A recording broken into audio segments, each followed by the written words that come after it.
All parties on Nicholson versus Shannon. Step forward, please. 31-year-old machinist Robert Nicholson claims former live-in lover, 27-year-old Michelle Shannon, owes him for rent after they split. Order. All rise.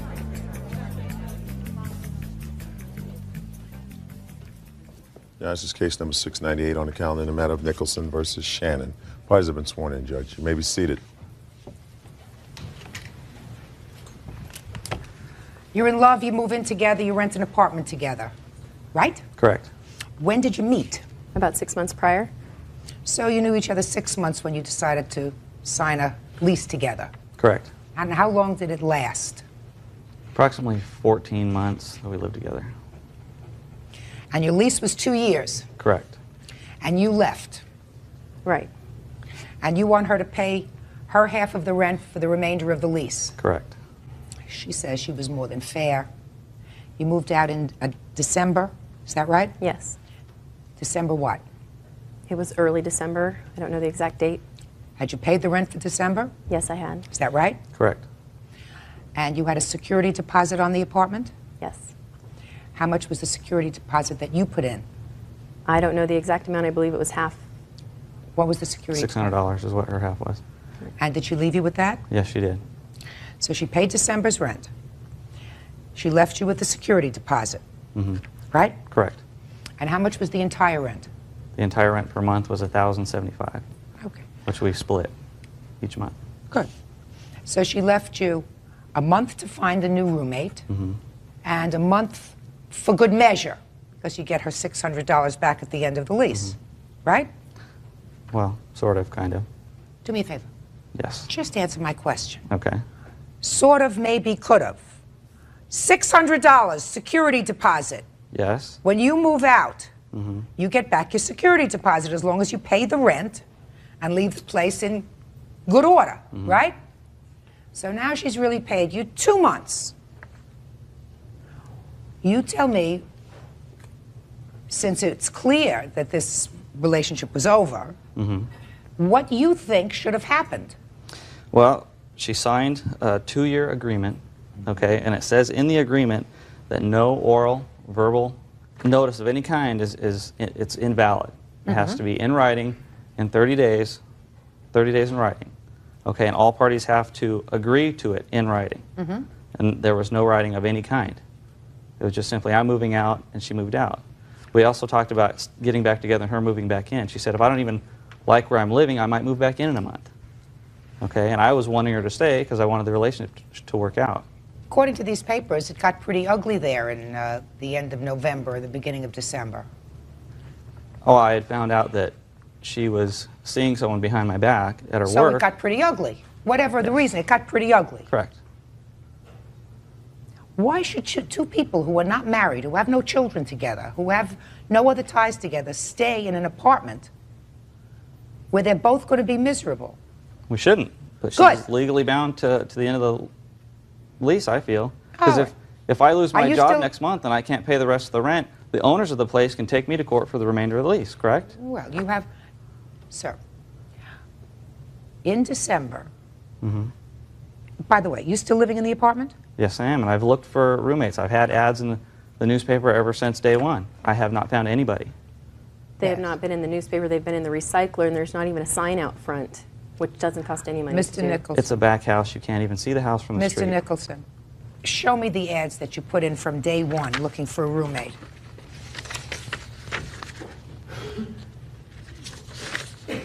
These here are highlighted ads in the recycler. The reason why I did not put them in the newspaper, because just for 1 day it was $45, for 2 days it was $65, and for 3 days it was $72, and at which time I also had told her at one point that I only had $40 to get me through 2 weeks. Couldn't even afford it. You indicate here that you offered to help him put ads in the paper, is that right? I did. When did you tell him that? It was not that long ago. When he said that he wanted to sue me, and I didn't understand why, because I thought that I had done my part. I went over, met with him, trying to find out why he was going to sue me. And I said at that time, I would pay for ads in the local newspaper, and if I needed to, I was just trying to figure out what my part was. So what did he say to you when you offered? He said no. Do you remember having a conversation with her about her assisting in putting ads in the paper? Yes, I do, and that was only after I had mentioned that, hey, you know, taking you to small claims court, and she said, fine, go ahead, see if I care, okay, and then this was only a matter of 2 weeks ago that she had come over and then was being very nice because she was worried about being sued and trying to manipulate me into not suing her by offering these to pay for these ads, which for several weeks prior to that, she didn't want nothing to do with me, not to offer to pay for any ads or anything like that. Let me see the lease on the apartment.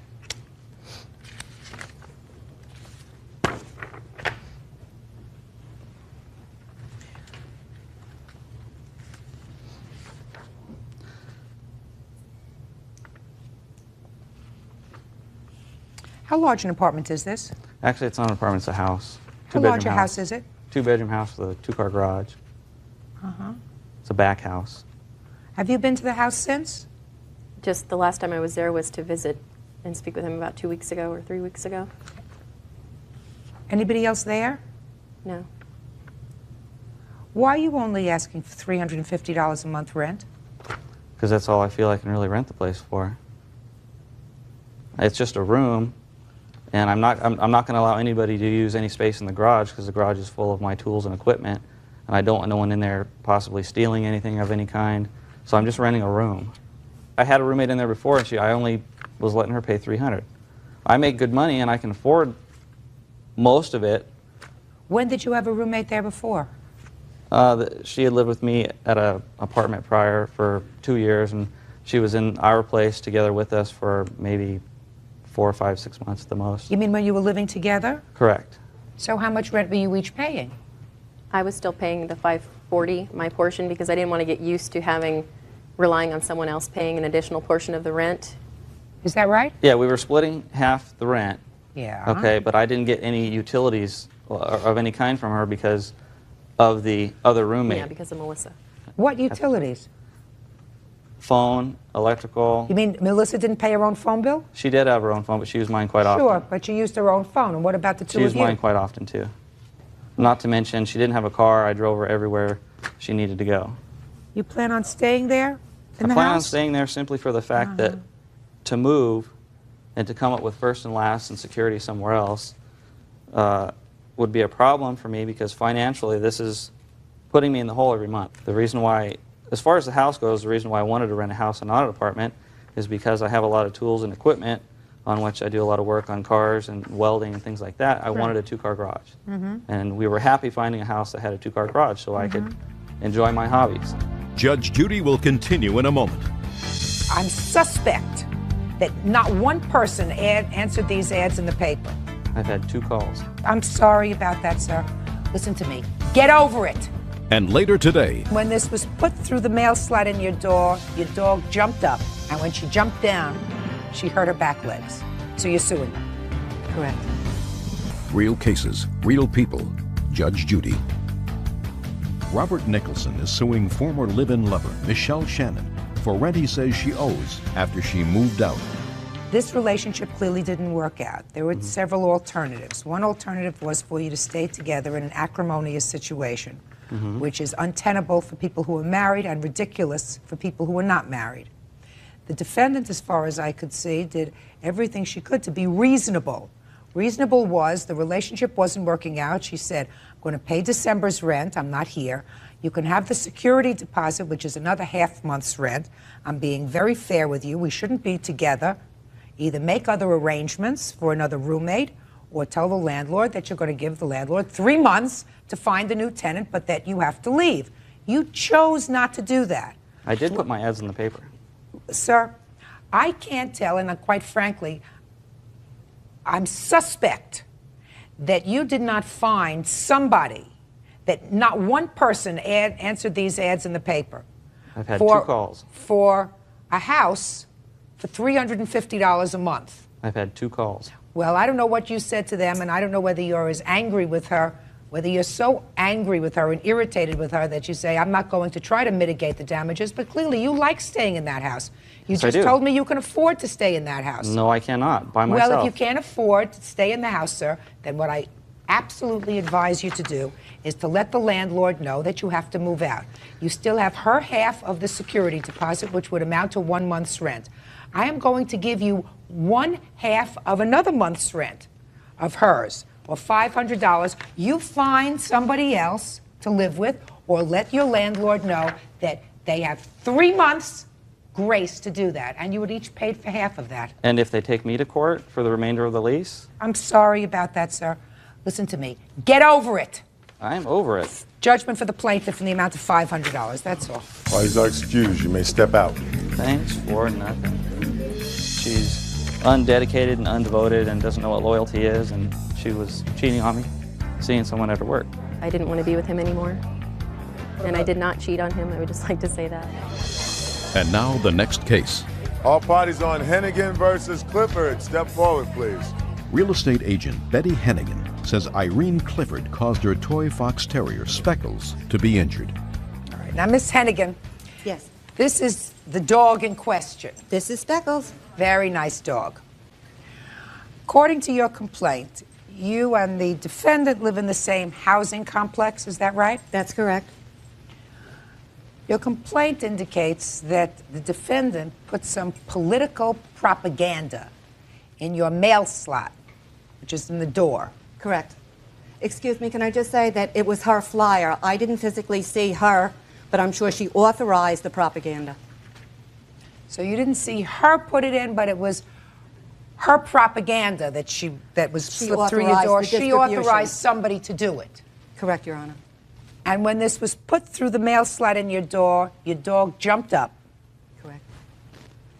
And when she jumped down, she hurt her back legs. Correct. So you're suing her. Correct. Your Honor, if I It's just just might a- add, it really isn't funny if anybody ever heard a dog yelp in excruciating pain. I don't think that that's why anyone in the court gallery is chuckling, Miss Hennigan. I think that the reason they're chuckling is how you could blame that on somebody else. Well, the reason I blamed it on somebody else is that would be the same as somebody violating my privacy, that mail slot is to be used only by U.S. postal employees, and I do have a statement and an investigation that's going on by the postal authorities because not anybody is supposed to be able to go into your mailbox. Miss Clifford, Yes. you don't look like a terrorist. No, I'm not. So I'd like to know what kind of political propaganda this was that was slipped through her door. Well, it was one sheet of paper. This happened on February 2nd. We were having voting on February 4th. And Voting Ms. for what? To elect, well, really to remove 2 dissident directors from the board of directors and to elect 2 new directors. Now, Ms. Hennigan moved in late in March, I understand, and she joined up with the dissident group, which is about 20 or 30 people. So Excuse me. I have here a list of 26 things that went through her door Just show me that the one. weren't invasion of privacy. Just a second. I'm not worried about invasion. Just show me, please, what the document is that you're complaining of, Miss Hennigan, if you still have This it. document actually has my little dog's teeth right in the top of it. All right, let me see this. Let me see this. Judge Judy continues in a moment. You have not taught your dog to read, is that right? That's- Dog doesn't read. No, but the dog does not have to have mail delivered at 20 to 8 at night. And your dog knows how to tell the time? Closed captioning sponsored in part by Real Cases, Real People, Judge Judy. Betty Hennigan claims neighbor Irene Clifford caused injury to her fox terrier, Speckles. All right. So this isn't clearly not a terrorist propaganda. This says, warning to all members from Irene Clifford. That's you. Right. And then it encourages you, the people, to come and vote Correct. at the next meeting of the cooperative board. Correct.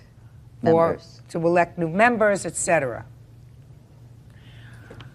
Ms. Hennigan, I'm going to let you finish telling me about why you think. First of all, I'm going to ask Ms. Clifford, did you actually put this through her door, or did somebody else? No, I didn't. I have a map here.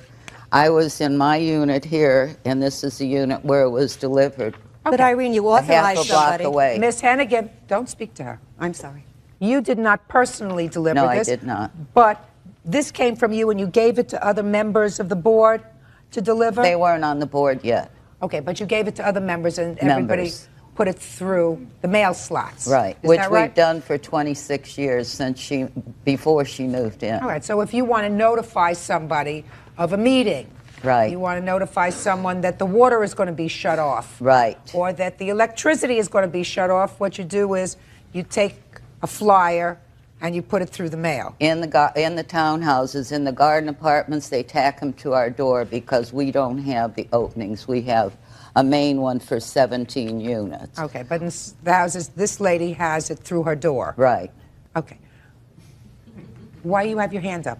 Well, because when they announce when the meetings are going to take place, they do put a flyer. It's on a fence before it goes into a grassed-in area, and there's also a bulletin board near the on-site manager's office. And when we want to find out when there are going to be meetings held, we have to look there. It is not a common practice. There's postings for the meetings. Ms. Hennigan, listen to me very carefully. Yes. How long have you been living there? I've been living there since August. Okay. And you have your mail delivered there? Yes, I do. And the mail is delivered through the door slot? Correct. And the mailman delivers the mail there, other than holidays, 6 days a week? Correct. You have not taught your dog to read, is that right? That's correct. So the dog cannot differentiate whether there is political propaganda or a piece of mail coming through your door slot, is that right? No, the Is that dog right? doesn't. Dog doesn't read. No, but the dog does not have to have mail delivered at 20 to 8 at night. I actually truly introduced my dog to our mail person. It's a mail lady, and she does know the dog, and she exercises a little bit of concern, of caution. She doesn't want to be hurt in the mail slot, nor did I want my little dog hurt. This was 20 at 8 at night, Your Honor. It wasn't during a normal time of day when the U.S. Postal would be delivering mail. And your dog knows how to tell the time? No, but the dog does know when it's dark out. Ms. Hennigan, it could be dark out when it's dark in the morning because it's raining and that's when the postman delivers. You were irritated because this came through your door and because your dog was injured. But that doesn't mean she's responsible because she happens to be the author of this piece of paper. You're being ridiculous, madam. You're being ridiculous. Judge Judy will continue in a moment.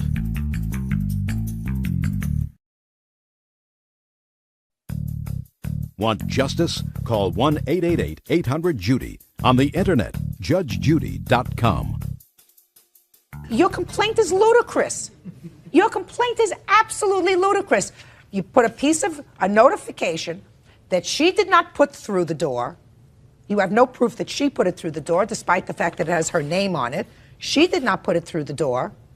And you're suing this lady because your dog jumped up. Has your dog ever jumped up like that before? Yes, my dog jumps, yes. Jumped up like that for mail before. But she was never hurt. Has your dog ever jumped up like that for mail before? Yes, she has. All right. So that you've seen it. Yes. Then what you do is you put a basket there, you put a sign there, put my mail outside, because you're the one that had noticed that your dog jumps up for the mail. She doesn't have that notice. But, Your Honor, I even have it from the postal inspector. You told me postal inspector 4 times. I'm telling you common sense, madam. Common sense. She's not responsible for this. Don't be ridiculous. And I'm going to tell you something else. If you live in a cooperative apartment or if you live in a condominium where everybody is supposed to get along, to start this kind of difficulty over nonsense is not a good way to start being a good neighbor. Your case is dismissed, that's all. Your Parties Honor, are excuse me. excused. You may step out. Judge Judy will continue in a moment. And on All parties on Gabolios versus Murphy. Step forward, please. 71-year-old Arpad Gabolios is suing 35-year-old teacher Terry Murphy for trashing his house, not paying rent, and forging his checks. Order. All rise.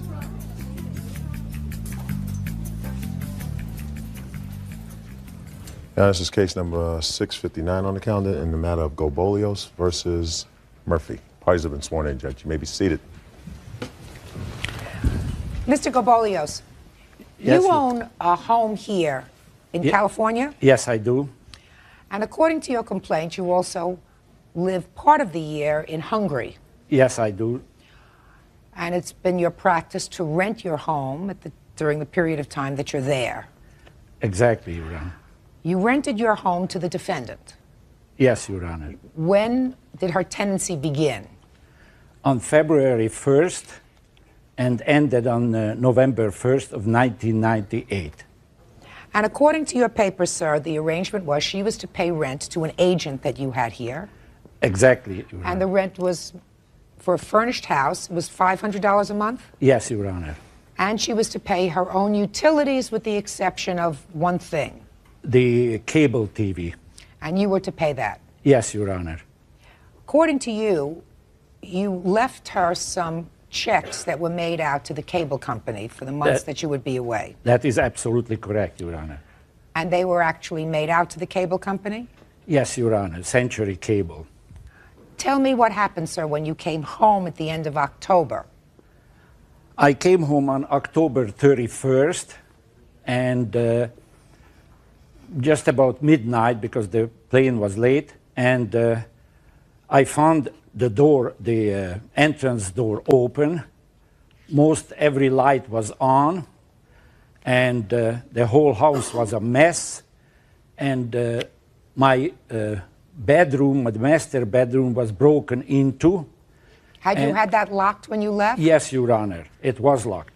So it was locked, and she had the use of all the other parts of the house except your bedroom. Except my bedroom and except my wine cellar. Well, I have to explain, Your Honor, that the garage I converted to a wine cellar because I make my own wine. And then I found the sofa from the living room moved into the wine cellar. I also have pictures to show that, and I can show you how my whole house was trashed. Let me see, please.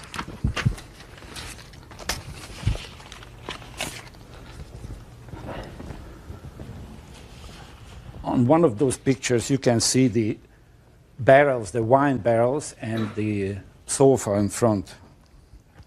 Is this the way you found the outside of the house, sir, with all these papers and garbage? No, it was a couple days later, Your Honor. What do you mean a couple of days later? Well, because she left a few things behind, and I asked her to come and get it, but she didn't get it right away, and came back 2 days later or something, and then she trashed the sidewalk, as you see at the front. You say that she didn't pay you rent. During what period of time didn't she pay you rent, sir? She didn't pay the last month rent of October. Did you pay him the last month's rent? I paid the rent. I do not know what happened to it. Show me, you paid by check. The check never went through. So that you didn't pay him. Take a look at this garbage on the front of his house. Tell me how that happened.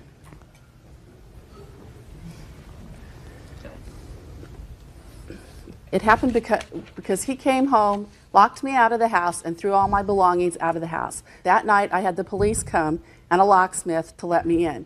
And the police told him he was responsible for any belongings of mine that were destroyed, lost, or damaged. Why did you trash the front of that house? I had to come over for 5 days in a row and go through the trash, go through the garbage in order to get my belongings out of the garbage. Is that the reason that you're telling me that the front of his house looks like that? Yes. Okay. So I have $500 that you owe him for the last month's rent. Now, he says that you forged some checks. Show me, sir. Yes, Your Honor.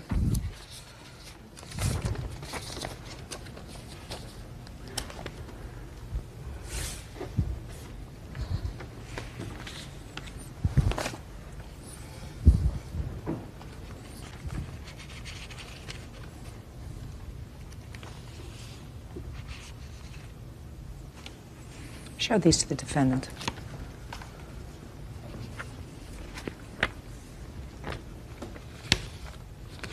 Did you change the payee on those checks? Yes, I did, Your Honor. May I explain? Sure. When I came, Your Honor, he had somebody in there a short period of time. He wasn't going to rent to me, and then something happened between them. I came in, I paid a deposit on January 20th. I moved in on February 7th. Because of the short length of time, he said, I've got to find somebody, I'm leaving. He left the next day on the 8th. So I was to pay for the electricity, the telephone, and he was paying the rest of the utilities. That was the verbal contract. I do not have that in writing. In April, I came home one day and the water was turned off. I had no idea why. I called up the water company. They said, Mr. Gabolis hasn't paid for the water. So then I put the water in my name. In October, all of a sudden I come home, the gas is off. If I was to put them in my name, or if it was to be changed, he didn't stop them. I was unaware that they were supposed to be in my name. So I took the checks that he had given for the cable, and I paid the bills that I thought he was supposed to be paying. You can't do that. You can't do that. That's forgery. Judge Judy will continue in a moment. I'm talking to you, madam, about calling your bank and saying, check number 467, put a stop payment on it immediately because it's lost. That's what normal people who are articulate do. Anybody who knows how to forge checks knows how to do that. Real cases, real people. Judge Judy. Arpad Gabolios claims Terry Murphy trashed his house, didn't pay rent, and forged his name on his checks. Terry is countersuing for her security deposit. He gave you checks made out to a cable company, and you changed it to Southern California Edison, California Water. What's GTE? The telephone company. Telephone company, $285 in October. You were living there since February. He didn't have a phone bill for $285. Telephone. So you have an excuse for the telephone bill too? At that point, I was tired of being harassed and having things turned off and having people come into my house without my permission. And yes, I got angry, and it wasn't the correct thing to do. It sure wasn't. $285 for the phone, $72 for water, and $139.47 for Con Edison in October. Your Honor, may I read part of the agreement which she signed? Yes. The rent is $500 a month plus $500 security deposit. The $500 rent is payable at the first Friday of every month to Tom Biscorny, a neighbor and friend of Arpad Gabolios. During the above-mentioned 9 months, lesser will be in Hungary, and at that time, lessee will pay all utility bills, including gas, electric, and water bills. At the time that occurred, Your Honor, he was leaving the next day. He didn't want to write a new lease agreement, and it was all verbal. No, that's too bad. Just a second. Not finished yet. You also say that she stole some property from your house. Yes, Your Honor. What did she take? She stole a table from my den. I have some proofs here. This is she left the 4 chairs and the leaf, the middle of that, and it shows even the. Where's his table? I have no idea, Your Honor. I didn't take his table. Other people had access to that house and came into the house without my permission and without notifying me. And there were people he gave the keys to. Where did you go on October 31st when he came home? He came home, and I absolutely believe him, that the front door was open, that all the lights were on. Where had you gone that evening? I had gone, it was a 3-day weekend. I'd gone out for the weekend. I didn't know he was coming home. Just a second. So you went away from the weekend, you left the door unlocked. No, I didn't, Your Honor. And you left the door unlocked, and you left all the... Oh, he's telling me the truth. There's no question in my mind about that. What was the value of this table? About $700. Show me. You have to show me. Proof. I don't have the table, Your Honor. Well, you have a bill for it? Well, no, I do not, because I bought it a long time ago, some 20 years ago. Okay, 20 years ago, sir. It looks like a Formica table. Is that what it is? No, wood table. Wood. Wood table. As you can see it on a picture, Your Honor. Okay. Doesn't look like a very expensive table, sir. But whether she took it herself or whether because of her negligence it was taken by somebody else, she's responsible for it. I've given you $300 for the table, sir. I want to tell you something. I find this business with forgery of checks very serious business, Miss Murphy. Very serious. You're just lucky he decided not to prosecute you. He could have. Well, he was cited for criminal charges, and he's had previous criminal charges for what he's done to his tenants. For what? With regard to you? Forcible entry and unlawful detainer, and I didn't start the criminal action. Well, how did the police find out about it? Because I was locked out of the house, and I had been paying the rent. And No, I you came didn't home pay- and the locks were changed. You didn't pay the last month's rent. Well, Your Honor, you read my opening statements, correct? I sure did. Okay. I'm asking you to show me a check. I took the rent over to the person it's supposed to go to. I put it in to their mailbox. On October 14th, he called me up and said, I didn't get the rent for this month. I said, okay, can you put that in writing for me and I will issue you a new check. Never heard from him again He until doesn't October. have to put it in writing, Miss Murphy. Well, If you're when a my smart- mail is you're- being you're- stolen and people are listen. coming into my house. Hey, Miss Murphy, I wasn't born yesterday, madam. When somebody says I didn't get a check, you don't say, put it in writing. You call your bank and you say, this is my check number. I want you to put a stop payment on that check because I'm reissuing a check. That's what you say. Anybody who knows how to forge checks knows how to do that. Not when So you people have fo- been breaking into my house and taking my mail. I don't care whether they have or not. I'm not talking about breaking into your house and taking your mail. I'm talking to you, madam, about calling your bank and saying, check number 467, has it cleared? No. Put a stop payment on it immediately because it's lost, because I'm issuing a new check for it. That's what normal people who are articulate do. And don't tell me you didn't know how to do that because I won't believe you. I did know how to do it, but I So felt why he didn't you was- do it? Because I felt that the neighbor was playing games with me and I wanted it in writing. That is the dumbest thing I ever heard. Well, if that is the man dumbest is- thing I ever heard. You believed the neighbor because he was playing games with you, so you wanted him to put it in writing instead of calling your bank and saying, put a stop order on the check. I would have done both, Your Honor, and I Why would have didn't given you him the do check. one? Just call and put a stop payment on the check. You thought you'd get away with the last month? Forget it. It's not going to happen. Judge Judy will continue in a moment. And later today, I made a mistake and I signed some paperwork I shouldn't have signed. Of course not, because you were living together. Come on, this is ridiculous. closed captioning sponsored in part by Real Cases, Real People, Judge Judy. 71-year-old Arpad Gabolios is suing 35-year-old teacher Terry Murphy for trashing his house, not paying rent, and forging his checks. Now listen to me. You have a cross complaint. You want a return of your security deposit? If I didn't get an explanation as to why I kept it, and he never asked me Give her for the rent. pictures. That's the explanation. I want to tell you something, madam.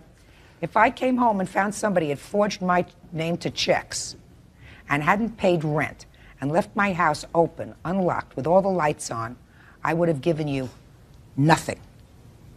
Nothing. Your counterclaim is dismissed. Judgment for the plaintiff in the amount of $1,296.47. Thank you. Parties are excused. You may step out. I shouldn't have changed his checks, but I was very angry and frustrated by them that things were turned off that weren't supposed to be turned off. She didn't remember that she's supposed to pay all the utilities. You know, I mean, with her background, she has a major psychology or something like that. You know, I mean, it's rather obvious that she's a crook. And now the next case. All parties on Mitchell versus Miller. Step forward, please. 28-year-old lab tech Janet Mitchell claims former live-in lover, machinist Jonathan Miller, 27, owes her for supporting him while they were together. Miss Mitchell, you and the defendant, according to the complaint, lived together for about 2.5 years. Is that right? Yes.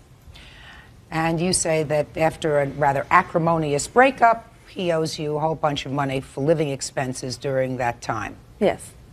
What kind of an arrangement did you have with the defendant with regard to living expenses? There was no at the time arrangement. There was a period where after about a year we decided we were going to break up, and I made up an itemized list of what he owed me at that point. And we agreed that he would start making me payments. Well, we reconciled and decided not to break up at that point and give it a try, and we tried for about another 1.5 years. And after we had dissolved the relationship, I brought to him another itemized list of further expenses, and he signed it. I have the list. Let me see it, please.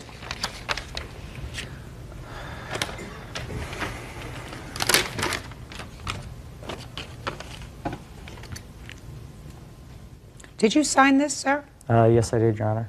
So then what are you doing here?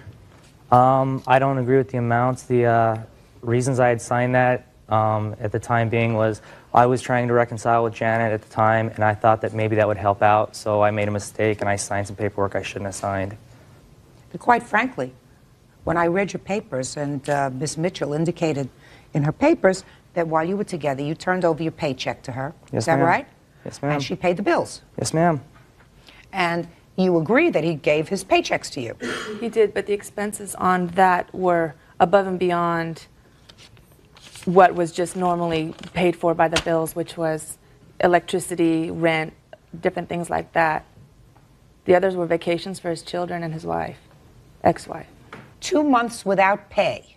Yes. What does that mean? I was unemployed for about a month and a half, 2 months. Yeah. I was working, but it was as a salesman, so there wasn't income coming in. So. Well, when this happened, when you were not working, did you have a discussion with each other about what was going to happen with this money? No, we did not, due to my hours at the time period, Your Honor. No, what I'm asking you is, at the time that you were out of work, did you discuss with him, well, you're out of work at this time, but I will cover the expenses, but you owe me what you would ordinarily be earning, so that when you get a job, you'll have to recoup this amount as well as another amount. Did you indicate that to him? No, I didn't, but... Of course not. Of course not, because you were living together. Come on, this is ridiculous. Judge Judy will continue in a moment.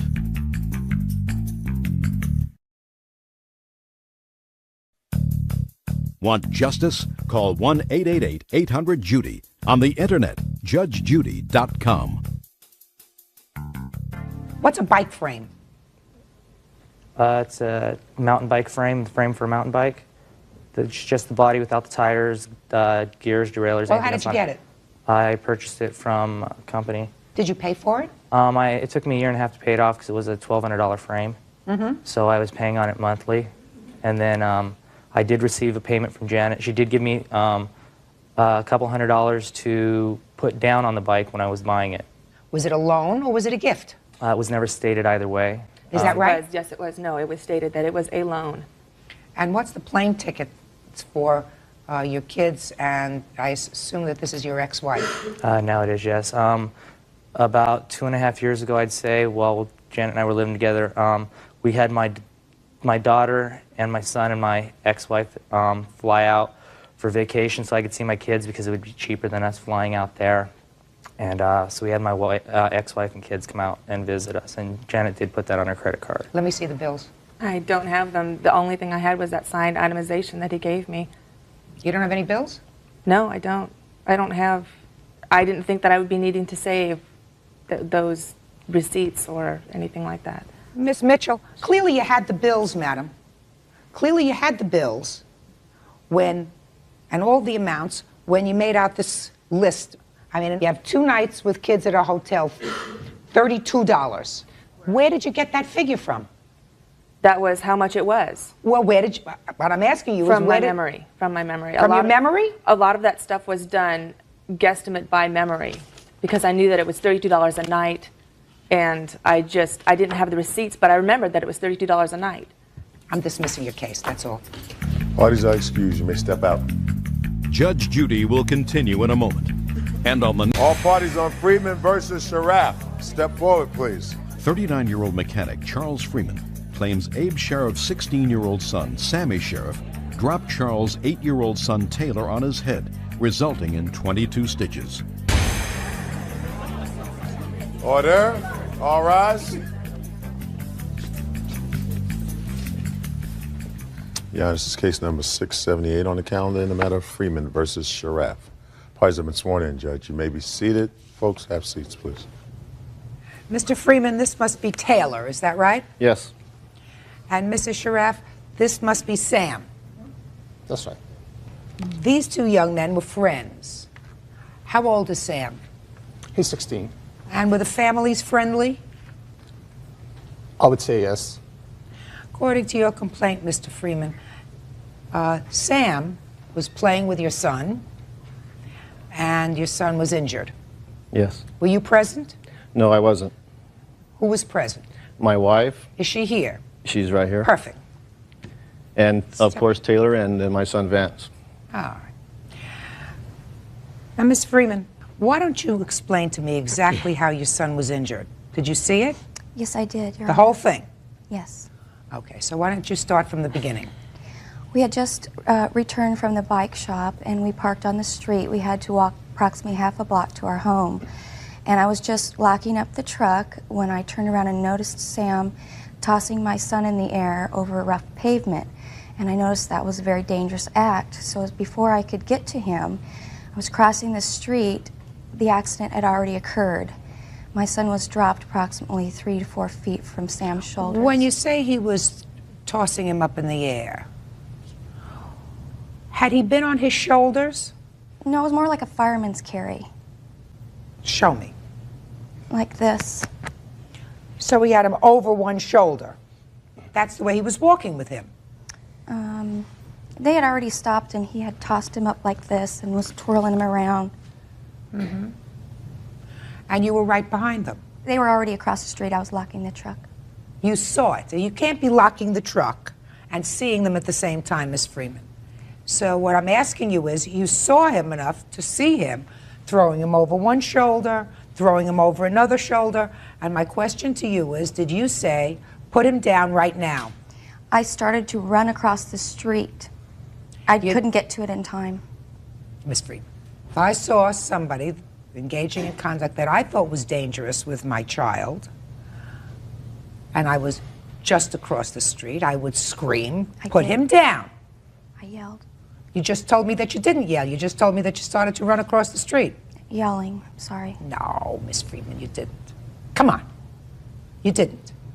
You weren't there, right? I wasn't there. But he was there. Right? Mm-hmm. Come on up here, Sam. Tell me what happened, Sam. Well, we came back from the bike shop and we were walking. We all got out of the truck. Donna was locking up the truck. And we were walking and I picked Taylor up and I had him like on my shoulder. And well, I go to put him down and he was like, his head was right here and I went like that to put him down and he hit his head on the ground. How long have you and Taylor been friends? I've known Vance since 4th grade. So it's you and Vance who are friends? Yeah. Step up here, Vance. Friends? Yes. And you were walking with them when you saw Sam pick up Taylor? I didn't see him, but I turned around. I was walking and I turned around and Taylor was on the ground. I heard a hit on the ground. So you didn't see it? No, I walked past him as he picked him up. Okay. Now you can sit down. All right, Taylor. How are you? Good. How old are you? 8 and a half. 8 and a half. And how old were you when this happened? 8. You remember what happened that day? Yeah. Yes. Yes. Why don't you tell me what happened? We just got back from the bike shop. We just got out of the truck, and he put me on his shoulders, and he dropped me, and I got up and I said, "Why'd you do that for?" Then he picked me up and went to the house and he put me on the couch. And then my mom called 911. Then they came and then they took me to the hospital. And you had played that way with him before? Where he picked you up and put you over his shoulders? Yes. Where had you played like that before? By our driveway. And when you played like that before, was your mom home? Yes. Did you ever tell your mom that you didn't want Sam to do that? No. Because you were having a good time? Mm-hmm. Hmm? Yes. Was your mom ever outside when she saw? When you No. were playing like that? So she was in the house? Yes. Okay. You're a nice boy. Thank you. And you learn fast. See how good you are? Yes, no, right? Very nice. Okay, so your lawsuit, Mr. and Mrs. Freeman, is for medical bills. Yes. When I read your papers, this seemed like a very unfortunate situation because these two boys used to be friends. And I don't know why they're not friends anymore. They're still friends, but they're not able to play at each other's houses. Why? Sam's more than welcome to be at our home, but unfortunately Vance was told he can no longer go over there. Why? I'm not sure, Your Honor. Why is that? Your Honor, because I was afraid from the liability about it. So I did speak to my son not to go there, and I told him in the meantime, I don't like to see Vance in our house. There are several theories under which you are not entitled to recoup from this young man and his family your medical expenses.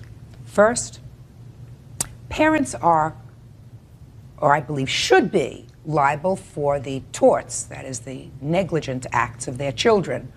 In this situation, you were aware, or should have been aware, that this is the way your 8-year-old child played. Now, you may say that you didn't see it, but as a parent, you have the responsibility to see it because you have the responsibility to supervise at all times your child who was 8 years old. Then he would have been on notice. Don't pick him up, don't throw him over your shoulder. Can I say one thing, Your Honor? Sure. I would never allow anybody to toss my son around and play like that over cement. What I'm telling you is, I have never seen it. if you never saw it, you should have seen it. You weren't paying attention. I don't You believe should that. have seen it. I don't believe he ever did do it over cement. We have a big grass front yard. Listen, madam, you're not talking to somebody who's 35 years old. You're talking to about a boy who was 15 or 16. And he's not saying the cement child can get just as injured over grass as he can over cement. You know, you said if I saw him playing with him over the grass, it wouldn't have been so terrible if he was throwing him over the shoulder, because if he fell, he would have fell on grass. That's ridiculous. Judge Judy will continue in a moment. And later today, The only thing that I don't believe, sir, is the word investment. Investment is made up in your mind. Well, not if you intend to give money back. No, if you intend to give the money back, it's a loan. this is Real People, Judge Judy. Charles Freeman is suing Abe Sheriff for his 8-year-old's 22 stitches after Abe's 16-year-old son, Sammy, dropped the young Taylor on his head. This is the kind of accident that's nobody's fault, Mrs. Freeman. It's nobody's fault. It's certainly not the kind of situation that requires a lawsuit, because it isn't anybody's fault. It is truly an accident, and everybody bears a little bit of culpability. He certainly will know for next time that he shouldn't do that, and you as a parent who's much older and much wiser will know that you have to supervise your children better. So this is not something that should have broken up a friendship between these two boys. That's very, very unfortunate. Fortunately for you, and fortunately for this gorgeous little boy, he wasn't seriously injured, because he's here today, and he's fine, and he's bright, and he's articulate, and he's got a good memory of the events. So clearly it didn't injure him long term. For that, you should be grateful. Thank God. Not sue. Your case is dismissed. That's all. Parties are excused. You may step out. Good to see you, man. This way. Out the back door to your right. Yeah. It's okay. Hey. He had a severe gaping hole in his head that had required plastic surgery and 22 stitches. It was an accident. It was unfortunate accident, and thanks goodness now the accident behind us. We're looking forward to for Sammy to rebuild his friendship with his friend, and thanks goodness too for Taylor injuries, not bad. And we would like to be friends with the Freemans again. I want to be friends with Vance again. And now the next case. All parties on Bennett versus Snipes. Step forward, please. 44-year-old school groundskeeper Myron Bennett is suing his nephew, 27-year-old pager business owner Wilfred Snipes, for a $6,000 loan.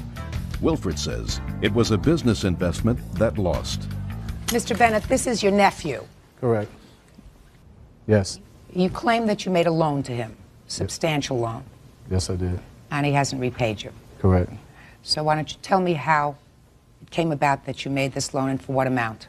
Okay, this happened back in July of '98, and at the time I just got a settlement from my job, and he had came by my house and asked to make a loan for a pager company that he wanted to get started, and I loaned him the money, and he wrote me a little paper saying how he was going to pay me back in about 3 to 4 months, and I haven't received anything.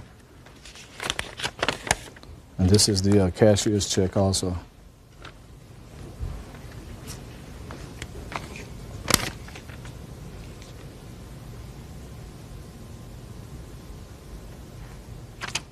me about this pager business of yours. Okay, what I have, Your Honor, I have a pager business, and Look at me. What I have is a pager company, and what I did, I offered him if he would like to make an investment in the company to increase my profit. And I told him with that matter that he would be able to receive like checks every month after the business grow. I never heard anything like that, Your Honor. Things change every day. Prices fluctuate on the pager company, on pages itself. So what I had bought, Motorola came out with another mark and just Mr. dominated Snipes, that. you're doing a lot of double talk for me, sir. Basically, Your Honor, first of all, I would have, if I would have went into business with him, I would have signed an agreement for me to be on the company also. Nothing like that never happened. And the only reason why I loaned him the money was because it's my favorite nephew, and I believe what he told me at the time that I gave it to him, they would have it back to me. And I asked for it over and over again. We had an argument on the phone.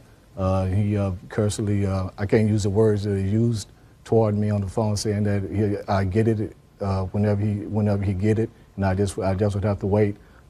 And the only thing I got from him is that I get a free pager service from him, which basically only $8 a month, if you you want to call that payments, you know. You don't have that many years. Exactly. Judge Judy continues in a moment. No. Look in my eyes, sir. Stop shifting from foot to foot and look in my eyes. Closed captioning sponsored in part by Real Cases, Real People, Judge Judy. Myron Bennett claims his nephew, Wilfred Snipes, owes him for a loan. Wilfred says it was a misunderstanding. It was a business investment. All right, I read your defense, sir. Convince me that this was a business investment.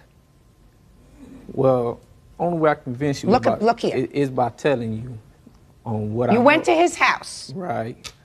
Start with, I went to his house. Okay, I went to my uncle's house, and I knew he was coming to some money, so I asked him, you know, could he give me some money, and basically in order what I need to do with it. It was to increase my profit in order to kind of like help him as well as help myself on expanding my business more as I would like to. Convince me it was a business. I mean, that's what it is, you know. I have a pager company. Well, I know you have a pager company. Right. Convince me that your uncle went in as an investor in your business, other than in your own mind. I can't convince you no other way about just a verbal agreement, basically. That Well, I didn't hear a verbal agreement. I heard you went there, you asked him to give you the money because you wanted to increase your business. The only other people I got is my brother right here, my brother Derek Snipes, which can say that he was there with me when I said it myself. Oh, well, step up here. You were there. Was he there with him? Yes, he was. Let's hear. You're the brother. Yes, I was there. Basically, he did. He told him that it's an investment. You will get your money back on top of more money. And they basically had a verbal agreement. Tell me the conversation, if you remember it. I do. My brother came up. We all came there together, and he told him, I'm opening a business. I said, okay, what do you want to do? He said, I do need some money to help things get started. I'll get it back to you. Would you like to put an investment in it? My uncle said, yeah. The only thing that I don't believe, sir, is the word investment. That's the only thing I don't believe. I believe he came to you, I have a business, right. I need some money. Right. That I believe. Investment is made up in your mind. Well, not if you intend to give money back. No, if you intend to give the money back, it's a loan. It's a loan. But as an investment, when you invest in something, you expect your money back. He was investing in your brother's word that he would repay him the money. Right, and he will. He just didn't pay him fast enough. $8 a month, free pager service since July isn't exactly payment back. Do you work? I work for my brother's company, actually. How many other people work for the company? There's two more. There's a secretary and there's another person that... Well, you get paid, don't you? Sometimes when it's going good. You get paid. And who's the secretary? Another friend of the family, and she gets paid. And she gets paid. Right. Right. And who else is there? The guy that does the crystals on the pager. And does that guy get paid? Yes. Why didn't he get paid? He will. We just wait and let it grow. It takes time for a company to grow. No. That's if He's in business with you. Now, let me tell you what happened. Look in my eyes, sir. Stop shifting from foot to foot and look in my eyes. Judge Judy will continue in a moment.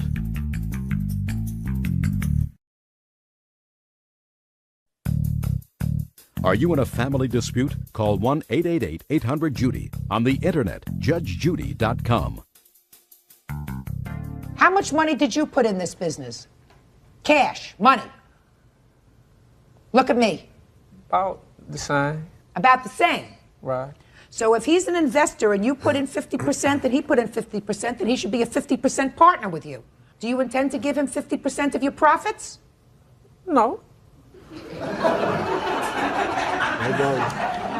If looks like you're winning, right? But it's this. Okay. But look, it wasn't meant like that because he just was coming in there. I mean, ain't like he was doing no work. Just a second. A, I don't believe you put in $6,000. I didn't stop That's putting A. in 6. How? Well, yes, you did. You said about the same. About the same. But I ain't say the full 6 now. Okay. Because I don't believe you put in 6. I believe maybe you had 6 to start up the whole business. That was his 6 that you had to start up the whole business. Maybe you put in $12. Maybe you put in $18. Because you got to advertise, put the flyers, buy the pages, buy the crystals, buy the computer system. Yeah, with his $6,000. The disc alone cost you $2,000. Right, that's another 4. You still got 4 left over. So he put in all the money. He put in all the money. You were doing all the work. Well, seems to me that if he put in all the money, and if I believe your story, which I don't, by the way, that this was an investment, then he should get 50% of all your profits. And you just told me, oh no, he's not going to get 50% of my profits. You ought to be ashamed of yourself. Do you know that? That wasn't an agreement, That's not no agreement. That wasn't an agreement. If I give somebody 50% of my profit, how am I going to maintain running the company? Just a second. So what was your agreement? The agreement was that I will pay him, monthly as the company grows, whatever the profit As the company grows, you were going to pay him monthly. Just a second. Is what you want me to believe that when you were sitting there and saying, I need this $6,000, you had this whole discussion with him, and as the business comes in, I'm going to be able to give you money, a little bit of money every month? You telling that what you want me to believe? Hey, look at my eyes. Yeah? Wrong. Judgment for the plaintiff in the amount of $5,000. That's all. Parties are excused. You may step out. Sit back to your right, please. Judge Judy will continue in a moment. All parties on Grant Family Daycare versus Bachman. Step forward, please. Chris and Julie Grant of Heart to Heart Daycare are suing 28-year-old accounting clerk Shawneen Bachman for not paying the bill for her 8-year-old daughter's care. Shawneen claims her daughter Kayleen was injured falling off the monkey bars. All rise.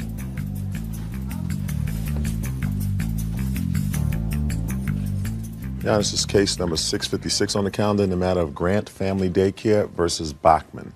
Parties have been sworn in, Judge. You may be seated. Ladies, have seats, please. Miss Grant, you run an after-school program or a daycare center? Yes, I do. You're suing for a relatively small amount of money, $139.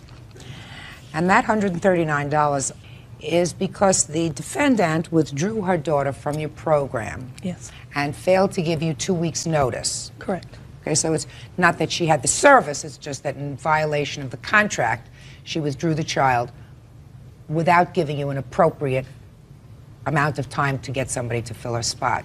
Correct. And Ms. Bachman, you say there was very good reason for that. Yes, there was. So I'd like to hear that. On December 21st, I went to pick my daughter up, and, I signed her out, and that was it. They said goodbye, and so my daughter, Kayleen, kept saying her wrist had hurt. So I looked at it, and it was swollen, and then on her left hand, there was dried up blood. So then I told my daughter if it still hurt, I would take her to the doctors. I didn't think it was that important because no one told me that she was hurt when I picked her up. Well, did she tell you she was hurt? She did, but I didn't think it was that major because I wasn't aware of it when I picked her up. So I looked at it and, it was a little swollen. And so then the next day I asked Julie what had happened. She told me what happened. What did she tell you? That she wasn't there. One of her daycare assistants was there, and they took care of her, and they put ice on her wrist. Tell me what happened. Kayleen? You want to tell me what happened at the daycare center with her little girl? Yes. On the day in question, the 21st, she was on the A-bars. that we What? have in my backyard. I have pictures to show what the A-bars look like. Here you go. And apparently she fell off of the A-bars where the little boy is in the picture, and came to the daycare people, the two helpers that I have, Miss Esther and Miss Marissa, and told her that she had hurt her arm, and they asked her if she needed ice. She wasn't crying, to my knowledge, and so they brought her in and gave her ice, and she was there for about approximately 10 or 15 minutes. At that time, she ran back out to play and proceeded to do the same thing again. And they asked the second time if she wanted to have the ice on her, and she declined the second time. Go ahead. When I got home that day, the helpers told me what had happened, and in fact, Kayleen actually came to me and said, I hurt my arm, and I said, are you okay? And she said, yeah, I'm fine. And then she went back to play. Now, when her mom came that evening, I did tell her what went on. What did you tell her? I told her that she fell off of the bars, and that I'm really sorry that she did that. We put ice on it, but I happened to notice there was a little red spot in her arm. I said, but it went away right after that. I have 2 letters from my helpers who are currently right now watching my children as we speak. I can't accept letters from your helpers. What we do have the signed, the ouch slip essentially, which was indicating of the injury. You have a what? We call it an ouch slip. It's essentially an indication to the parent of what actually occurred during that And you day. gave that to the defendant? No, she did not. No, I did not. You did not? No. Why I did didn't you not. give it to her? Because apparently when she came the following day, there had been nothing written in my book to state. We keep a record of all of the injuries that happen in the daycare, and on that day in question, my helper forgot to write it down. But I assured her when she came that second day that I would have her write it down, and she would have an ouch slip when she came back. Okay. And as a result of that, you withdrew your child from the school? I mean, there's been more than one incident. Yes, that's why I took her out. One of the reasons. But it was immediately after this that you took her out. Is that correct? Yes. Okay. Now what I'd like to see is this book that you have. Sure. You're licensed by the state? Yes, I am. Which state? The state of California. And how many children are you allowed to have in your facility? I'm allowed to have 14 children.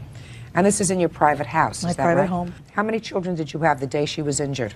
Maybe 8 to 10. And you say you had 2 helpers there? Yes, I did. What is the background of these 2 helpers?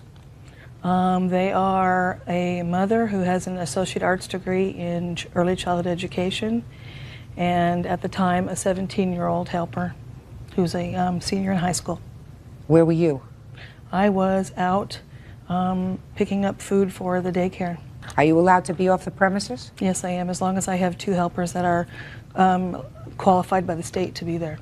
17-year-old is qualified by the state? I don't see how a 17-year-old can be qualified by the state. She has fingerprints that are sent to the state. Yes, I don't have evidence that she's You mean she doesn't have to have any training? All she has to do is be fingerprinted? Fingerprinted and a child abuse index card put on her, sent to the state of Department of Justice in Sacramento. Are you telling me that in order to care for children, all you need to be is not a convicted felon? Correct. That sounds outrageous to me. It would seem to me that you have, if you were smart, a higher responsibility. And that higher responsibility is to hire somebody, if you're not going to be there, that's older than 17 years old, if you're going to have 10 children that they're going to have to monitor. Your Honor, my other helper is 28 or 29 years old, and she's a mom, and she's the one with the associate arts degree. She has an associate's degree. That means she's been to college for 2 years. Yes. That, Judge, generally is the qualifications that we find that most providers have in the industry. That doesn't make it right. Judge Judy continues in a moment. And later today, I think you're pretty slick. He was Because there? nobody gives this kind of a note when somebody makes them a present. Unless you have a good story that you'd like to concoct for me as to why you gave him this note. It was for to pay back the money. Right. Now you got it. Judge Judy.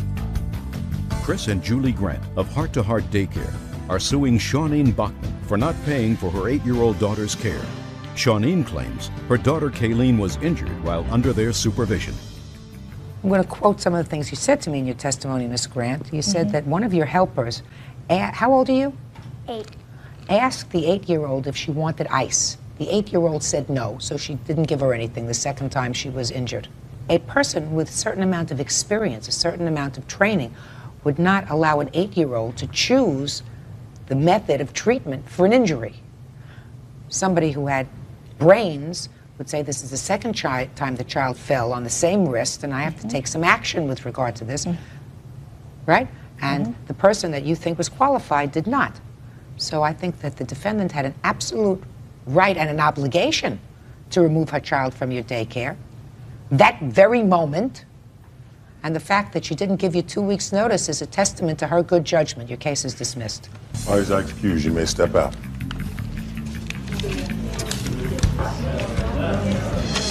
I'm just very frustrated, that's all. Seems the daycare people can't get a break, and they don't get paid very well either.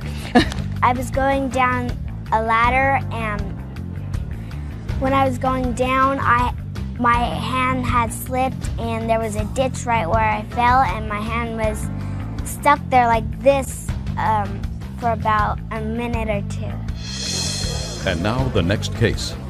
All parties on Bauer versus Bauer. Step forward, please. 45-year-old toolmaker Joseph Bauer is suing his ex-wife, 35-year-old veterinarian assistant Brandy Bauer, for a car loan and rent. Brandy claims Joseph was abusive. Mr. Bauer, how long were you and the defendant married?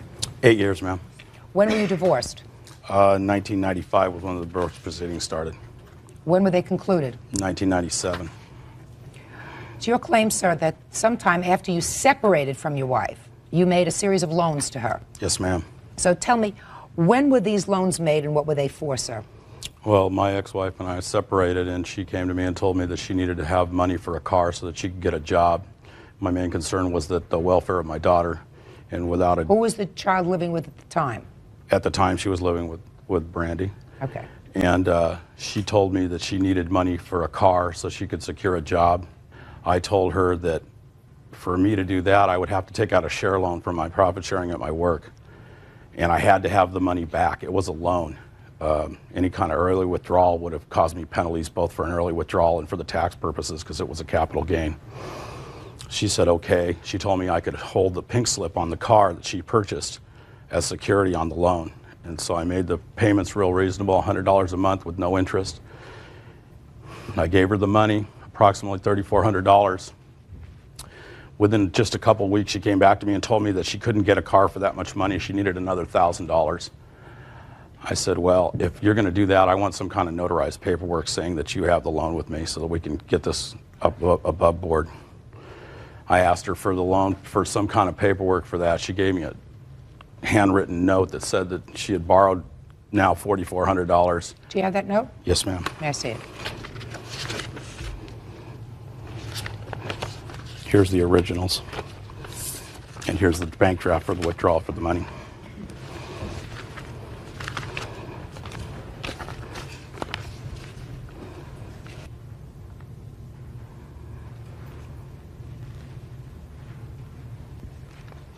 You took this note?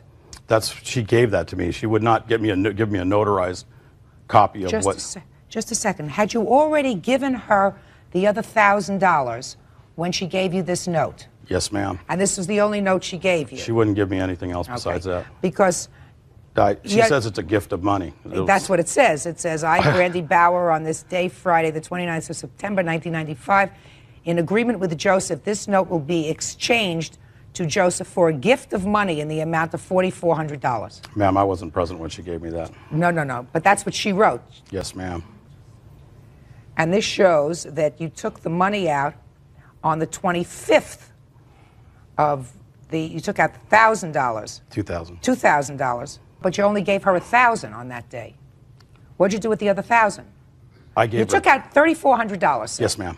And then she said she came back to you sometime later and said, I can't get a car for $3,400. I need another $1,000. Yes, ma'am. So I took out the $2,000. $2,000. Gave her $1,000 of that money. Yeah. And held on to $1,000 because I knew she was going to need to secure insurance and the registration for the car. I wanted the pink slip with my name on it. Okay. So out of this $2,000, you gave her $1,000. Yes, ma'am. So that's a total of $4,400. Yes, ma'am. And what else, sir? She came to me a couple weeks after that and told me that she was going to get evicted from her apartment. She needed $500 to keep herself from getting evicted. I was worried for the safety and welfare of my daughter. At that time, I decided to make a conscious decision to throw good money after bad and loan her another $500. And I never saw a dime from that day on. Judge Judy continues in a moment. He made you loans. He may have hoped that if he made you the series of loans, you would feel kindly towards him and take them back. Oh, yes, I know for a fact. So what? Closed captioning, sponsored in part by Real Cases, Real People, Judge Judy. Joseph Bauer claims his ex-wife, Brandy Bauer, still owes him for a car loan and rent. Okay, let's hear. Well, the point that he says that she was living with me is not true. She was living with Joe. The car was for my benefit to help me in my business. Why would he do that? He was trying to reconcile at that time because I had left in 1995. He was put in jail for spousal abuse. It was traumatic at that time. He was put in jail for spousal abuse, but meanwhile your daughter was living with him, so there must have been a reason for that. I couldn't financially make the means for me to support her and myself. And so she was with him at that time. At a later time, she came back with me. Okay. He gave you $3,400 and he gave you an additional $1,000 because you didn't... That's not true. What's not true? He did not give me additional $1,000. Did you write this note? Yes, ma'am. This note says $4,400. Oh, you're right, you're right. Yes, I did get that money at that time for so a car. So you got $3,400, you got an extra $1,000. Yes. And another $500 for an apartment. No, I lived at my own place. I paid for it to get in. Because he says that he gave you another $500 because you were going to be evicted from your apartment. That's not true. Is it not true like the other $1,000 wasn't true? No, the $1,000 is. You mean, but you just remembered that? Yes. You want me to tell you something, Mrs. Bauer? I think you're pretty slick. And let me tell you why I think you're pretty slick. When somebody gives you a gift,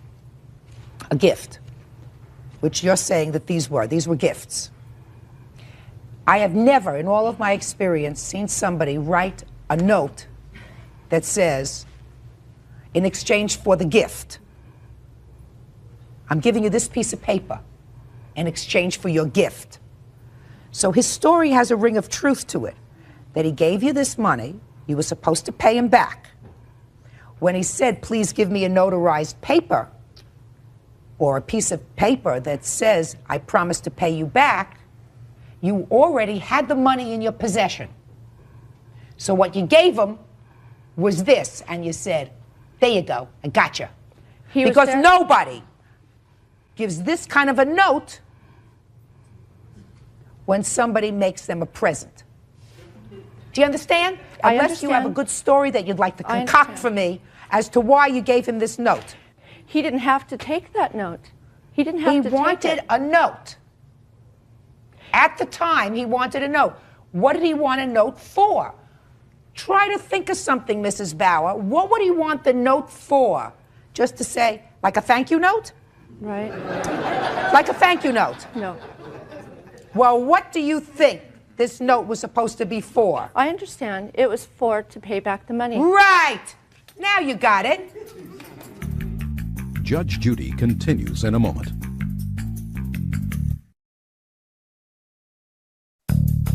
Want justice? Call 1-888-800-JUDY. On the internet, judgejudy.com. So why didn't you pay him back? I don't believe I owe it to him. Shh. Why? Things that had transpired in that time, I had left for spousal abuse with my daughter at that time. We had left. That was May of 1995. I was now living with my daughter. June 1995 in another place. He was trying to reconcile, and in his attempts to try and get back together, he was willing to do anything. Give me money, help me with my rent. He was willing to do anything to try to get his family back together. Is that right? Right. All right. And you said, I need a car, and I'll pay you back. I need another $1,000, and I'll pay you back. And you wrote out this note, the thank you note, right? You still haven't told me why you don't think that you ought to pay him back. Because I knew his intentions behind loaning me the money. He was Good. You read his mind as to what his intentions were, according to you, what you just said to me, for loaning you the money. What were his intentions for loaning you the money? That he and I and my daughter, our daughter, would get back together, which I never once told him that that would be a way for us to be back together. So that's what you assumed he gave you the loans for. Is that right? Oh, right? yes, I know for a fact. So what? He made you loans. He may have hoped that if he made you the series of loans, you would feel kindly towards him and take them back. That doesn't make a loan a gift. That makes it a loan in anticipation of maybe, along with getting paid back, maybe you'll get back together again. And if you got back together again, maybe you would say, listen, if we're all a family, then you don't have to pay me back. But that didn't happen. Judgment for the plaintiff in the amount of $4,900. Parties are excused. You may step out. Judge Judy continues in a moment. And all parties on Cabrat versus Skinner. Step forward, please. 31-year-old daycare owner Christy Cabrat claims 30-year-old mother Tracy Skinner owes her for childcare.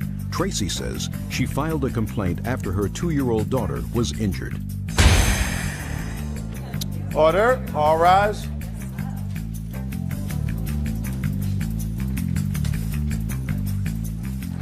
Yeah, it's case number 626 on the calendar in the matter of Cabrat versus Skinner. Parties have been sworn in, Judge. You may be seated.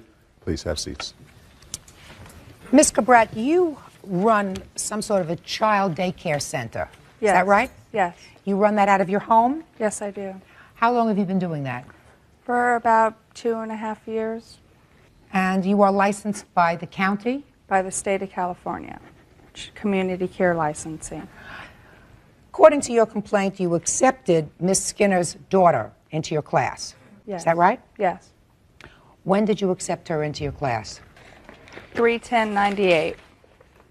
Is that correct, Miss Skinner? Approximately, yes. And how long did you stay in your class? Until February 2nd, 99. So she was there for a long time? Yes. You claim that the defendant owes you for child care. Correct. Okay. Your cross-complaint says that because your daughter was terminated by the plaintiff, you will cause certain distress, including the fact that you had to lose days from work. Yes. So that's your counterclaim. Yes. So why don't you tell me, since the child was with you for a year, what precipitated the problem? Another child was playing, twirling around with a baby bottle and a doll. And Shania, which is her daughter, walked into the child, which caused a little laceration on the forehead. I did try and contact the parent at work several times. I didn't receive a phone call back, so I felt the child needed medical attention. So I took her to her primary physician, which was in my charts. The doctor also tried calling the mother, and the mother did not call them back for 2.5 hours. So But you took the child to the child's own doctor? The child's pediatrician, which is that the correct, mother Miss put. Skinner? Yes. Okay, so far you don't have a problem with that. Not at all. Good. So what happened then? Everything was fine. The mother finally contacted me about 20 to 2 that day. She picked her daughter up. Everything seemed fine. Then I received a phone call about 9 p.m. that evening. She stated that I overreacted to certain issues she felt. Like what? The week prior to that, her daughter was very ill. The mother goes out of town quite often for business. The child stays with her aunt, which is a witness right there. The week prior, her daughter was very ill, vomiting, and I tried calling the aunt, and I didn't get a phone call back for a few hours. So What did you do? What did I do? I had to keep the child. They're ill. I separated the child from the others, and we took care of her until the aunt picked her up. Okay. So then you get this phone call a week later after the bottle. Mother did in fact come eventually, pick the child up. 9 o'clock that night, you called her and said you didn't like the way she handled it. It was actually 8:45 in the evening. I made it a point. I waited that long because I was upset. And because my daughter was hurt in her facility. I waited that long. I wanted to make sure that I was calm and that I didn't call her angry because I knew I was returning my daughter there the next day. I didn't want her to, do anything to my child. Why did you ever need to calm down? Well, I was upset. Why were you upset? I was upset because I had already told her that in the future, if you cannot reach me within the first 15 minutes, please contact Valerie Mason. She told me she couldn't do that. She couldn't contact? She told me she did not have to do that. She did not have to contact the emergency contact. Okay. So? And so I called her back that evening, basically trying to find out why she was unable to reach me when I have so many forms of, she can reach me. Okay. But yes, it does happen. It does happen, and your daughter was, I assume, bleeding from her forehead? Mm-hmm. She waited an hour Listen to me. before. She was bleeding from her forehead. Seems to me she reacted. I mean, I'm just trying to figure out why you were angry. Because if your daughter was bleeding, what she did was she may have gone to the phone, made a quick call, didn't get you right away. Child's bleeding, you say, forget this. Look up on the chart, who is the child's primary physician? I'm not going to take the child to an emergency room. Going right to the child's doctor to make sure everything's okay. It seems to me that that's a good thing. Very good. So I don't know why you were, put your hand down. So I don't know why you were angry. No, I wasn't angry at that. No, because you said to me you went home and you wanted to calm down. You didn't call it till later because you were so angry. I was upset. Upset? Yes. All right. So you were I was upset my daughter got hurt, yes. Well, but that happens when you're in a daycare facility. And I didn't want to call her to make her angry because I knew that she would get defensive. Okay. There came a time when you terminated her daughter. Yes. How much later did you terminate her daughter? It happened the following Tuesday. What happened? Since I couldn't reach the parent at her job, and these were the current numbers on the medical consent, I gave her new forms that needed to be filled out, so in case of an emergency, I could contact her immediately.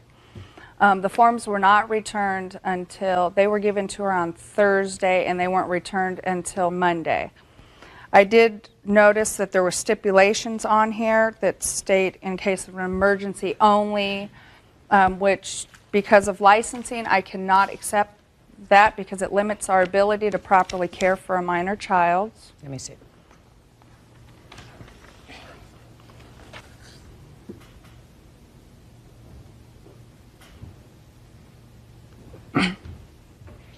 I see exactly what you mean.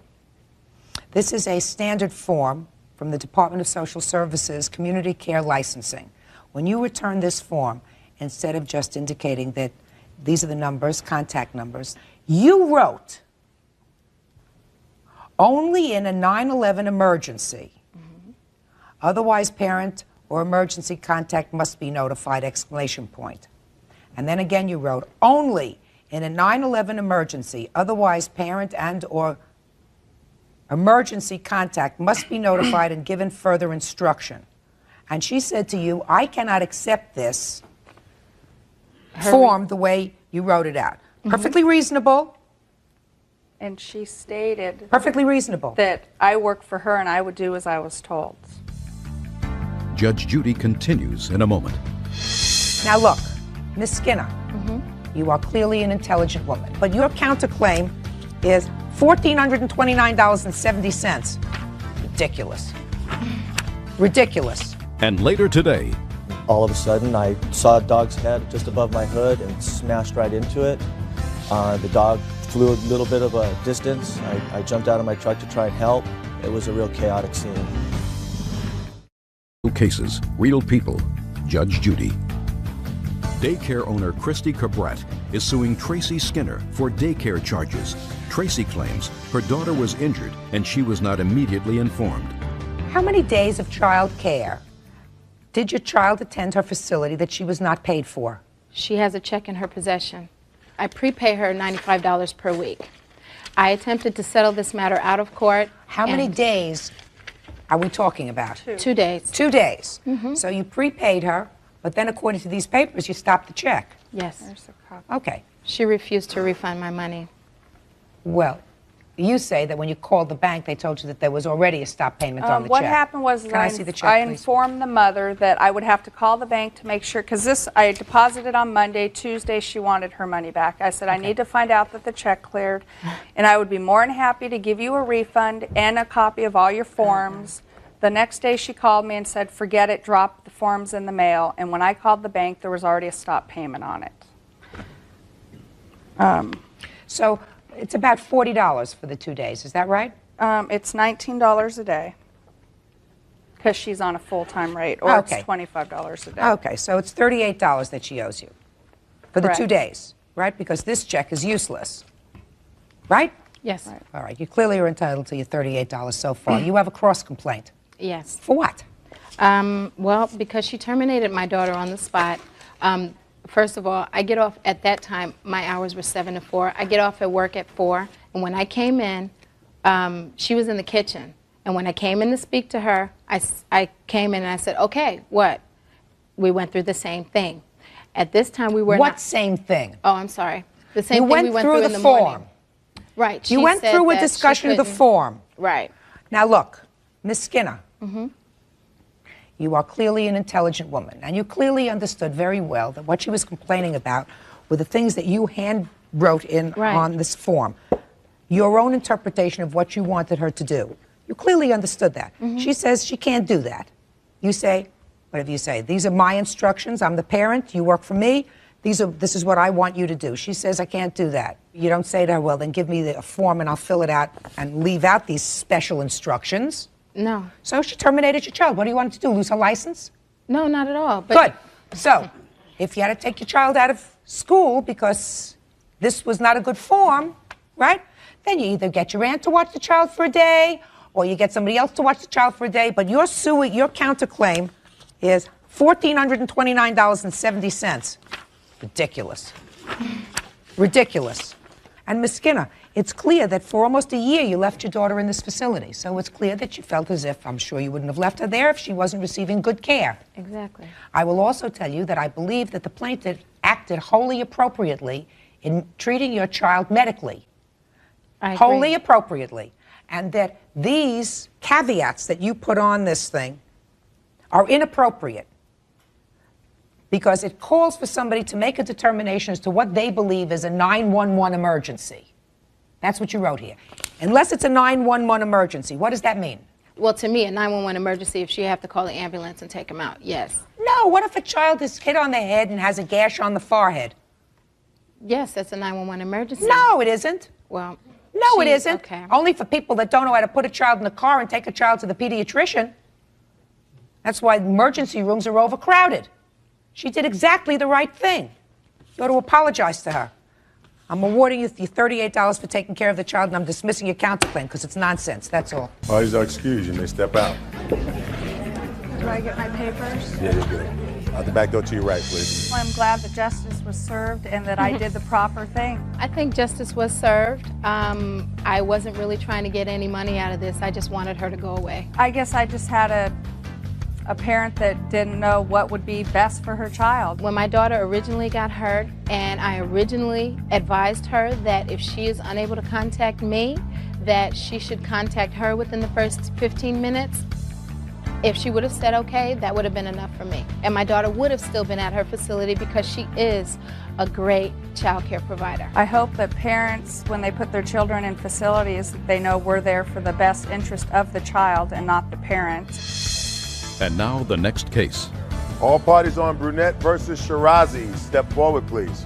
34-year-old general contractor Daniel Brunette claims 42-year-old holistic healer Virginia Shirazi's Rottweiler ran in front of his truck.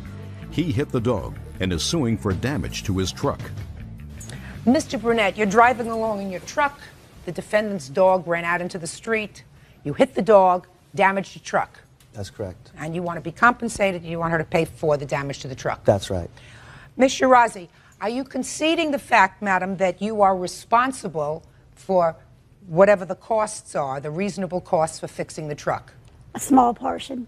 Okay, so you are conceding that your dog was in the wrong and you were neglectful in letting your dog be out in the street. No, which, not. Well, your dog was out without a leash? Yes. What kind of a dog do you have? A Rottweiler. That's a big dog. Mm-hmm. What was your dog doing out without a leash? I don't know. It was early in the morning. I believe he got out by mistake. Okay. Well, your dog is supposed to be on a leash. You are supposed to be responsible as a pet owner to make sure that a dog, especially a dog that size, doesn't get out into the street. Judge Judy continues in a moment. He says that the estimate that he got from your body shop was $600. You have it here as $423. Well, is it He $600? exaggerates everything. Closed captioning, sponsored in part by Real Cases, Real People, Judge Judy. Daniel Brunette is suing Virginia Shirazi for damage to his truck after hitting her Rottweiler. Tell me how the accident happened, sir. Well, I was traveling eastbound on Los Feliz Drive about 7 o'clock in the morning, probably 20 miles per hour approximately. All of a sudden, I split second saw a dog's head just above my hood and smashed right into it. The dog flew a little bit of a distance. I jumped out of my truck to try and help. I couldn't get anywhere near the dog. The dog was growling at me. That's when some neighbors came out. Also were trying to help. It was a real chaotic scene. Okay. Is your dog all right now? Fine. Good. Let me see the damage to the truck.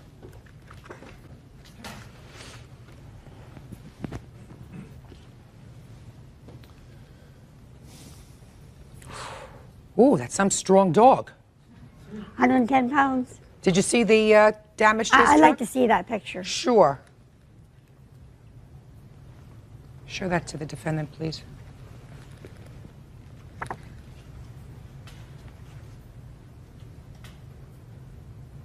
Okay. Okay, did you get estimates on the truck? Yes, I did. Can I see them, please?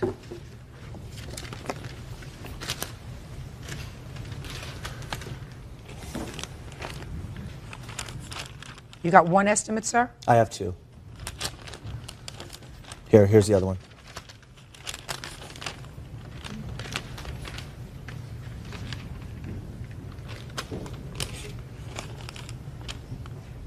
That's some difference. I know. And I'm worried a little bit that the lower estimate might be a lowball figure, Your Honor.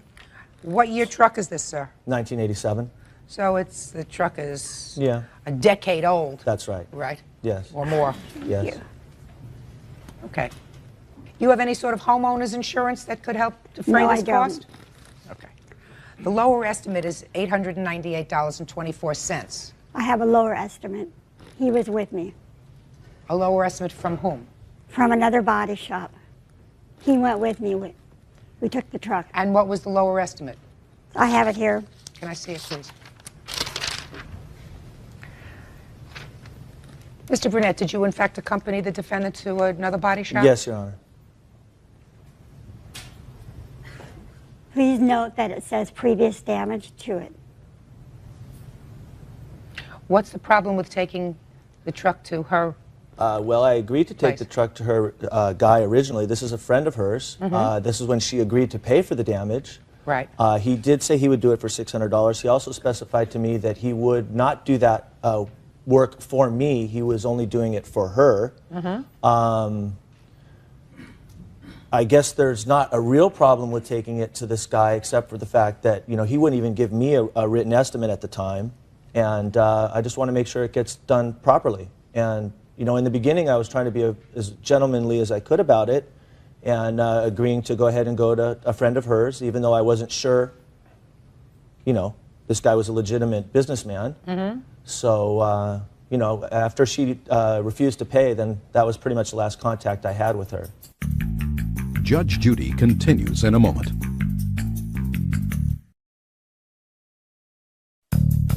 Want justice? Call 1-888-800-JUDY. On the internet, judgejudy.com. He says that the estimate that he got from your body shop was $600. You have it here as $423. Well, is it He $600? exaggerates everything. No, I'm asking you a question. I'm sorry. What he was it? exaggerates everything. He's out. Anyway. Have you ever had your body work done at this body workshop? Yes, I trust him. Mike's Auto Body is a reputable body shop. Been in business for 10, 20 years. Okay. The estimate that you have is $423.84. Make it $424, and his lowest estimate is $898 or $900. Bert, do me a favor, please. You're in charge of this. Add up those two figures, $898 and $424. And then you want to divide it in half? Yes. I anticipated, Judge. Well, we've known each other a long time. Yes, we have. 661. Judgment for the plaintiff in the amount of $661. Thank you. Parties are excused. You may step out. I'll be back to your right. Judge Judy continues in a moment. And on the next Judge Judy. All parties on Harmon versus Wilkins. Step forward. 25-year-old Pamela Harmon is suing her former supervisor at Lee's Famous Recipe Kitchen, Anthony Wilkins, 36, for repossessing her car. Anthony says she stopped making payments. All rise. Order in the court. Your Honor, this is case number 700 on the calendar in the matter of Harmon versus Wilkins. Parties have been sworn in, Judge. You may be seated. Ma'am, have a seat, please. Ms. Harmon, you worked at the same place where the defendant was employed. He was your supervisor, is that right? Yes, ma'am. And you purchased an automobile from him back in, is it May of 1997? Yes. What kind of car was it? It was an 89 Honda Accord. And the purchase price? It was a total of $6,000. Okay. And from what I gather, your arrangement with him was, since you didn't have the money for Right. the car, and you didn't have someone to co-sign a note for you, what you arranged to do was you would keep the title in your name until the purchase price was paid. No, until she made arrangements to purchase the vehicle herself. But the title was in your name? Yes. You drove the car for 13 months. Yes, I did. And then he repossessed the car because he says that you stopped making payments. Is that right? Yes, she didn't drive it 13 months, though. Well, she says that you repossessed the car in June of '98. Yeah, but I didn't give her the car when you had stated. It was about 8 months, in my opinion. I figured that she drove this car for 13 months. Is that what you say? You drove Yes, the car ma'am. for 13 months? Yes, ma'am. And did you make the payments for the 13 months? Yes, I did. All the payments? All of them. Show me. Mr. Wilkins refused to give me any receipts whatsoever. In fact, I tried to give him a money order, and he told me that he did not want his wife to know how much money was in his bank account. So he ordered for me to give him cash every time. When we got paid every 2 weeks, he would come down to the store, I'd go up to the bank, come back, and hand him $130. Is that right, every sir? time. The $130 part's right. What's not right? For 8 payments. The wife thing, I have no idea what she's talking about, and the receipt thing, she never asked for one. According to you, when did she stop making payments? You said she made some payments that were partial as well. Yes. Well, tell me about But we had an ongoing, business relationship. I had loaned Pam money. Her, husband was a little abusive, trashed the cars that she had had when I had met her. And so she stopped about, probably 6 weeks before I found the car. Well, how much do you say she gave you in total during the time? She gave me 8 payments of $260, I guess is what she's trying to say. I thought the payment was $240. You say she drove the car for 8 months, and she gave you 8 payments, so that she wasn't in arrears to you when you took the car back. When I went and took the car, she had quit her job prior to that and was not making any payments. Did you lose your job, or did you leave your job? I did leave my job. When did you leave your job? June 2nd. And when did you actually repossess the car?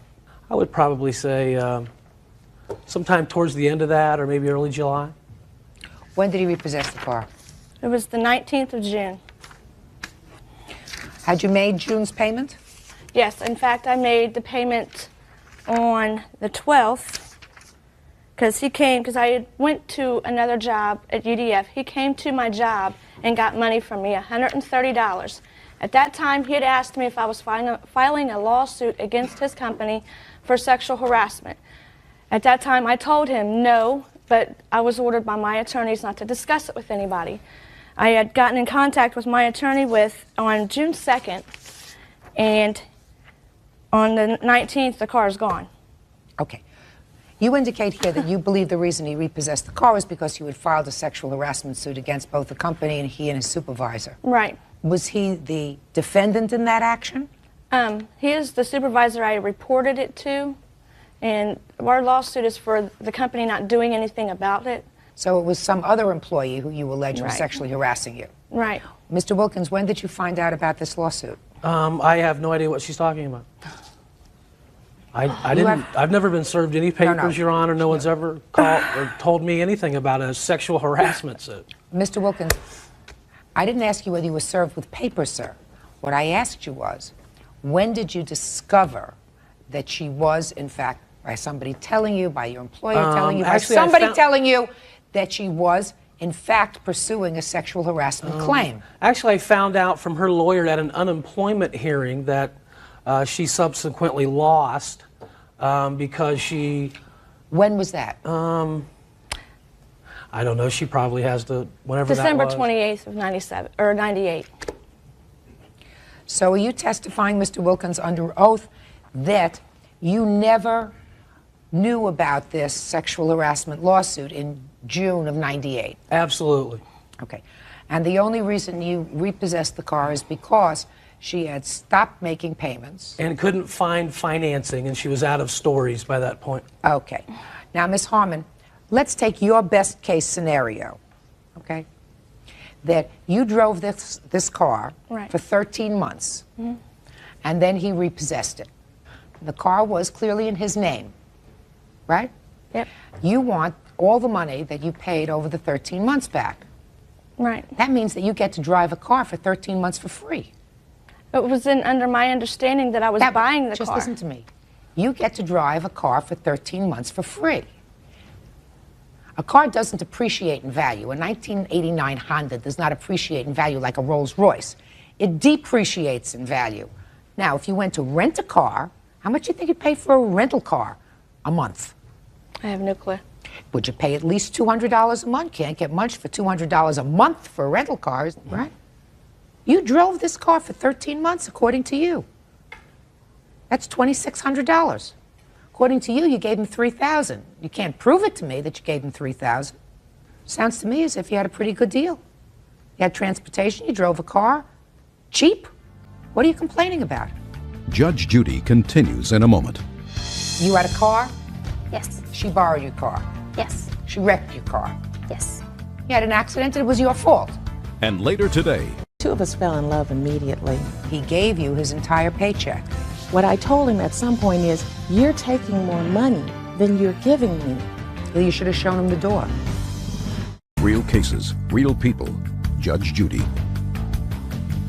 Pamela Harmon claims Anthony Wilkins repossessed her car after paying him $3,000. It's his car. You were renting it from them until you paid it off.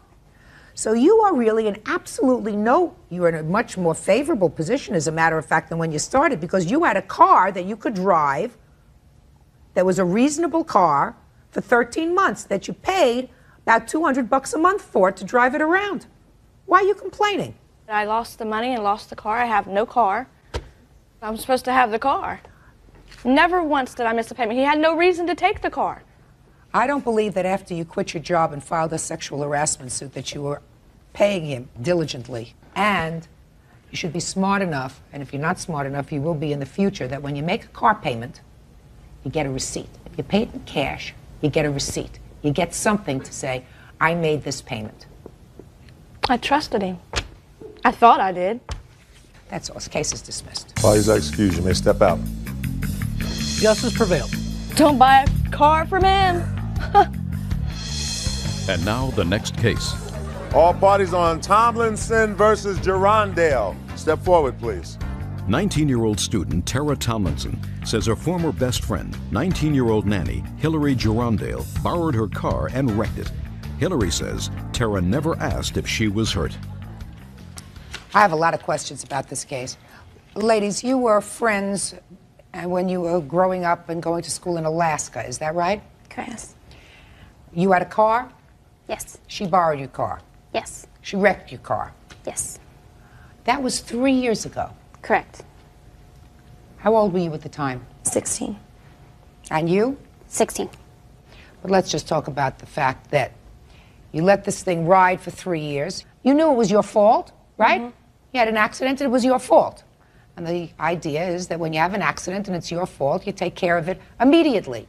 So this is your mom? Okay. Step up here. Ms. Tomlinson? Yes. Can you tell me why you didn't immediately, when your daughter told you that her car had been wrecked, initiate suit against Ms. Gerondale on behalf of her daughter for the costs of having your car fixed? Well, we did initially contact them and made every effort to even split the cost with them of what it had cost us. They said that they would not pay for any of it. So we did. Hillary's father. Why didn't your insurance cover it?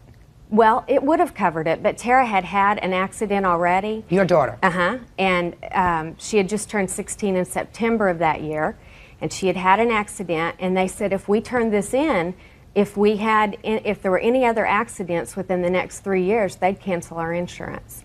Okay. Now my question to you is, I assume you discussed this matter with your husband, is that right? Didn't you feel any responsibility at all? At the time, he did offer to pay to the deductible, but by the time things escalated, the deductible wasn't going to be there because they chose not to turn into the insurance. What was your deductible? $500. And they never paid even the $500. Well, they completely They never did washed their anything. hands of the whole thing. Well, do you feel as if you have a moral obligation to pay the $500? Yes. Which means that the insurance would have covered the other out-of-pocket expenses you had, but for the fact that your daughter had had a previous accident. Is that Yes. right? So you would consent to a judgment in the amount of $500. Is that Yes. fair? Yes. Perfect. Judgment for the plaintiff in the amount of $500. That's all. Parties are excused. You may step out. Our friendship suffered over something like this, and she and I were best friends for 4 years. I'm just glad after 3 years it's over with, and I just wish it could have been over with 3 years ago so we could have rekindled our friendship. And now the next case. Parties on Oaks versus Finley. Step forward, please. 48-year-old dog breeder Mignon Oaks is suing former live-in lover, auto salesman James Finley, 49, for rent. James says he gave Mignon all the money he made. Miss Oaks, you and the defendant lived together for 2 years. For 11 months. Okay. And you were hoping to build a future together, I assume. Yes, ma'am. It didn't work out. No. You say that he owes you money for room and board. Yes. Tell me about that. In May of '97, I produced a program, and I had a gospel singer to come and put on a concert. James was one of her background singers. We met and we traveled in similar circles, and the two of us fell in love immediately. By September 27th, he moved in with me. One of the first things we decided on was that he would pay rent and how much the rent would be. We agreed on $250 per month, and he agreed that he would contribute $2 per month towards the food bill. What I didn't understand was the financial situation that he was in when he moved in. He worked a temporary job, and they didn't... Just a minute. Well, you acknowledge, Miss Oaks, in your papers, and he indicates that he gave you his entire paycheck. He gave me his entire check. And that you took that check. Is that right? Yes. And with that check, I assume that you used it to pay a variety of bills, and he took money out of that to have cash in his pocket as well. Is that right? What he did is came to me for his car note, for gasoline, for food money, for money to lend to, which I later found out was still his wife. I did not know that he was married, to give her money for gasoline. He'd often let her use his car and use one of my cars. What I told him at some point is, you're taking more money than you're giving me. Well, you should have shown him the door. Judge Judy continues in a moment. I was there for him. I supported him. I tried to help him be the man that he wanted to be. Well, it doesn't work out that way, Miss Oaks. Closed captioning sponsored in part by Real Cases, Real People, Judge Judy. Mignon Oaks is suing former live-in lover James Findlay for rent. So you took his paychecks and you handled the finances as if you were a married couple. Yes, ma'am. But when it didn't work out, you want him to pay you the $250 a month rent for 11 months. Is that right? That's correct. And food. That's correct. Well, it doesn't work out that way, Miss Oaks. Your Honor, there were more things involved that I did for him that were specifically loans. There are many things that I did for him because I cared for him, because I loved him. Show me the list that's for loans.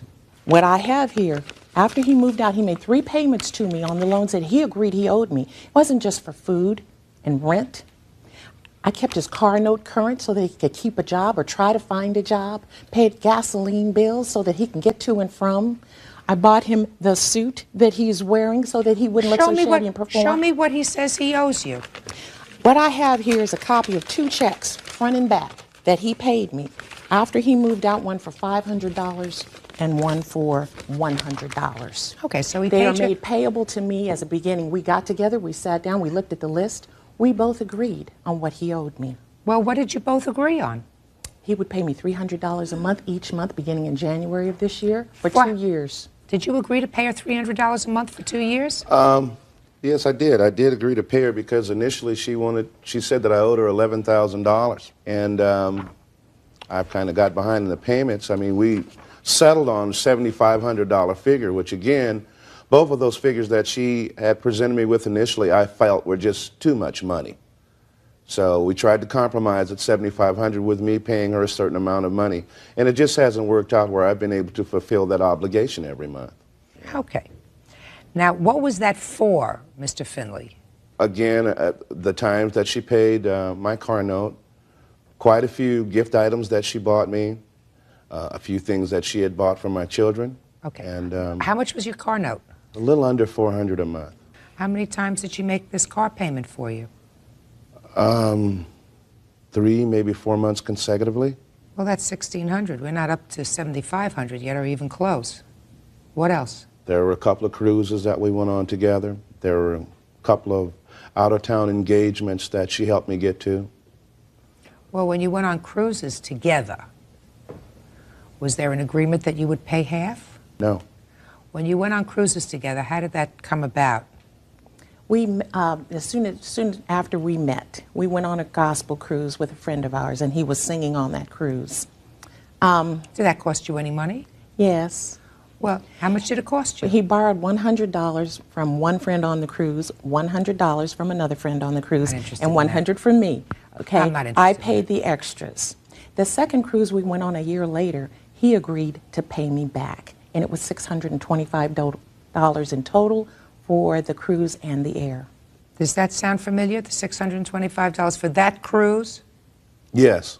And there was an amount that I gave her immediately as we returned from the cruise that she accepted, and I thought that was actually my end of it. How much was that? It was over $250. Does that sound familiar? He gave me $800, a check for $500, a check for $200. For what? A check for $100 towards the entire debt. Rent, food, the cruise. He was married. He could never come up with the money to file divorce papers. There was the filing fees for that. There were the car notes. I paid for his insurance for 2 months. I had to give him gasoline to go to work every day. We were trying to make it. I was there for him. I supported him. I tried to help him be the man that he wanted to be. It just didn't work out. Judge Judy will continue in a moment. On the internet, judgejudy.com. Why did you stop paying her? Well, you know, really, we started having some real problems. She became abusive. I'm still getting these threats that she's going to do this or that and tear up this or tear up that. You know, it came to a point where I was suggested to me by a friend that I should get a restraining order, and I didn't do that. It was also suggested by my employer that I do that because she had wrote letters to my job, addressed to my managers Was this and all all that. about money? Well, at this point, it seems to be all about money. Okay, so she wanted her money. If you'd paid her her money, she would have left you alone. I don't think so. Well, let's try it. Judgment for the plaintiff in the amount of $5,000. That's all. Parties are excused. You may step out. Out the back door to your Judge right. Judy will continue in a moment. And on the next Judge... All parties on Hill versus Loker, step forward. 22-year-old office clerk Deshane Hill says former roommate, 21-year-old receptionist Ariel Loker caused her to be evicted. Ariel says Deshane threatened to kill her. All rise.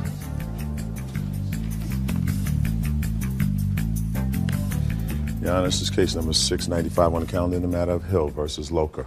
Parties have been sworn in, Judge. You may be seated. Folks, have seats. How old are you? 23. And you? 21. According to this complaint, you two decided to live together. You signed a 6-month lease on an apartment. You moved in September. You each paid half the rent of September. Is that right? That's correct. And then came October, and you didn't have any money for the rent. Yes, Your Honor. Were you working? Yes, ma'am. So why didn't you have any money for the rent? I had the money for rent.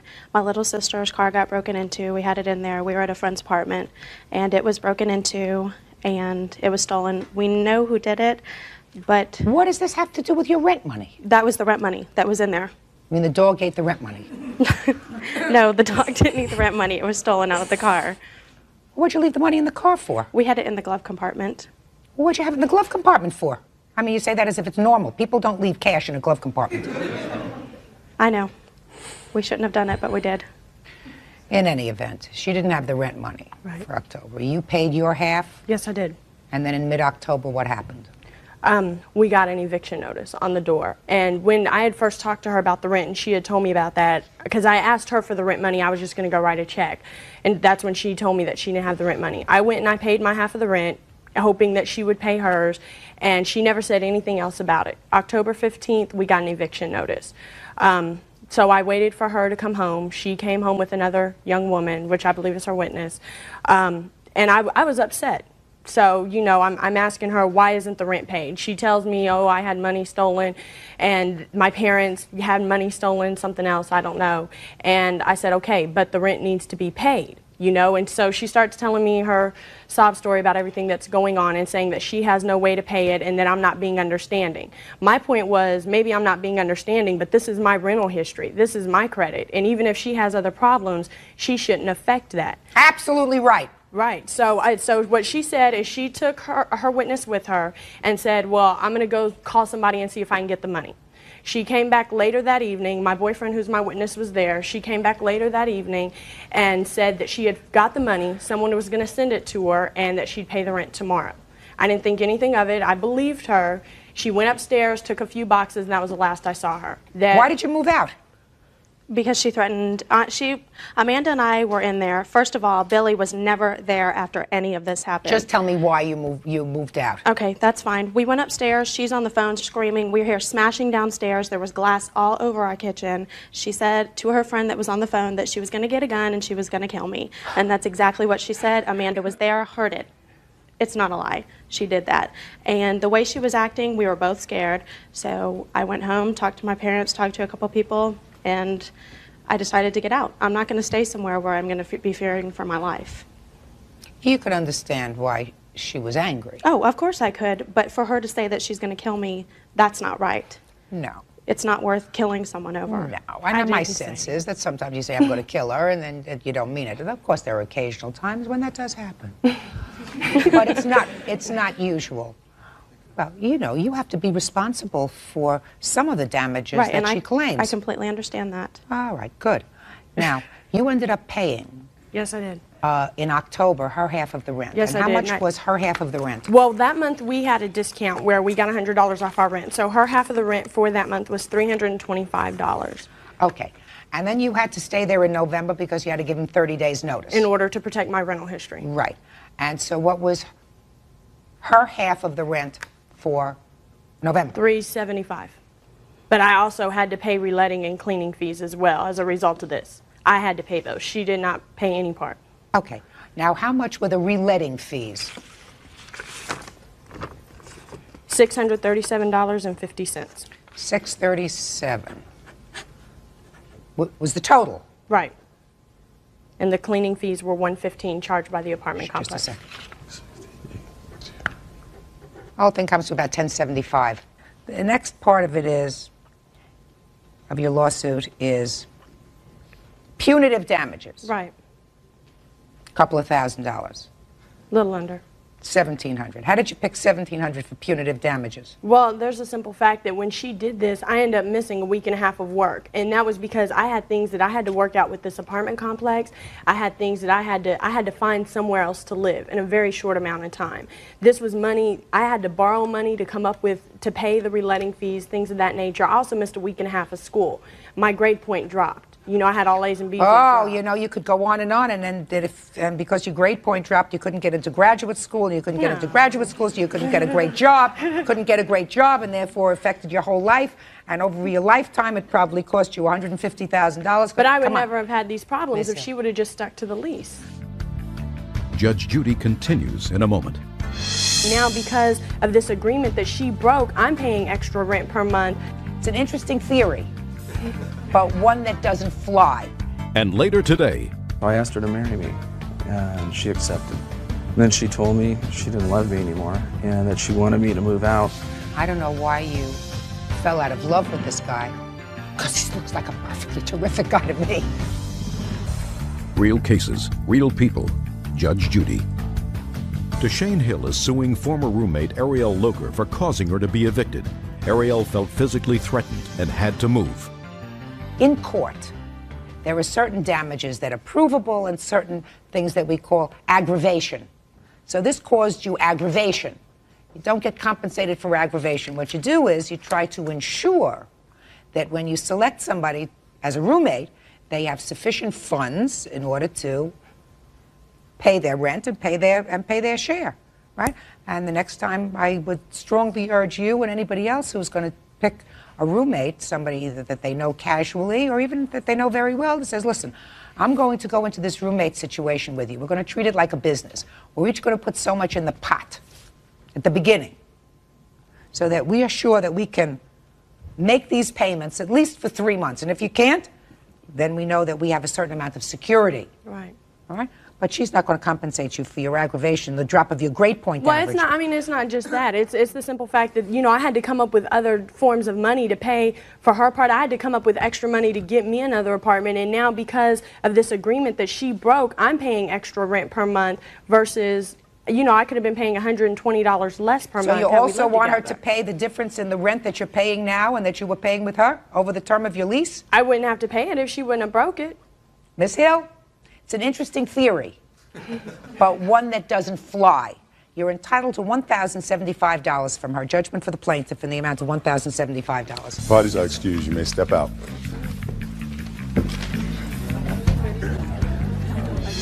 Pick your roommates carefully. Be very Get careful. to know them. Yes. That's one thing I can agree with her on. Pick your roommates carefully because you don't need to get in a situation like this. It's horrible. And now the next case. All parties on Ford versus Foster. Step forward, please.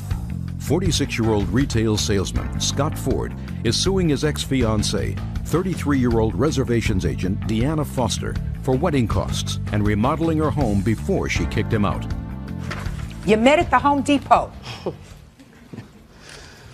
where you were working, sir. Yes. Yes. A romance blossomed and you moved in together. You Yes. moved into her home. Yes.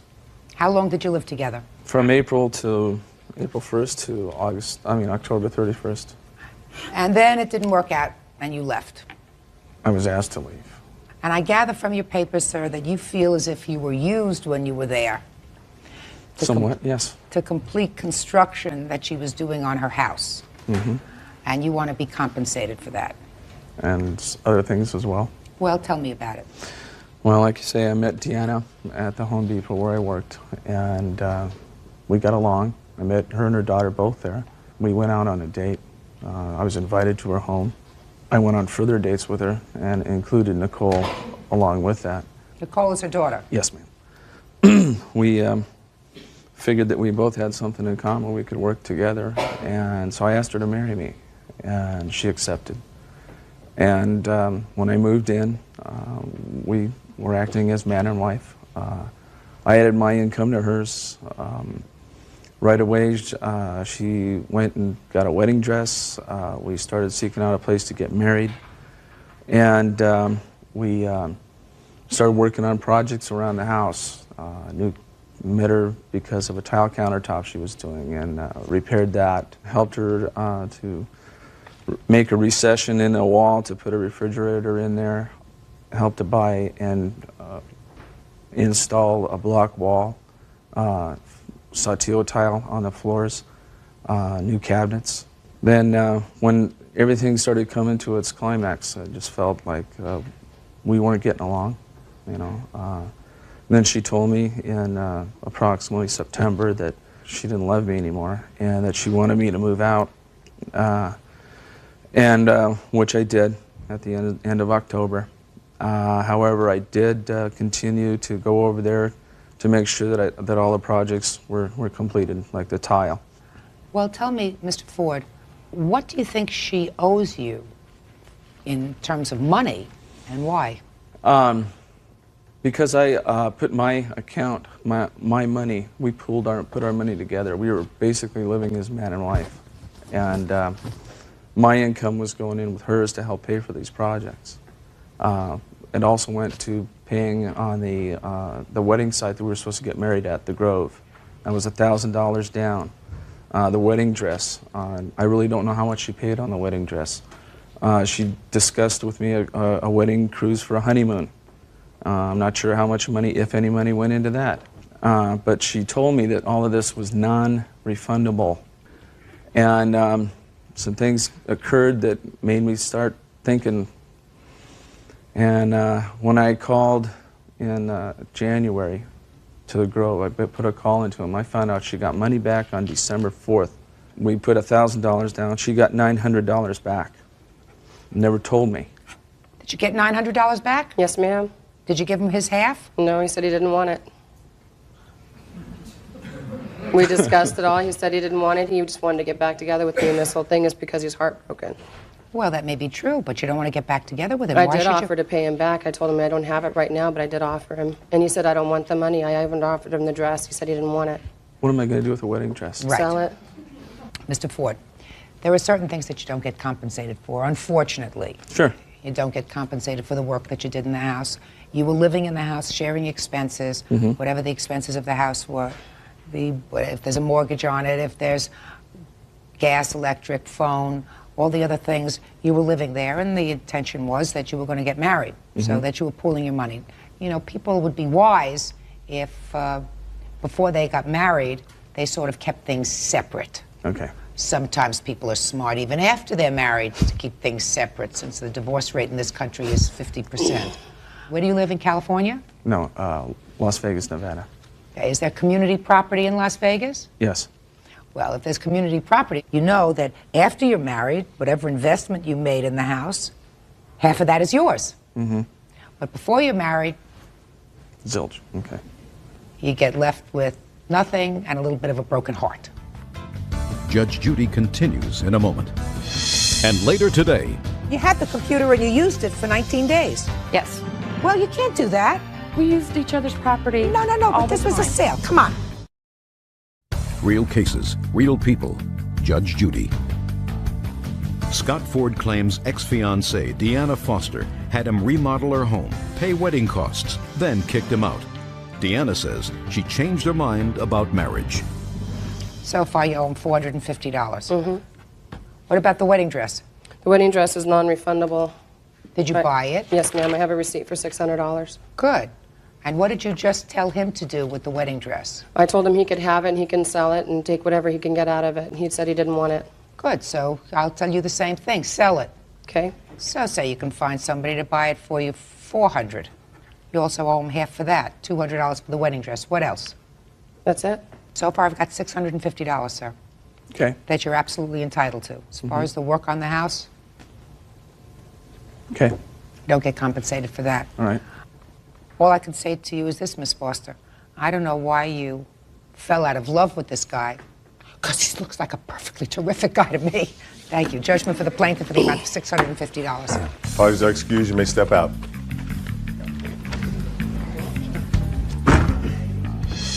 Good luck, Scott. Watch yourself, guys. There's plenty of them out there just like this one. And now the next case. Parties on Goldsby versus Brantley. Step forward, please. Purchasing agent Connie Goldsby says her former friend, office manager Carolyn Brantley Knott, sold her a bad computer. Carolyn is countersuing Connie for using the computer without paying. Miss Goldsby, this was a friend of yours. Yes. And she had a computer, second-hand computer. She was selling it. Yes. She was selling it for $1,000? $600. $600. Mm-hmm. And you gave her $200 down. Yes. And took the computer. Yes. What was your arrangement with her as far as paying back the rest? I was going to pay her within a week or two, and there was some problems with the software, with the DOS in there. She was trying to she tried to install her DOS floppies. Just listen to me. Okay. I know nothing about computers. Neither did I. Okay, I know nothing about it. So we're going to make believe that I'm a computer idiot, and we're just going to go on the law. Okay. You bought this computer for $600. You gave her $200 down. You were supposed to pay her the rest when? Within a few weeks. We didn't have a specific date. But within a few weeks? Yes. Okay. And there came a time when you told her you didn't want the computer anymore. Yes. How much after she brought it to your house? Well, the final time that I had told her was about 19 days. We, for the 2.5 weeks up until that 19th day, we were trying to resolve what problems there were with the software. Well, this is a second-hand computer. It's not under warranty. So after 19 days, you told her you didn't want the computer anymore. Right. And did you bring it back to her? No, actually, she was at my home. I had it prepared for her to take, and I was going to help her load it. She turned around and walked out. Well, I told her that I didn't want to buy the computer, and that she could reimburse me the $200, at her convenience due to their, financial situation. And she turned around and said to me that she hoped my kids didn't screw it up. Well, you had the computer and you used it for 19 days. Yes.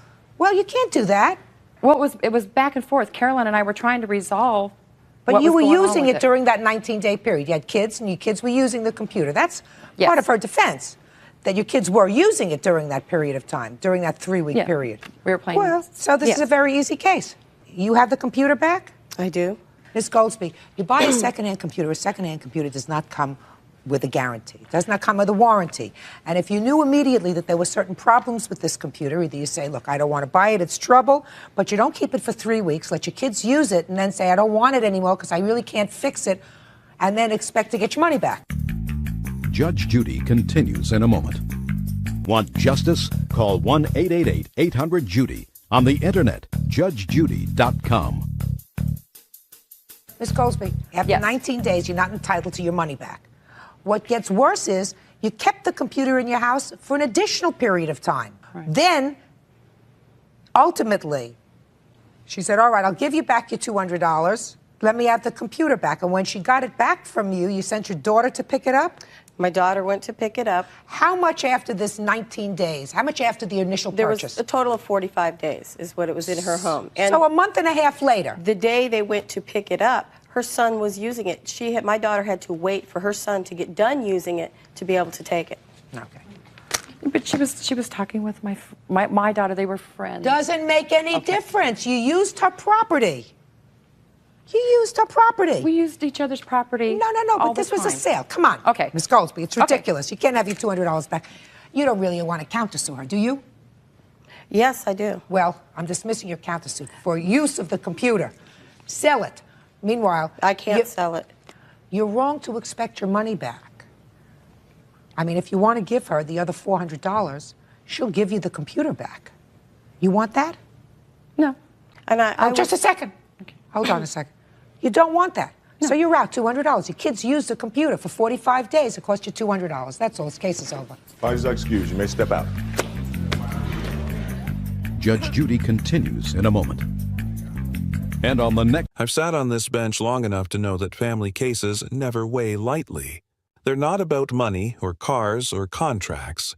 They're about love, tangled in fear, pride, and the desperate need to be right. That morning, two people walked into my courtroom. A father, mid-40s, stern, exhausted, and trying to look in control. A teenage girl, 17, eyes filled with defiance and sadness in equal measure. Between them sat the cause of their war, a car, a simple vehicle that had somehow become the price of freedom and the symbol of everything broken between them. David Palmer versus Vanessa Palmer, I read aloud. Plaintiff is suing his daughter for the return of a car he claims he purchased under agreement. The father looked angry. The daughter looked heartbroken. And I already knew this wasn't about ownership. It was about control. David Palmer, 42 years old, a man who worked hard, paid his bills, and raised his daughter alone after separating from her mother. He believed in structure, in order, and in his word being final. Vanessa Palmer, 17. Still in high school, curious, impulsive, and, like most young girls her age, convinced that love could fix anything. She had recently started seeing a 20-year-old man, a man with a 6-month-old baby. To David, that was a disaster waiting to happen. To Vanessa, it was love. When Vanessa turned 16, David bought her a car. Not a fancy one, just enough to get to school and work. He said it was a gift, but it came with unspoken conditions. No late nights, no skipping school, no seeing that boy. When she broke those rules, the car suddenly became something else. Not a gift, but a leash. I looked at David and asked, "Why are you suing your daughter, Mr. Palmer?" He adjusted his tie, his voice rising. "Because she disrespected my rules. I bought her that car so she could do the right thing, not so she could run off with some loser." Then I turned to Vanessa. "Your response?" Her voice was quiet but steady. "He didn't buy it as a loan. He said it was mine. Then he used it to control me. When I refused to break up with my boyfriend, he threw me out." There was silence. The kind of silence that tells you this fight wasn't just about property. It was about a home that had stopped feeling like one. I leaned forward. "Mr. Palmer, when you gave her the car, did you ask her to sign anything?" He held up a faded paper. "We wrote down that she'd follow the house rules or the car would come back to me." I took it, read it, then looked at him. "This isn't a legal contract. This is a parenting plan. And in this courtroom, parenting plans are not enforceable by lawsuits." He frowned. "So she gets away with it?" "No," I said. "She doesn't get away with anything. She learns. And you, Mr. Palmer, learn something too. That love and control don't mix." I turned to Vanessa. "Why did you leave home?" She hesitated. "Because he was angry all the time. He checked my phone, followed me, told me who I could talk to. I just wanted to breathe." David's face tightened. "I was protecting her." I raised my hand. "No, sir. You were punishing her for growing up." His voice cracked slightly. "She was slipping away. I didn't want her to make my mistakes." "And what mistakes were those?" I asked. He looked down. "I married too young, that was it. The real reason, a father reliving his own regrets through his daughter, trying to save her by taking her choices away." I said quietly, "Mr. Palmer, fear is not love. When fear runs a household, it breeds rebellion, not safety. You wanted to protect her, but you built a wall so high that she had no choice but to climb over it." He stared at me. "She left without a word." "She didn't leave to hurt you," I replied. "She left to find air. And that says more about how trapped she felt than how ungrateful she was." Vanessa started to cry. I didn't want to hurt him. I just couldn't stay where everything I did was wrong. I said softly, "That's what happens when love turns into a set of rules. Eventually, people break the rules, not because they want to, but because they can't breathe under them anymore." I straightened in my chair. "Legally speaking," I explained, "you cannot sue a minor for property that is part of parental care. If the car was purchased as part of supporting your child, then it falls under your responsibility, not her debt." David frowned. "So what happens now?" I looked him in the eye. "What happens now is you stop confusing parenting with possession. She's your daughter, not your defendant." He went silent. I took a breath. The court finds in favor of the defendant, Vanessa Palmer. The father's claim is dismissed. I paused, then added gently, but before I end this case, I have something to say to both of you. I looked at David. Mr. Palmer, you can't use the law to repair what fear has broken. If you want your daughter back, you'll have to earn her trust, not by controlling her, but by respecting her. Then I turned to Vanessa. Miss Palmer, the world is not kind to young women who mistake rebellion for freedom. That man you're with, if he already has a child and can't care for himself, he won't save you. Be smart. Be stronger than your heart. Both of them were quiet, and for a brief second I thought maybe, just maybe, they heard me. After they left, I sat alone in the courtroom. I've ruled on thousands of cases, but the ones that stay with me are the ones where love and pride go to war. David Palmer wasn't a bad man. He was just afraid of losing his little girl to a world he didn't understand. Vanessa wasn't ungrateful. She was just tired of being treated like a child. Both of them were right, and both were wrong. The car was never really the issue. It was just the vehicle. For pain, for pride, for control. If you were David, would you hold on tighter or let go? And if you were Vanessa, would you run or turn around and talk? Love doesn't mean control, and freedom doesn't mean defiance. The truth is, every parent has to learn when to step back, and every child has to learn when to listen. That day, I didn't just rule on a lawsuit. I watched a family on the edge of losing each other, hoping they'd find a way back, not through court orders, but through understanding, because at the end of the day, justice can give you a verdict, but only compassion can give you peace. There are days when I deal with broken contracts, days when I deal with broken cars, and then there are days when I deal with broken hearts, hearts shattered by arrogance disguised as virtue. That morning, when the bailiff called the case, I could already tell this wasn't going to be easy. Reverend Joseph Douglas versus Christina White, he announced. Plaintiff is suing for $5,000 in damages due to unfit living conditions and emotional distress. The man walked in wearing a cross around his neck and a scowl across his face. The woman followed. Tall, poised, dressed in black, eyes wary but proud. They didn't just bring a lawsuit into my courtroom. They brought judgment. Reverend Joseph Douglas, age 61. A preacher by title. A man of God, at least in theory. He rented a room in Christina White's house for 3 months. Christina White, 53. A small business owner. Born male, transitioned later in life. She worked hard to rebuild her peace, her identity, her dignity. For a short time, these two shared a roof. Then they shared something much heavier, a hatred born of misunderstanding. Reverend Douglas, I began, tell me why you're suing Ms. White. He cleared his throat, his voice booming with false authority. Your Honor, the conditions of that home were ungodly. The power was cut off. There was shouting, immorality. I endured abuse in that place. Christina exhaled sharply. He's lying. He lived there for months without paying rent on time. The moment I asked him to move, he turned vindictive. He called the city on me, reported me to the Better Business Bureau, and outed me publicly as transgender. The courtroom went silent. I turned to Douglas. Did you write a letter to the Better Business Bureau claiming Ms. White was, and I quote, a man pretending to be a woman who shouldn't be allowed to serve the public? He didn't flinch. I did. I believe in truth. I set down my pen. No, Reverend. You believe in cruelty. He puffed out his chest. I stand by my faith. The Lord says, I cut him off. The Lord also says, judge not, lest ye be judged.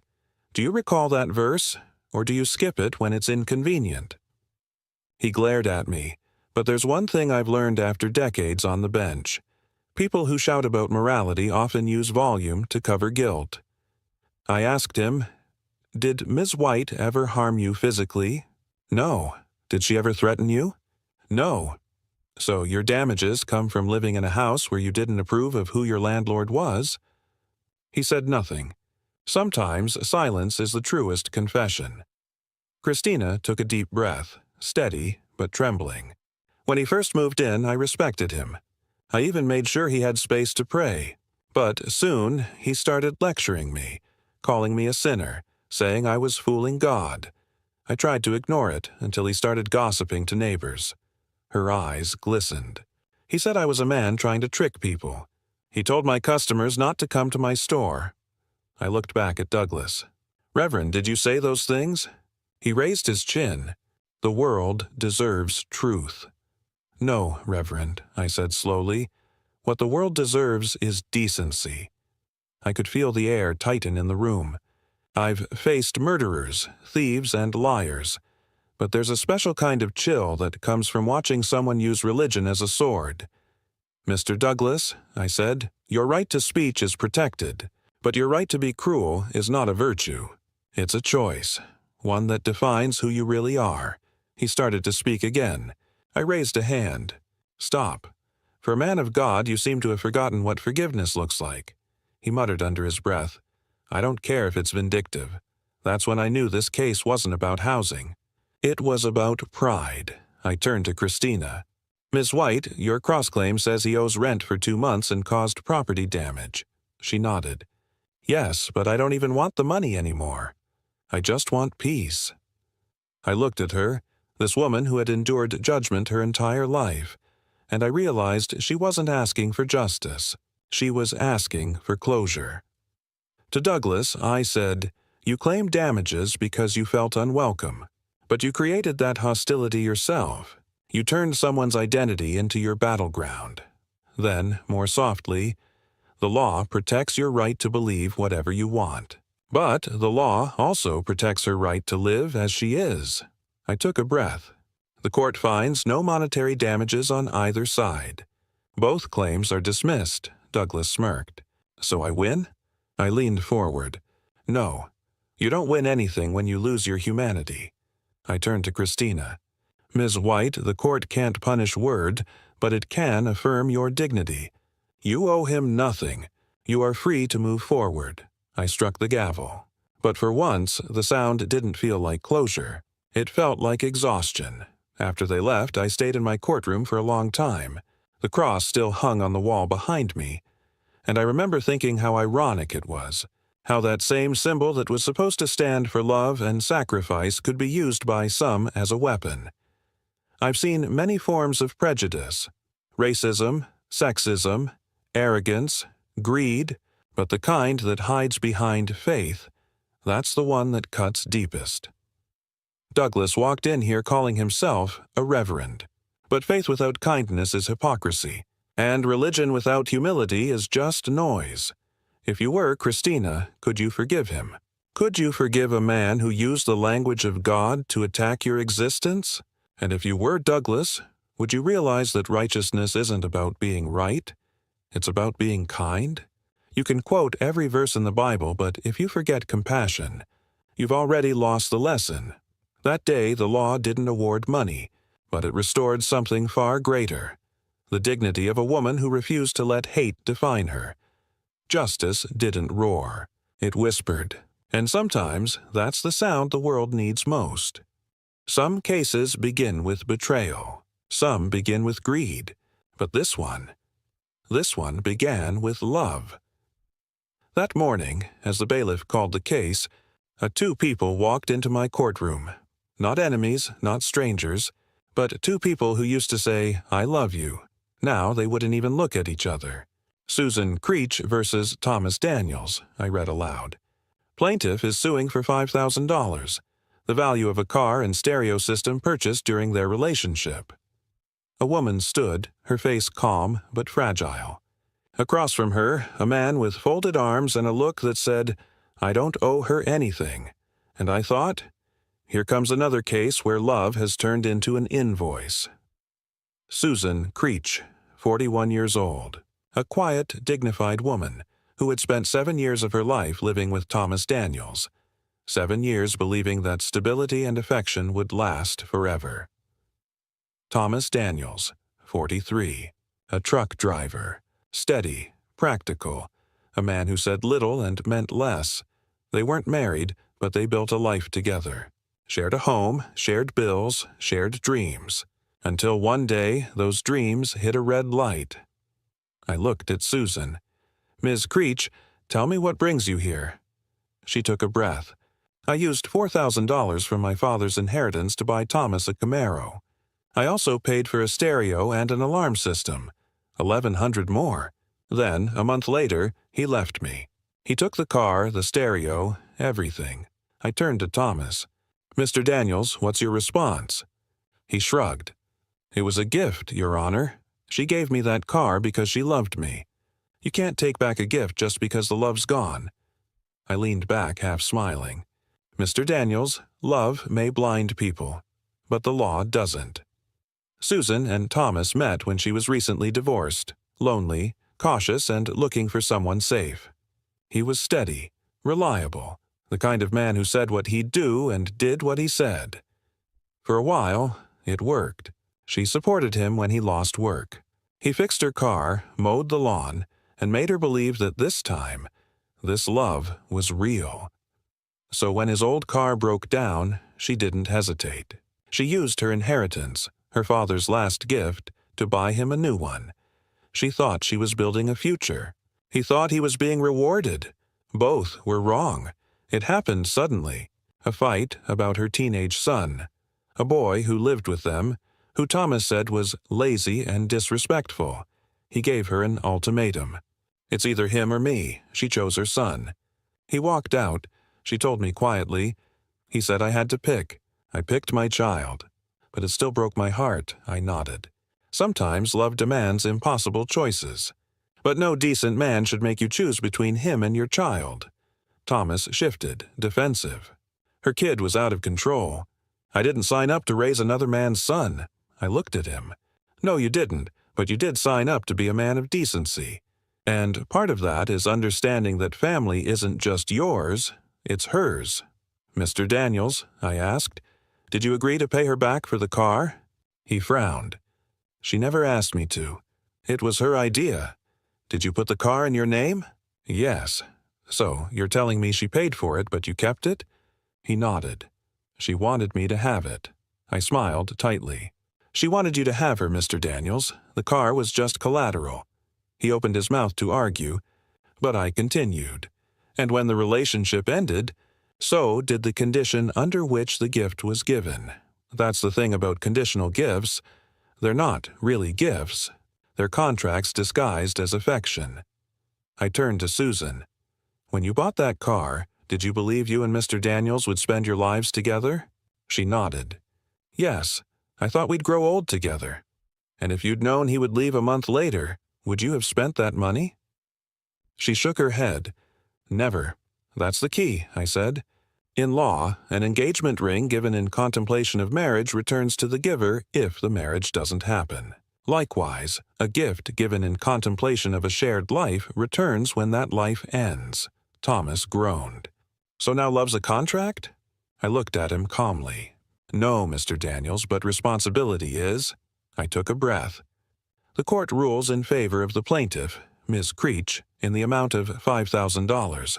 Thomas frowned. You can't sue over a breakup, I nodded. You're right. You can't sue for heartbreak.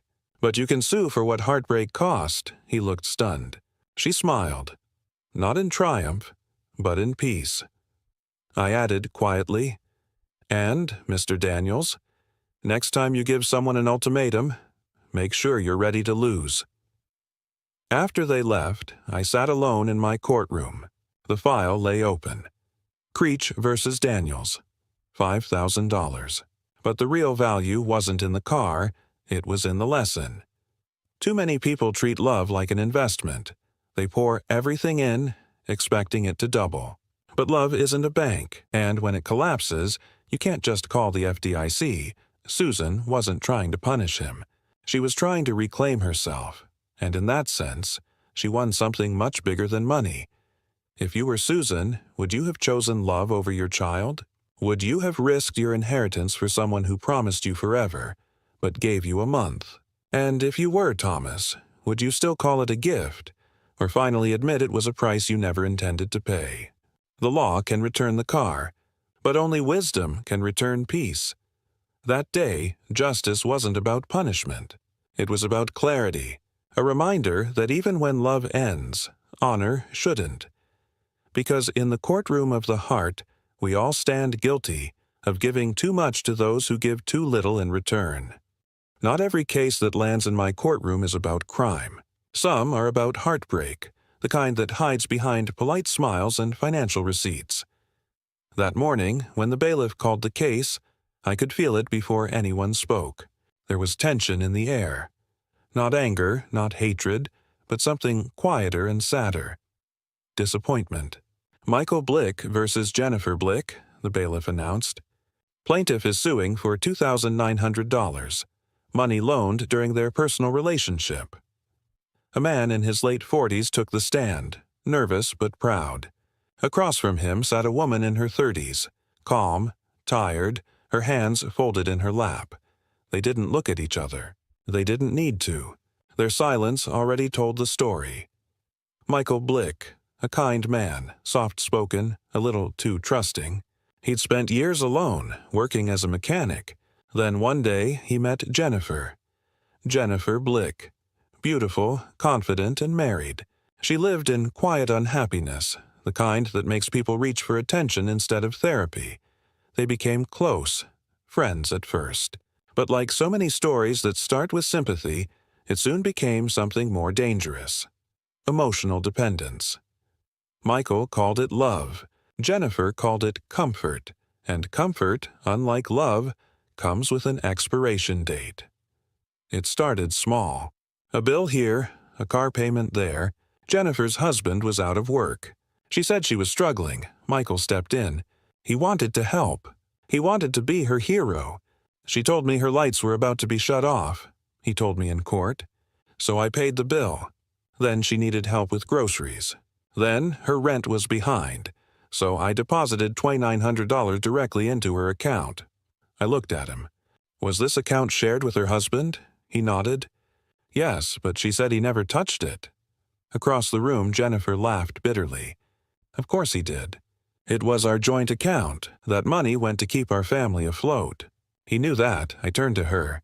So you admit he gave you the money? Yes, but it wasn't a loan. It was a gift. He was in love with me and I didn't ask him to be. I could feel the temperature drop. That kind of truth always hurts, not because it's cruel, but because it's real. I looked at Michael. Did she ever say she would pay you back? He fumbled. Not in writing, but she promised. She said when her husband got back on his feet, she'd return it. Jennifer crossed her arms. I said thank you. That's not a contract. I raised an eyebrow. No, Ms. Blick, but it's also not gratitude when it's built on deception. She frowned. I didn't deceive him. He knew I was married. Exactly, I said. And he knew. But he didn't want to believe it mattered. Michael's eyes filled with something between anger and shame. He said quietly, She told me she loved me. Jennifer shook her head. I told him I cared about him. There's a difference. Yes, I said softly. There's a difference, and that difference is about $2,900. Every case involving money between lovers, or almost lovers, comes down to one word: intent. Was it a gift or a loan? Love or leverage? I asked Michael, did you ever write a note, a text, or anything confirming repayment? He shook his head. I didn't think I needed to. I trusted her. And that, I said, is why this is called small claims court, not small love court. The audience chuckled. But the truth wasn't funny, because I've seen it too many times. People confusing affection with obligation, turning love into a contract no one signed. I turned to Jennifer. Did you take the money knowing how he felt about you? Her eyes narrowed. I didn't take advantage of him. He offered. He wanted to help. I didn't force him to fall in love with me. I leaned forward. No, you didn't. But you didn't stop him either. She stayed silent. Let me ask you this, I continued. If a man you weren't interested in offered you thousands of dollars, would you still have accepted it? She hesitated. Her silence was louder than any confession. I said quietly, That's not generosity, Ms. Blick. That's manipulation with manners. Michael looked down. realizing too late that what he thought was love had been charity in disguise. He said softly, "I didn't mind helping her. I just thought she'd be honest." Jennifer replied coldly, "I was. I never said it was a loan. That's the problem with half-truths. They're the most believable kind of lie." I sighed. "Mr. Blick, you gave money because you hoped it would make her love you. She took it because she knew it wouldn't." He winced, and she, perhaps for the first time, looked guilty. I straightened the papers before me. In cases like this, the law can only do so much. This wasn't a business deal. It was a heartbreak wrapped in a bank statement. Legally, there was no contract, no written agreement, no repayment plan. So I said what I've said too many times before. The court finds in favor of the defendant. "Claim dismissed." Michael's face fell. Jennifer let out a breath she'd been holding for years. But before they left, I added, "Mr. Blick, this isn't a loss. It's tuition. You paid $2,900 for a lesson in human nature, and if you're wise, you'll never have to pay that price again." After they walked out, the courtroom stayed quiet. I sat for a moment, staring at the empty chairs where they had stood, a man still in love, and a woman too tired to care. I've seen thousands of cases about money, but very few about love that didn't cost more. Michael will go home, and for a while he'll call it injustice, but one day he'll understand. He wasn't suing for money. He was suing for validation, and that's something no judge can award. If you were Michael, would you have helped her anyway, knowing she would never love you back? And if you were Jennifer, would you have had the courage to refuse the money, knowing it came with invisible strings? Generosity without honesty is manipulation, and love without boundaries is self-destruction. That day, I didn't restore a loan. I restored perspective. Because in this courtroom, justice doesn't care about who fell in love. It cares about who fell for a lie. There are cases that come into my courtroom wrapped in paper, contracts, receipts, legal briefs, and then there are cases wrapped in emotion, the kind where the paper is love and the ink is regret. That morning, when the bailiff called the case, I knew which kind it was. "Lawrence Saunders versus Kim Thompson," he said. "Plaintiff is suing for the return of property and funds misused during incarceration." A man in his mid-40s stood tall but bitter, his eyes sharp with the kind of focus only prison can teach you. Across from him sat a woman, younger, tense, her jaw tight.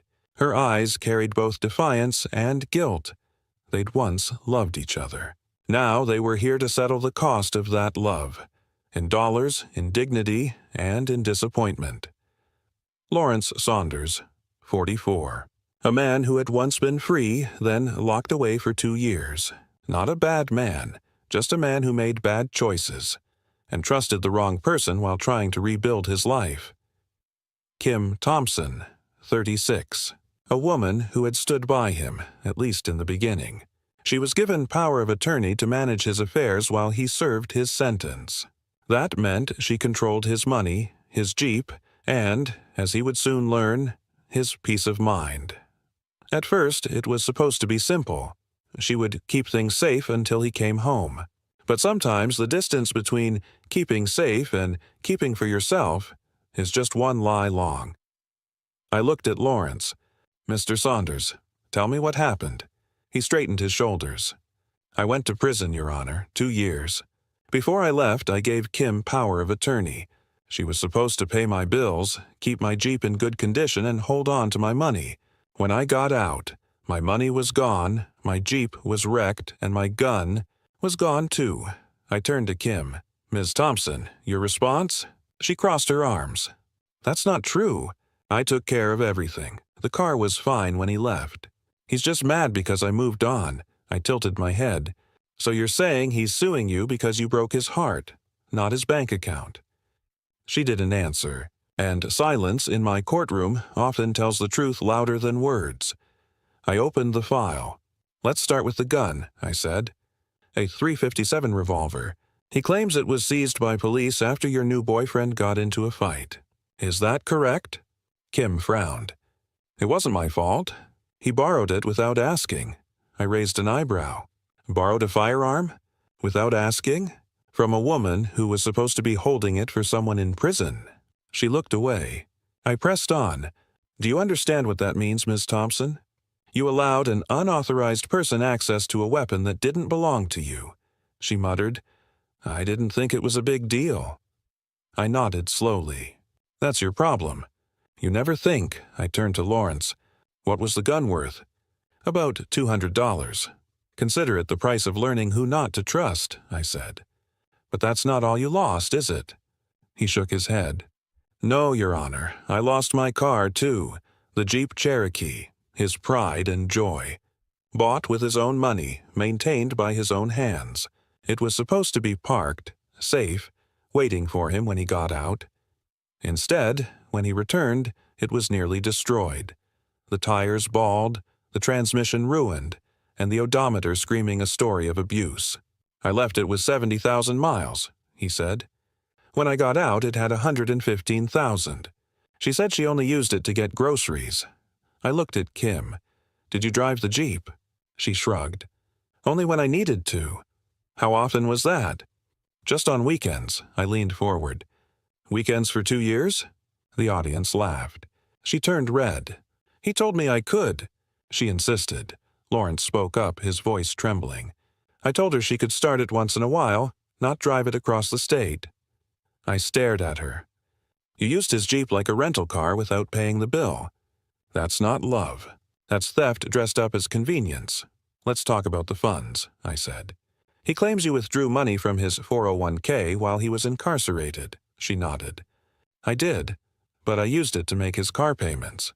How much did you take? About $3,000. And how much were the car payments? She paused. Maybe $1,000, so where's the rest? She shifted in her seat. It went toward bills. I had to keep the lights on. Your lights, I clarified. Not his. She didn't deny it. I turned back to Lawrence. Mr. Saunders, what was it like when you came home? He hesitated, then said quietly, it was like walking into someone else's life. The Jeep was ruined, my gun was gone, and the money I'd worked years for had vanished. I asked her what happened, and she laughed. She said, you weren't here to use it anyway. I looked at Kim. Did you say that? She shrugged. I might have. He was being dramatic. I leaned back, staring at her for a moment. Then I said, you know what's funny, Miss Thompson? People like you never think you're the villain until someone holds up a mirror. I took a long breath. Here's what's going to happen, I said. Mr. Saunders, you're being awarded $200 for the gun. He looked surprised. Just $200? Yes, I said. Because the rest, the Jeep, the money, the heartbreak, you gave those things to her willingly.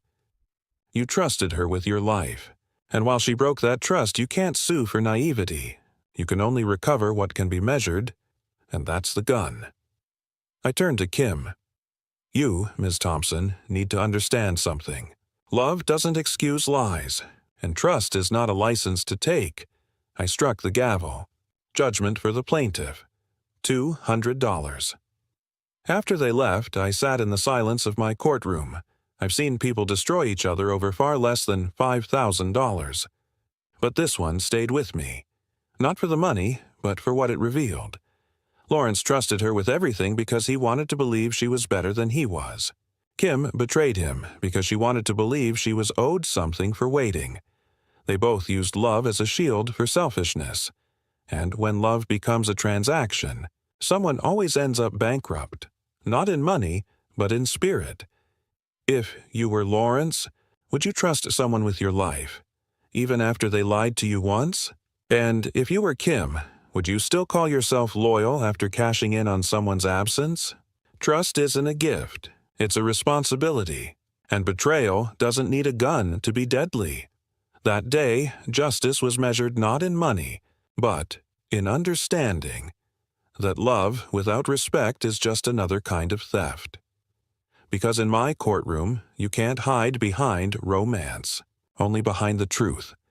Most accidents happen in seconds, but sometimes the fallout lasts far longer, because fear doesn't disappear when the brakes stop squealing. That morning, The case on my docket read simple enough. Peter Farkas versus Dwayne Bull. Damages resulting from an automobile collision. I expected dents, insurance arguments, maybe a traffic ticket's worth of drama.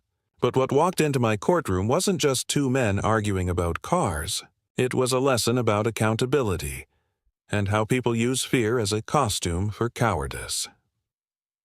Peter Farkas, 35 years old, an actor, part-time bartender, and full-time optimist. His car, a silver Honda Civic, was more than transportation. It was his livelihood. His lifeline, Dwayne Bull, 27, a hairstylist. Confident, loud, flamboyant, the kind of man who could charm a crowd and talk his way into and out of anything. They met the way most strangers meet in Los Angeles, in traffic. And from that moment on, their lives collided harder than their bumpers ever did. It happened on Sunset Boulevard. A clear day. Mid-afternoon.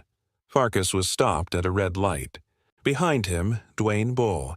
Distracted, frustrated, and, by his own admission, late for work and low on patience. Peter said, "I felt the hit before I heard it. My whole car jolted forward." He stepped out to inspect the damage. The bumper was crushed, the taillights shattered. Dwayne jumped out, flustered, waving his hands. "Oh my God, are you okay?" "Please, don't call the cops." "I don't have insurance," Peter sighed. "Then just pay for the damage," and Dwayne agreed. He even wrote a note on the spot, signing his name and promising to pay $1,800 for repairs. It should have been the end. But with fear, it never is. When Peter called him a week later, the tone had changed. Dwayne dodged his calls. Then, finally, a text came. "You backed into me.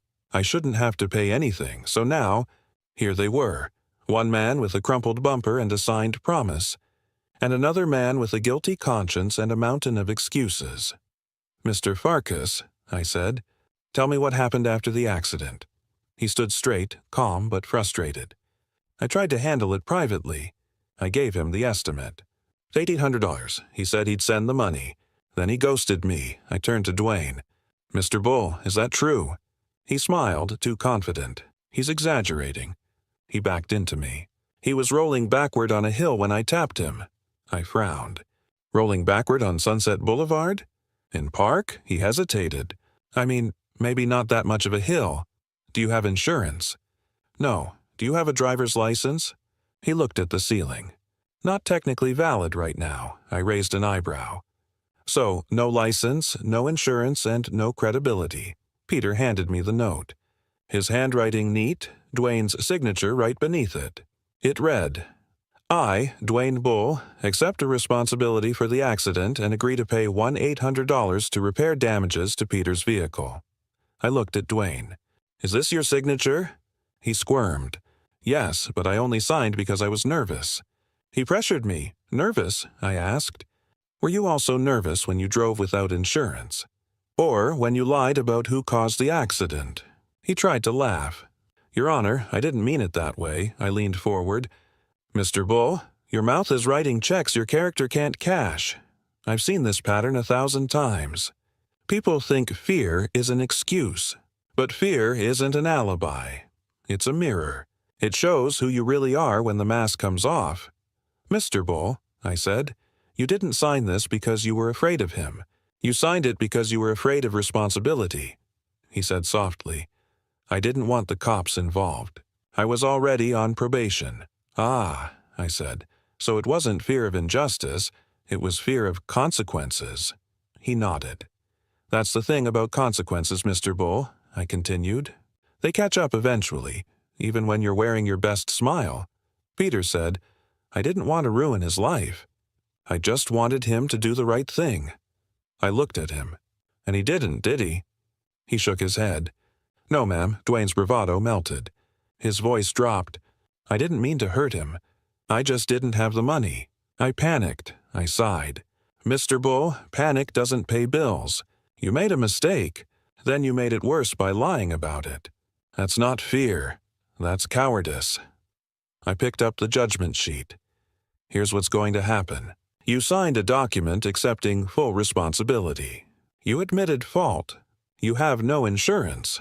You have no license. That means you have no defense. I looked him straight in the eye.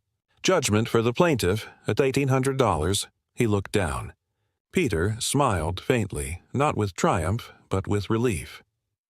Before I struck the gavel, I added, Mr. Bull, being scared doesn't make you bad, but lying about it does.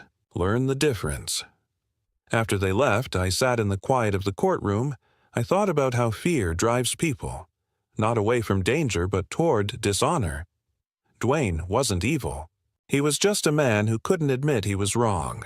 And Peter, he was the kind of man who thought honesty would protect him. The truth is, in life, it often doesn't. But it does protect your soul, and that's worth more than any car repair. Fear makes people lie. Responsibility makes them grow. That day, justice wasn't about money. It was about making one man stop running, and another realize he'd been right to stand his ground. Sometimes the smallest cases carried the biggest truths. A bicycle, a friend, a favor gone wrong. That morning, when the bailiff called the case, I expected something simple, maybe a misunderstanding. But as the two men walked in, I could see it. The strain of friendship turned sour, and the weight of guilt resting heavier than the missing bicycle ever could. Kirk Ryder versus Klaus Pullman, the bailiff announced. Plaintiff is suing for the value of a stolen bicycle. The plaintiff looked calm, almost sad. The defendant? Nervous, fidgeting, avoiding eye contact, already rehearsing excuses in his head. I've seen that look before. The look of someone who lost something that wasn't theirs, and the respect that came with it. Kirk Ryder, 38. A marketing executive, soft-spoken but sharp. He believed in loyalty, structure, and keeping promises. He'd lost a lot in his life, but he still believed in people. Klaus Pullman, 36. A free spirit, a talker. The kind of friend who means well but leaves chaos in his wake. He always had an explanation, never an apology. They'd been friends for years. Until one day, a simple favor turned into a test neither of them passed. I looked at Kirk. Mr. Ryder, tell me what happened. He adjusted his glasses. I loaned Klaus my bike, a Univega hybrid, so he could commute to work. I wasn't using it much, and I trusted him. How long did he have it? About 6 months. Did you ever ask for it back? He nodded. A few times. He always said he'd bring it over. Then, one day, he told me it had been stolen from his garage. I turned to Klaus. Mr. Pullman, is that true? He nodded quickly. Yes, Your Honor, I feel bad about it. But it wasn't my fault. It was stolen along with 2 other bikes in the garage. Whose garage? My roommate's. I smiled faintly. So not even your garage, meaning the bike was sitting in a place that wasn't secure, a place the owner didn't even know it was in. He hesitated. I guess you could say that. I leaned forward. I'm saying exactly that. Klaus began his defense. It's not like I didn't care, Judge. I just didn't think I should have to pay for something I didn't steal. If I'd known it would get taken, I never would have kept it there. I asked. Was it locked? He shook his head. No, but it was inside the garage. I thought that was enough. I nodded slowly. You thought it was enough? That's the difference between people who take responsibility and people who make excuses. The courtroom went still, because everyone knew exactly which side he was on. Kirk pulled out a photograph. A bright blue hybrid bike, a little worn, but well cared for. It wasn't just a bike, he said softly. It belonged to a close friend of mine who passed away. He gave it to me before he died. I kept it for years. I only lent it to Klaus because I trusted him. His voice cracked on the last word. I turned back to Klaus. Did you know that? He swallowed. No, I didn't. I stared at him for a long moment. Would it have changed how careful you were? He hesitated again, and that hesitation said everything. I've presided over thousands of cases, and I can tell within minutes when something is about carelessness, and when it's about character. Klaus, I said, when someone entrusts you with something, especially something with meaning, you don't treat it like an object. You treat it like a promise. He started to speak. I didn't mean... I stopped him. I know you didn't mean to lose it, But you did, and meaning doesn't erase responsibility. I explained it simply. When you borrow something, you become responsible for it. It doesn't matter if you intended to lose it or not. If it's in your care, it's in your hands, legally and morally. He sighed. I don't have a lot of money. The bike wasn't even new. I nodded. Then it should be easy to pay him back, because what you owe isn't about value. It's about integrity. I looked at Kirk. What was the value of the bike? About $150, Your Honor, I nodded. Judgment for the plaintiff, $150. Then I turned to Klaus. Mr. Pullman, $150 won't buy you back your friend's respect, but it might remind you that promises aren't free. He looked down. For once, he didn't argue. Kirk gave a quiet nod, not in satisfaction, but closure, because sometimes closure doesn't come from justice. It comes from finally letting go of disappointment. After they left, I sat for a while, thinking about how fragile trust really is. It's strange. People protect their property better than they protect each other's faith in them. Cleus didn't mean harm, but neglect isn't innocent. It's the silent twin of betrayal, and Kirk. He didn't sue for money. He sued for acknowledgement, for someone to finally say, "I'm sorry." But some people can't even pay that debt. If you were Kirk, would you lend something precious to a friend again? Would you forgive carelessness that broke more than property? And if you were Klaus, would you see this as punishment or a lesson? Responsibility doesn't start with guilt. It starts with respect. That day, I didn't just rule on a lost bicycle. I ruled on something far rarer, a reminder that friendship is a contract too, and breaking it leaves scars money can't cover.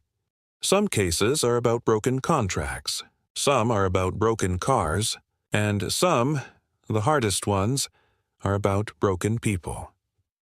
That morning, when the bailiff called the case, I noticed the woman walking in slowly, clutching papers with trembling hands. Her eyes darted nervously around the courtroom. Behind her came a man, tall, angry, and unrepentant. You could feel the fear following her like a shadow. Tamara McBride versus Bernard Golden, the bailiff announced. Plaintiff is suing for a $640 phone bill. A phone bill. That's what the papers said. But what stood behind those numbers wasn't money. It was power, control, and a woman finally brave enough to stand up to both. Tamara McBride, 38. Disabled, living on SSI, surviving on a small government check and a lot of patience. She had been in an on-and-off relationship with Bernard for 3 years. She described him as charming, passionate, and terrifying when angry. Bernard Golden, 42. Unemployed but proud, living off his girlfriend's kindness. At least, that's how it started.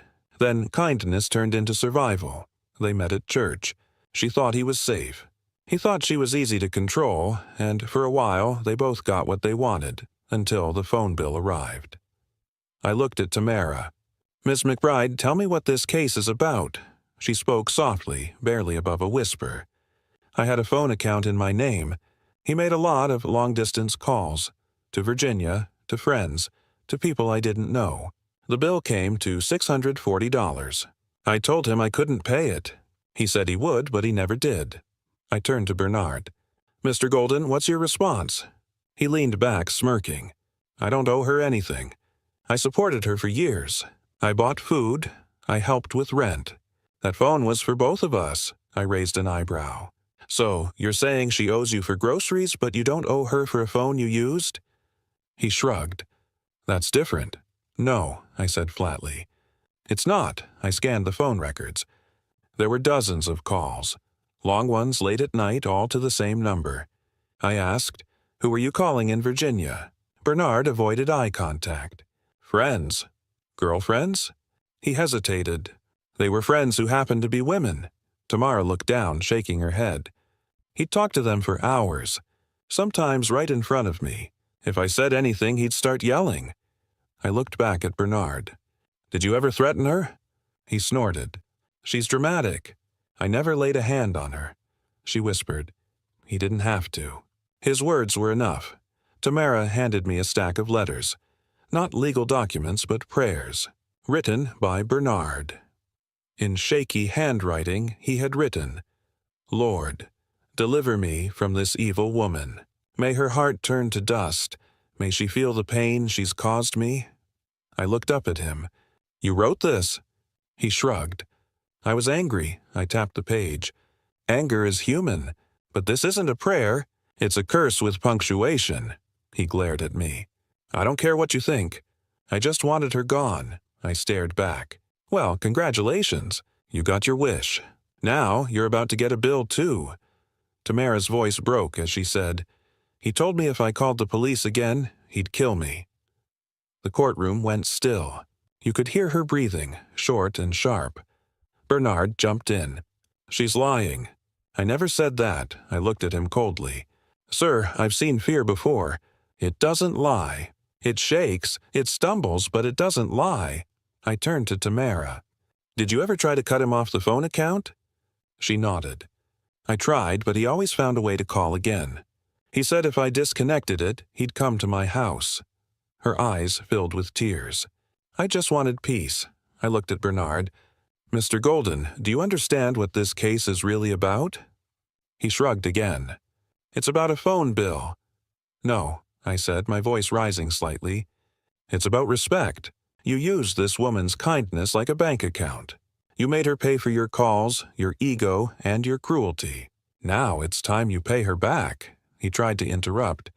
"I didn't mean to hurt her. I cut him off. You didn't have to mean it. You just had to do it." I took a breath. "Here's my judgment. Mr. Golden, you will pay Ms. McBride $640, the full amount of the phone bill." He started to protest. "This is ridiculous." I raised a hand. "What's ridiculous is a grown man praying for vengeance on the woman who kept his lights on." He went silent. I turned to Tamara. "You don't owe him forgiveness. You only owe yourself peace." Then I struck the gavel. Judgment for the plaintiff. After they left, the room stayed heavy. I've seen hundreds of cases like this, not about money, but control. It always starts small, a phone bill, a car payment, a favor. Then it grows into a chain. And by the time they realize it, they've forgotten what freedom feels like. Tamara came to court to reclaim a few $100s. But what she really reclaimed was her voice. And sometimes, in a courtroom full of noise, that's the loudest kind of justice there is. If you were Tamara, would you have had the strength to stand up and face him? Would you have risked his anger for your peace? And if you were Bernard, would you finally see that cruelty doesn't make you powerful? It makes you pitiful? Love shouldn't feel like fear, and fear shouldn't cost $640. That day, justice wasn't measured in dollars. It was measured in courage. Because sometimes the bravest thing a person can do is walk into a courtroom and say, "You don't get to scare me anymore." I've seen a lot in my courtroom: greed, betrayal, lies. But what walked in that morning wasn't about any of those things. It was about innocence, and what happens when the world takes it away too soon. Two parents entered my courtroom, strangers to each other, but bound by something they couldn't undo: a pregnancy between their teenage children. "Mr. Herron versus Ms. Brown," the bailiff announced. "Plaintiff is suing for $2,000 in medical expenses following his daughter's miscarriage." The air was heavy. The man stood rigid, his jaw tight with controlled fury. Across from him, a woman sat calm but cold, her eyes saying everything her lawyer didn't. This wasn't about money. It was about guilt, blame, and the desperate need to find meaning in heartbreak. David Herron, 52. A proud father, hardworking, stern, the kind of man who believes in right and wrong, and nothing in between. His daughter, Denise, 16, bright, soft-spoken, and too young to be sitting in a courtroom that wasn't for her mistakes alone. Helen Brown, 48. Single mother, strong, protective. She'd raised her son, Dantrell, 16, with grit and suspicion of authority. To her, this case wasn't about justice. It was about survival. Two teenagers. Two parents. One loss that neither family would ever truly recover from. "Mr. Herron," I began, "tell me why you're suing Ms. Brown." He cleared his throat, voice trembling with restrained anger. My daughter was pregnant by her son, Dantrell. She was 16. She miscarried. I paid the hospital bill, over $2,000. I believe his family should pay half. They're equally responsible. I turned to Ms. Brown. Ms. Brown, is that true? She nodded slightly. There was a pregnancy, but there's no proof my son was the father. There's no child, no DNA test. And I think her miscarriage happened because her father stressed her out, not because of my son. The words hit the room like a slap. Mr. Heron slammed his hand against the table. That's a lie. Quiet, I snapped. Sit down. I turned back to Ms. Brown. You're saying the girl's emotional distress caused the miscarriage? Yes, ma'am. He called her names, shamed her, and threw her out. The courtroom was still. I looked at Mr. Heron, a proud man cracking under the weight of his own grief. Did you yell at your daughter? I asked. He hesitated. I told her she was too young, that she'd thrown away her future. I nodded slowly. And then she lost the baby? He closed his eyes. Yes. That was the first moment he looked human. Not angry, not righteous, just a father in pain. Then I turned to Ms. Brown. Did your son admit to being the father? She sighed. He said it might be his, but they're kids. They don't even understand what being a father means. Mr. Heron leaned forward, voice rising. He knew what he was doing. They had sex in her room while I was at work. My daughter didn't even know what love meant. Ms. Brown shot back. And you think yelling at her helped? My son didn't make her lose that baby. You did. The courtroom erupted. I hit the gavel hard. Enough, both of you. They froze. I took a breath and said quietly, You're both wrong, and that's why we're here. I looked at Mr. Heron first. Sir, legally speaking, there's no child, no DNA, no paternity. The court cannot compel this woman to pay for something that cannot be proven. He looked shocked. So I just eat the cost? Yes, I said gently. Because what you're really trying to make her pay for isn't the bill. It's the pain. Then I turned to Ms. Brown. And you, stop pretending your son is innocent. If he was old enough to sleep with a girl, he's old enough to understand that actions have consequences. She looked at the floor. I continued. This isn't about who's guilty. It's about two children who didn't understand the cost of what they were doing. And now, two parents trying to clean up after it with pride instead of compassion. I turned to the boy, Dantrell, who had been sitting silently in the back.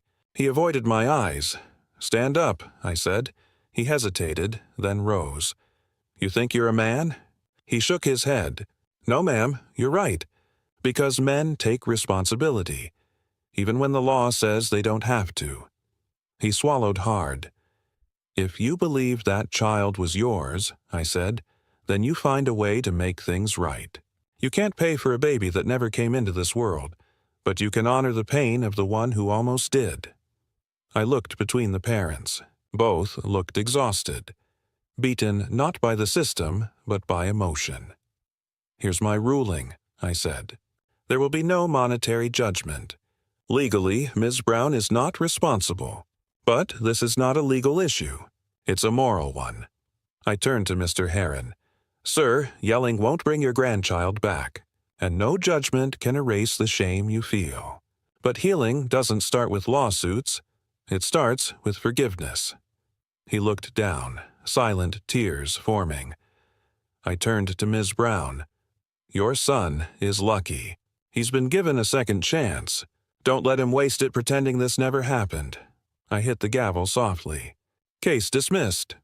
After they left, the silence in the courtroom lingered longer than usual. Even the audience didn't move.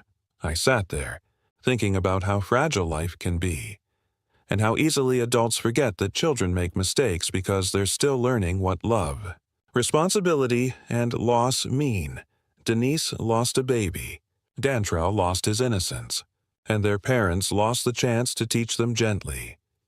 If you were Mr. Heron, would you forgive the boy who changed your daughter's life? Would you learn to guide her with love instead of anger? And if you were Ms. Brown, would you make your son face what he did? Or would you keep protecting him from growing up? Children make mistakes. But it's adults who decide whether those mistakes become lessons or lifelong scars. That day, the law couldn't give justice. But maybe, just maybe, it gave them something better.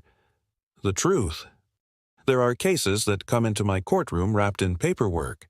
Then there are cases wrapped in tears, regret, and the sound of a family falling apart. That morning, when the bailiff called the case, I knew before anyone spoke. This wasn't going to be about money. It was going to be about heartbreak. Darrell Thompson and his mother versus Derek Thompson, the bailiff announced. Plaintiffs are suing for $5,000, the cost of bail money paid for the defendant's release from jail. A mother. 2 sons, but you could already tell, only one of them still believed in family. Derek Thompson, 32, a son who had been in and out of trouble more times than he could count, always promising to do better, never following through, charming, selfish, and dangerously comfortable with being rescued. Darrell Thompson, 34, the older brother, quiet, responsible, the kind of man who keeps the family afloat while his sibling sinks it. Mrs. Thompson, 60, the mother, soft-spoken, faithful, a woman who loved her sons too much to see the difference between forgiveness and enabling. And there they were, a triangle of love, lies, and bail bonds. I looked at Mrs. Thompson. "Tell me why you're here." "Ma'am," her voice shook. "My son Derek was arrested for domestic violence. His bail was $5,000. I didn't have the money, so I used my house as collateral. I told him, when you get your tax refund, pay me back so I can remove the lien. He promised. He didn't." I turned to Derek. "Is that true?" He shrugged. "Yeah, but I needed that money. My van broke down. I had to fix it to get to work." I raised an eyebrow. "Let me get this straight. Your mother put her home on the line for you, and when you finally had the means to pay her back, you spent the money on your car?" He nodded. "Yeah, I was going to pay her later." I turned to Darrell. "You're part of this suit too, correct?" He nodded. "Yes, Your Honor. I helped with the bail too. I co-signed because my mother was terrified of losing the house. We believed him when he said he'd pay us back." Derek rolled his eyes. "I told you I'd handle it." Darrell snapped. "You've been saying that for years." "Derek, you handle it by letting everyone else clean up your mess." The tension was thick, the kind of silence that comes when love starts curdling into anger. I turned to Mrs. Thompson. "Ma'am, how many times have you bailed your son out?" Her hands trembled. 3. "And has he ever paid you back?" "No, Your Honor," I sighed. "Then why did you do it again?" She smiled weakly. "Because he's my son." There it was, the saddest answer I hear too often in my courtroom. Because love, when it forgets boundaries, becomes a trap. I said softly, "Love without accountability isn't love. It's permission." Derek leaned forward, defensive. "You don't know what it's like. When you've got no one, your family's supposed to be there. That's what family means." I met his stare. "No, Mr. Thompson, family means you show up when they need you, not only when you need them." He shot back. "My mom wanted to help. I didn't force her." I nodded. "You didn't have to force her. You just knew she'd say yes, and you've been using that yes your whole life." He looked away. The truth has a way of shutting people up. I turned to Mrs. Thompson. "You love your son, don't you?" Tears welled up. "With all my heart. And you want him to change?" "Yes." "Then stop saving him." She blinked. Confused, I said, "If you keep catching him every time he falls, he'll never learn what the ground feels like." Darrell nodded slowly beside her, his voice breaking. "I've been saying that for years, Mom," Derek muttered. "You're both against me now?" I looked at him sharply. "No, they're for you. Just not for your lies." I picked up the file. "Here's my ruling. Derek Thompson, you owe your mother and brother $5,000, the full amount of the bail money. You promised to repay them when you got your refund. You didn't. You broke that promise." He opened his mouth to argue, but I continued. "And let me be clear. This isn't about the money. It's about respect. You used your mother's love as collateral. And that, Mr. Thompson, is theft. Not of dollars, but of dignity." I turned to Mrs. Thompson. Ma'am, I know you love your son, but love must evolve. From now on, if he lands in jail again, leave him there. I struck the gavel. Judgment for the plaintiffs. $5,000. After they left, I sat in the quiet courtroom, thinking about the kind of pain that hides behind the word family. Mothers like Mrs. Thompson live on the edge of heartbreak every day, trying to save a child who doesn't want to be saved. And sons like Derek, they live on borrowed forgiveness, but forgiveness, like money, runs out. Daryl walked out with his mother's arm in his. Derek stormed out alone, and for the first time, I think Mrs. Thompson realized sometimes losing a child's trust is the only way to make them grow up. If you were Mrs. Thompson, could you still love a child who keeps breaking your heart? Would you still open the door, knowing every thank you ends with another betrayal? And if you were Derek, would you ever look in the mirror and admit that being saved doesn't make you safe? Love doesn't mean endless forgiveness. It means drawing the line, so the people you love don't destroy you while you're trying to save them. That day, the law restored money, but the lesson restored something deeper: self-respect. Because in the end, justice doesn't just belong to the victims. Sometimes it belongs to those brave enough to stop being enablers. Every so often, a case walks into my courtroom that reminds me of something simple: that good people often suffer the most, not because of evil, but because they believed the wrong person deserved a second chance.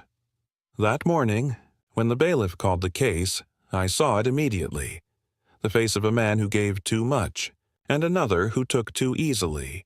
Carlos Regis versus Christopher Foster, the bailiff announced. Plaintiff is suing for $1,791.60, money loaned to prevent foreclosure. Two men walked in. The first, quiet, polite, humble, the kind of man you'd trust instantly. The second, defensive, fidgety, eyes darting, the kind of man who'd mistake compassion for weakness. This wasn't about money. It was about betrayal with a smile. Carlos Regis, 41, a massage therapist. He believed in kindness, in karma, in doing good because it's the right thing, not because it's required. Christopher Foster, 39, a father of two, recently unemployed, living in the same neighborhood as Carlos. He was struggling to make ends meet, or at least, that's what he said. They weren't best friends, but they were close enough for Carlos to think he'd do the same for me. But friendship, as I've learned, isn't tested when times are good. It's tested when money changes hands. I looked at Carlos. "Tell me what happened, Mr. Regis." He spoke calmly. Chris came to me in tears. He said the bank was about to foreclose on his house. He needed money immediately. He had kids, and I couldn't stand the thought of them being out on the street. So I took money out of my savings and paid $1,191.60 directly to his mortgage company. I asked, "Did he promise to pay you back?" "Yes, within 2 weeks. He said he was waiting for his paycheck." "And how long ago was that?" Carlos sighed. "Over a year." I turned to Foster. "Mr. Foster, did he loan you that money?" He nodded. "Yes, but things got tough. I meant to pay him back." I raised an eyebrow. "You meant to? What happened?" He shrugged. Bills piled up. My kids needed school supplies.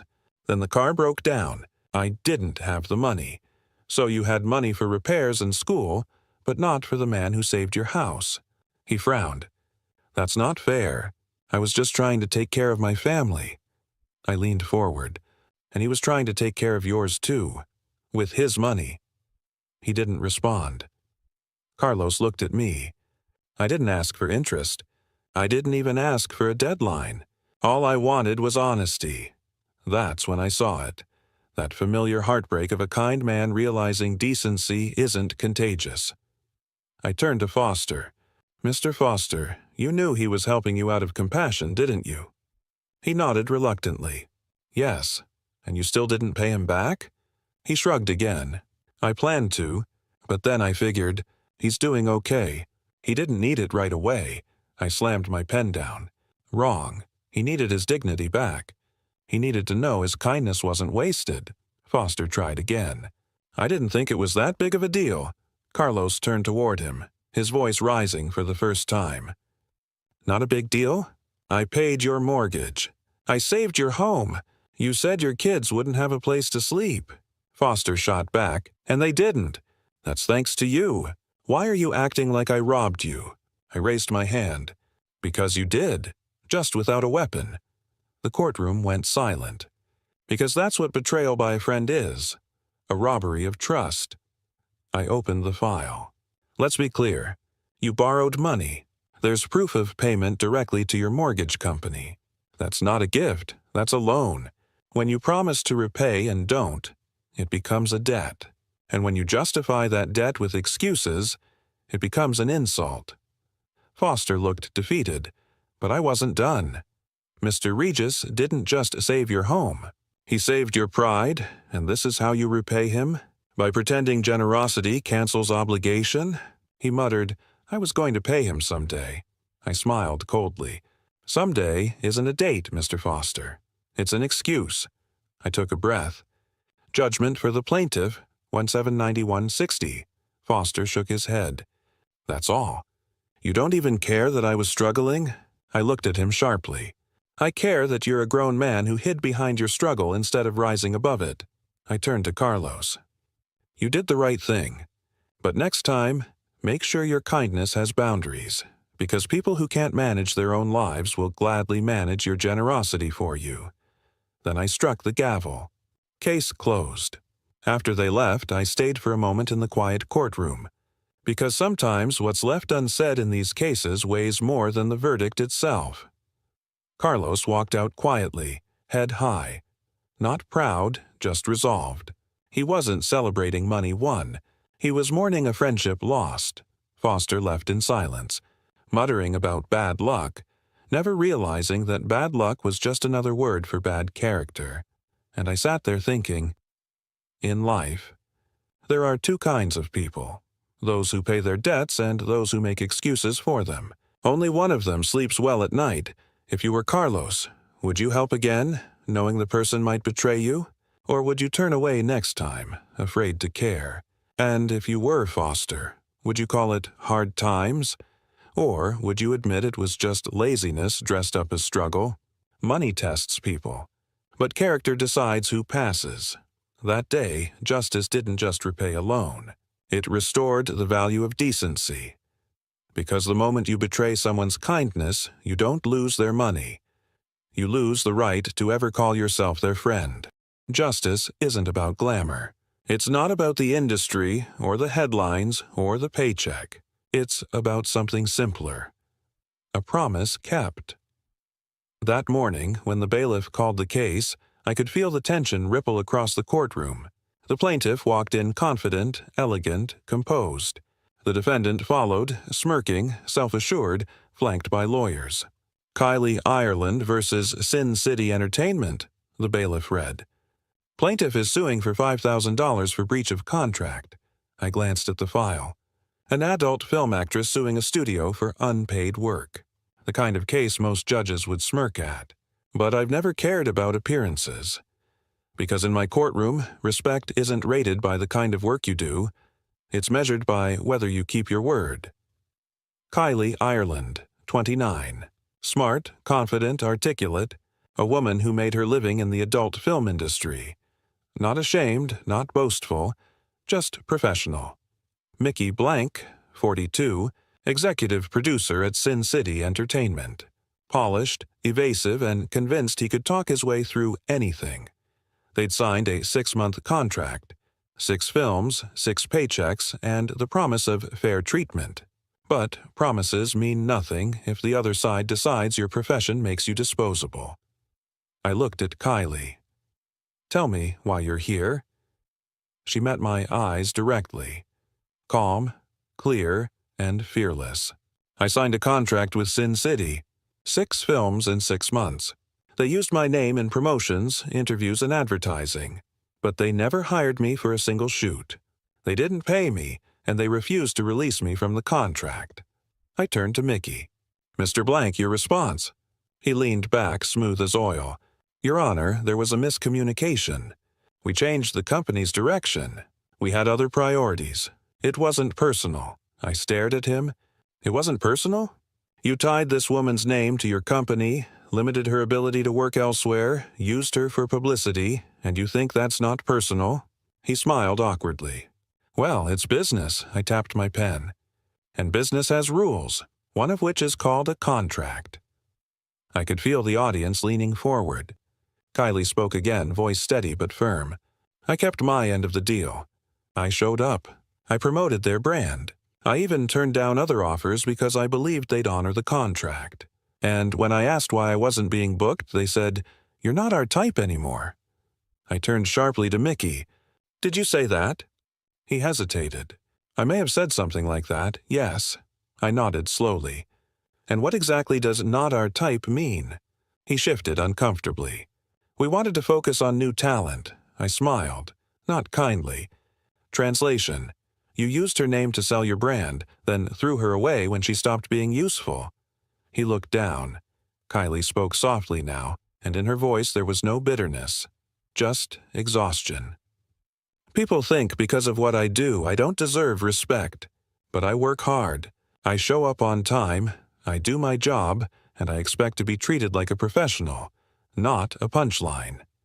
The courtroom went silent. I let her words hang there. Then I said, "Miss Ireland, what you do for a living isn't on trial here. What's on trial is whether this company believes that contracts only matter for people they approve of. And in my courtroom, that's not how it works." Mickey tried to recover. "We didn't mean any harm. The contract was standard. We just didn't get around to using her in production." I frowned. "So you didn't honor the contract, but you continued using her name in promotional material?" He nodded. "Yes, but we didn't make any money off her name." I tilted my head. "Then why use it at all?" He hesitated. "Public interest." I leaned back. "That's not public interest. That's exploitation, with a marketing budget." I looked at Kylie. "You ever think about quitting?" She smiled faintly. "Every day. But I won't let men like him decide my worth." That answer, simple, strong, full of quiet fire, was one of those rare moments that remind me why I love this job. Because the courtroom isn't just about justice. Sometimes it's about reclaiming dignity. I took a deep breath. "Here's my judgment." I turned to Mickey. "Your company breached the contract. You bound this woman legally, used her name commercially, and failed to deliver your end of the bargain. The contract says 6 films. You delivered 0. You owe her not just the money, but the respect you withheld." I struck the gavel. "Judgment for the plaintiff. $5,000. Then I paused and added, "And, Mr. Blank, next time you sit across a woman like Miss Ireland, remember, you're not just talking to an actress. You're talking to a professional who deserves the same respect you give your male peers." He looked embarrassed for the first time that day. After they left, I sat for a moment, thinking about how often power hides behind professionalism, how often women in every field are told they're not the right type, when what people really mean is, you're too strong to manipulate. Kylie didn't just win her case, she reclaimed her narrative, and that's worth more than $5,000. If you were Kylie, would you still believe in fairness after an industry and a man treated you like property? And if you were Mickey, would you see that breaking a promise doesn't just cost money, it costs your integrity? Respect isn't given because of who you are. It's earned by how you treat others. That day, the law didn't just settle a contract. It restored a truth, that every job, every promise, every person deserves respect. Because dignity isn't rated by industry. It's measured by honesty. Some cases are about money. Some are about pride. But this one was about the price of forgiveness. I remember that morning well. The courtroom was unusually quiet. 2 people stood before me, husband and wife, but there was no warmth between them, only silence. He looked relaxed, almost smug. She looked tired, not from the day, but from years of disappointment. "Robbie Richardson versus Leonard Richardson," I read aloud. Plaintiff is suing her husband for the return of $5,000 bail money. A wife suing her husband. A woman demanding her money back.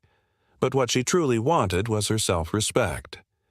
Robbie Richardson, 40 years old, a nurse. Calm, kind, someone who believed love could fix everything. She had married Leonard after years of loneliness, hoping this time it would be different. Leonard Richardson, her husband. Charismatic, good-looking, and dangerous. His record spoke before he did. Assault, drug possession, repeated violence. They had been married only a few months when the police came. A neighbor heard the screams. Leonard had struck her. Again. He was arrested. She bailed him out, $5,000, because that's what love does, right? It forgives. It gives one more chance, until it can't anymore. When they walked in that day, I could feel the tension between them. Years of love, fear, and exhaustion pressed into that small space. "Mrs. Richardson," I began, "why are you suing your husband?" She looked at him, then at me. "Because he promised to pay me back the bail money. He told me he'd return it when he got his tax refund. But he never did." Leonard smiled faintly as if amused. "I never said that," he replied. "She paid it because she wanted me home. I didn't ask for it." I leaned forward. "You didn't ask to be released from jail?" He hesitated. "I mean, I wanted out, but... So, you knew she paid the bail?" "Yes." "Then why didn't you refuse to leave?" He had no answer. When I asked about his background, Leonard shifted uncomfortably. "Mr. Richardson, how many times have you been arrested?" "A few." "How many is a few?" He sighed. 1989 for marijuana. 1992, some trouble. 1993, again. And this time, in 97, so 4 times. Something like that. "And you expect this woman to believe you when you say you never promised to repay her?" He looked down. "Sir," I said, "you've had 4 chances at freedom.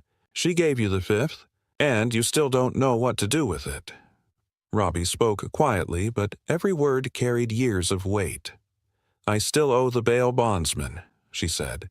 "I make small payments every month. I thought when he got his refund he'd give it back. Why did you bail him out?" I asked. She paused. "Because I thought if I didn't, he'd think I'd given up on him. I wanted to believe he could change." I nodded slowly. "And did he?" Her silence was the answer. Leonard tried again. "I didn't tell her to pay. She did that on her own." "You didn't stop her either," I said. "You let her spend $5,000 to get you out of jail, and now you claim it's her problem?" He shrugged. "She wanted me home." "No," I said sharply. "She wanted a husband. You gave her a criminal." The words hung in the air. He shifted his feet but said nothing. "Sir, forgiveness isn't free. When someone bails you out, they are buying your chance to do better. You wasted it." "Mrs. Richardson," I said softly, "you can't love someone into being good. You can only love yourself enough to stop being hurt." She nodded, wiping a tear. "I know that now." "Then today," I said, "we make that lesson official." I struck the gavel once. Judgment for the plaintiff in the amount of $5,000. Then I looked directly at Leonard. "Sir, you will repay her. Every dollar. And when you do, I hope you understand you're not just repaying money. You're repaying trust you never deserved." He didn't look up. I turned to Robbie.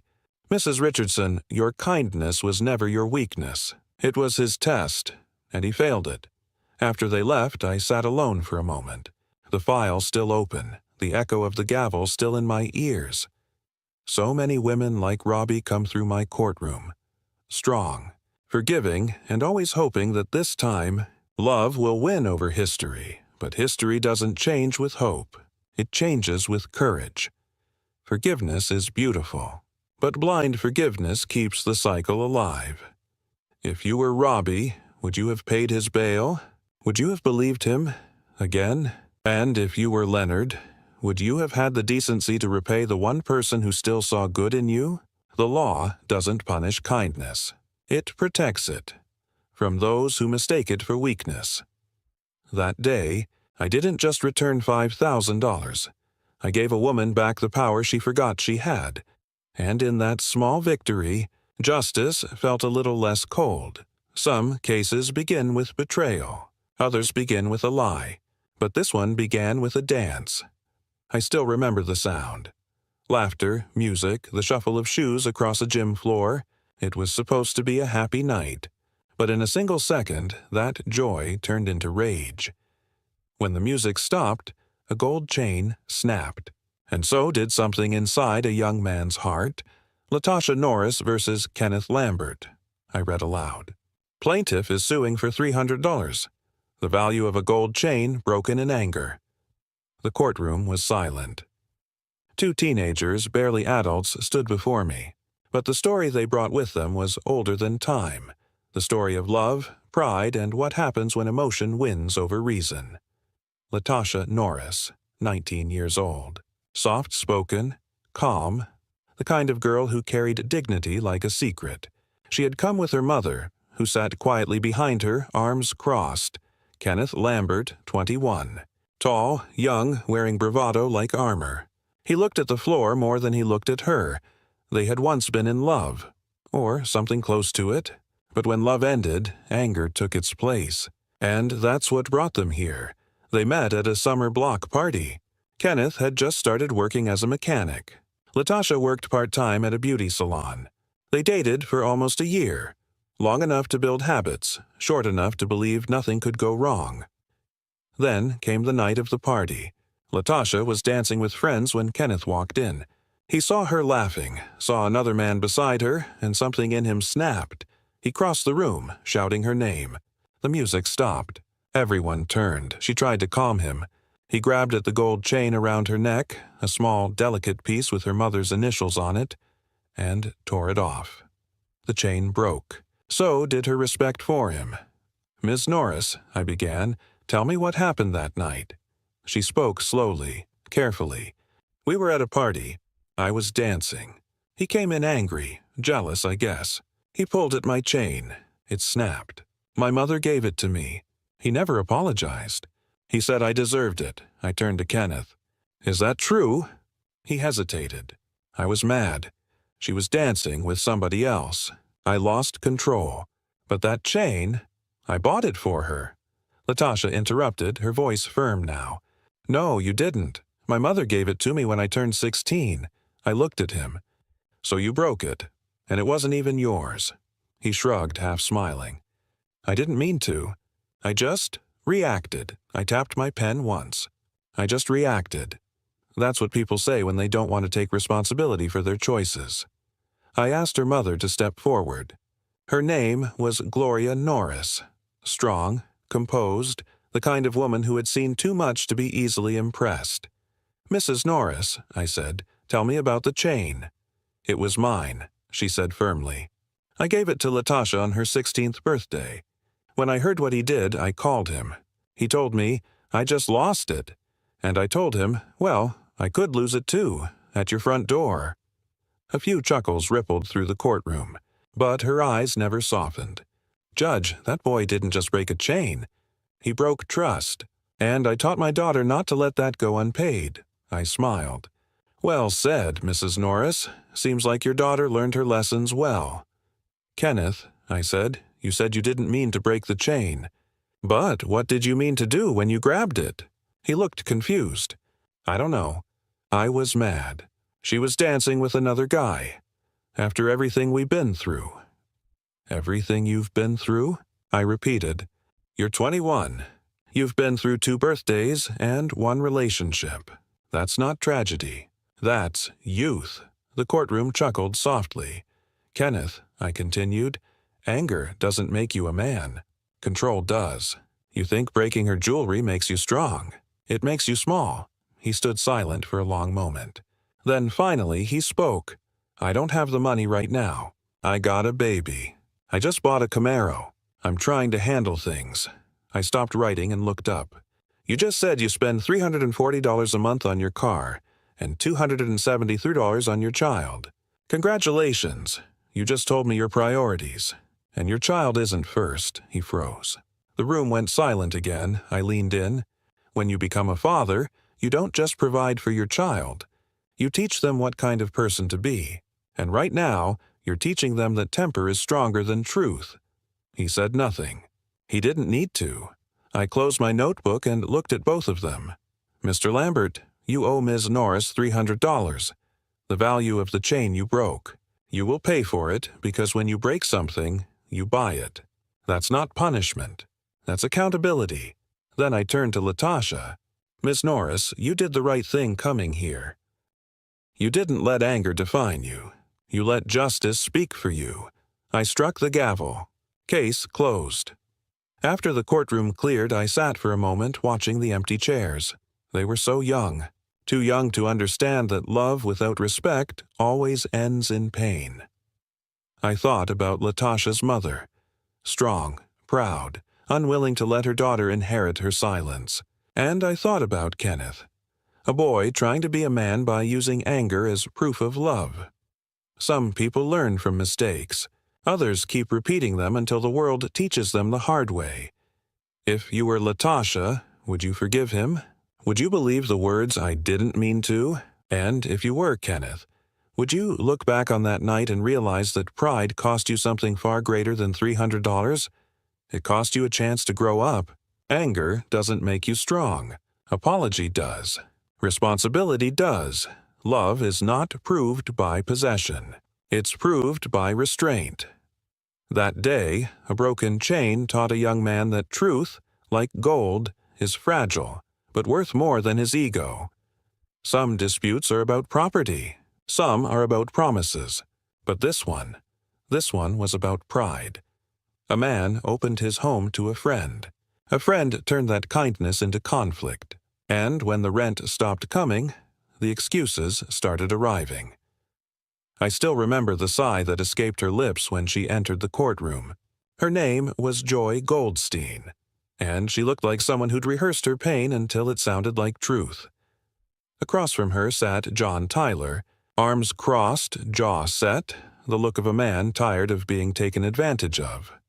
"John Tyler versus Joy Goldstein," I announced. "Plaintiff is suing for unpaid rent and property damage." What came next was not just about money. It was about what happens when kindness meets entitlement. John Tyler, 45 years old. An office worker, quiet, steady, someone who kept his receipts, his promises, and his patience. He had a spare room in his apartment. He rented it to Joy Goldstein, a younger woman he'd met through a mutual friend. Joy Goldstein, 32. Freelance writer, emotional, intelligent, but chaotic. She called herself an artist of freedom. But freedom, as I've learned, often means someone else's responsibility when bills come due. For the first few months, everything was fine. Then, as with many cases like this, the story turned from gratitude to grievance. It started with late payments, then unpaid payments, then accusations. John said Joy stopped paying rent for 3 months, $800 total. Joy said John had created a hostile living environment, and that she refused to fund her own misery. I looked at her file. No police reports, no written complaints, only emotional statements, pages of them. "Ms. Goldstein," I said, "you can't get paid for being unhappy. You move out. You don't file a lawsuit." She smirked. "Your Honor, it wasn't just unhappiness. It was emotional distress." "And did he tie you to the radiator and force you to stay?" She blinked. "No. Then what you call distress, the law calls a bad roommate situation." The courtroom laughed softly. John explained, "She stopped paying. I let it slide for 1 month, then 2. By the 3rd, I said, 'Joy, you have to leave.' She refused. Said I owed her money for emotional damages. I told her the only thing I owed her was the chance to pack her bags." Joy shook her head. "He promised to pay me for some editing work I did." "He never did." I turned to John. "Did she ever do editing work for you?" "Yes, back in '96, I paid her in cash. She signed a note saying we were square." "Do you have that note?" He slid a paper across the desk. Joy's handwriting, clear and dated. All debts settled as of August 1997. Joy G. I looked up at her. "Was this your signature?" "Yes, but..." "No, but you signed it. You said all debts settled. That means all. Her confidence began to falter. Your Honor, that was before he started insulting me, telling me to get out, calling me names. Did you record any of this? No. Any witnesses? No. Then what you have, I said, is not a case. It's a diary entry. She crossed her arms. I just think people should be held accountable for how they treat others. I smiled slightly. They should, but accountability starts with paying your rent. She glared, eyes moist but defiant. You don't understand what it's like being alone, trying to survive. I leaned forward. I understand perfectly. I just don't confuse survival with self-pity. Sometimes the truth doesn't need evidence.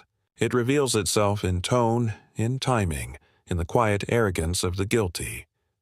John sat still, saying nothing more than he needed to. Joy kept talking, each word digging her deeper. At one point she said, Your Honor, I stayed because I didn't have anywhere else to go. He knew that. And I said, Miss Goldstein, when someone opens their home to you, you don't repay them with excuses. You repay them with gratitude or rent. She looked down. For the first time, she had no comeback. She tried one last move. Your Honor, I'm countersuing for $5,000. Emotional pain and suffering. Based on what? I asked. For everything I had to endure living there. I couldn't help but sigh. Adults don't get compensated for being uncomfortable. If that were the law, half the world would be millionaires. The courtroom laughed again. But I didn't.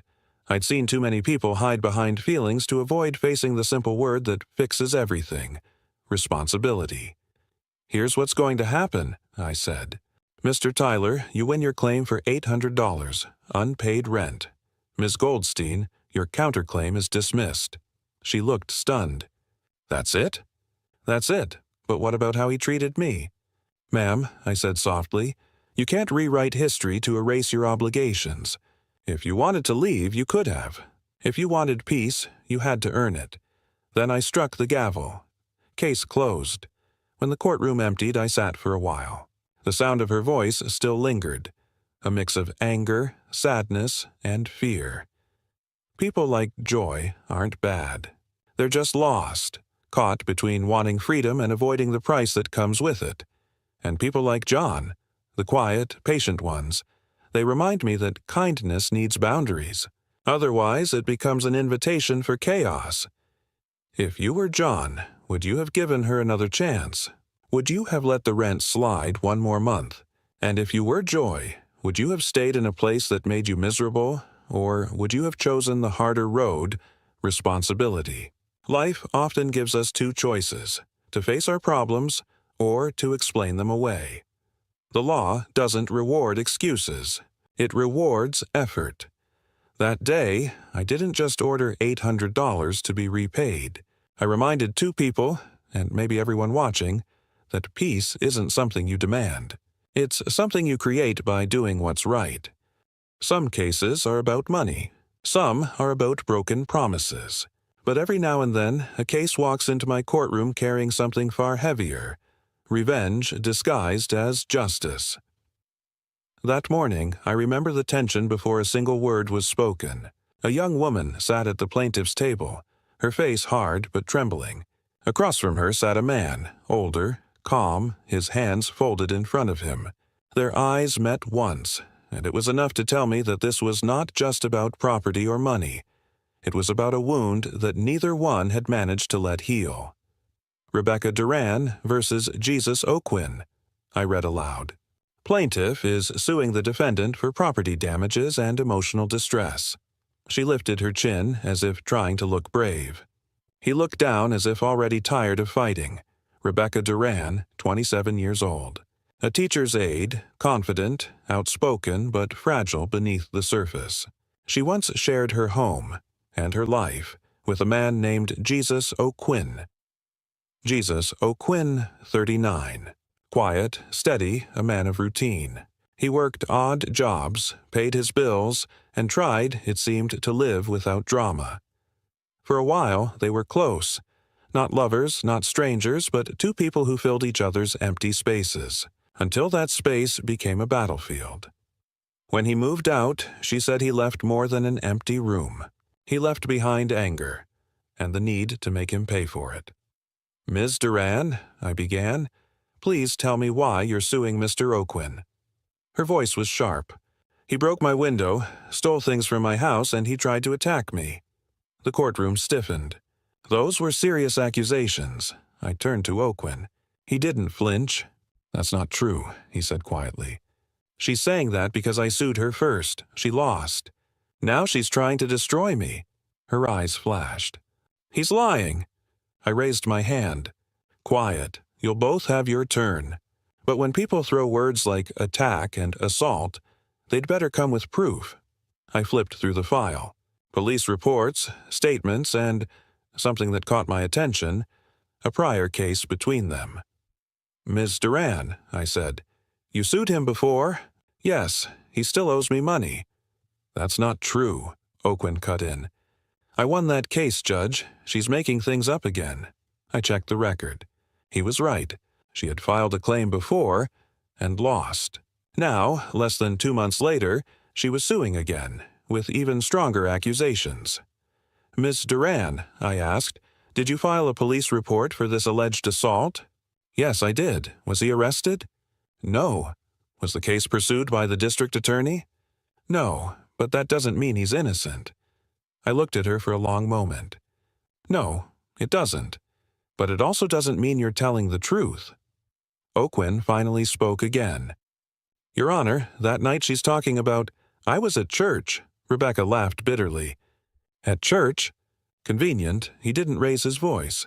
I was with my pastor and a police officer who volunteers there. They can both confirm it. I turned to him. You have witnesses? Yes, ma'am. Both of them gave statements. I read the letters. One from Reverend Carter, one from Officer Lee, each confirming O'Quinn's alibi. I looked back at Rebecca.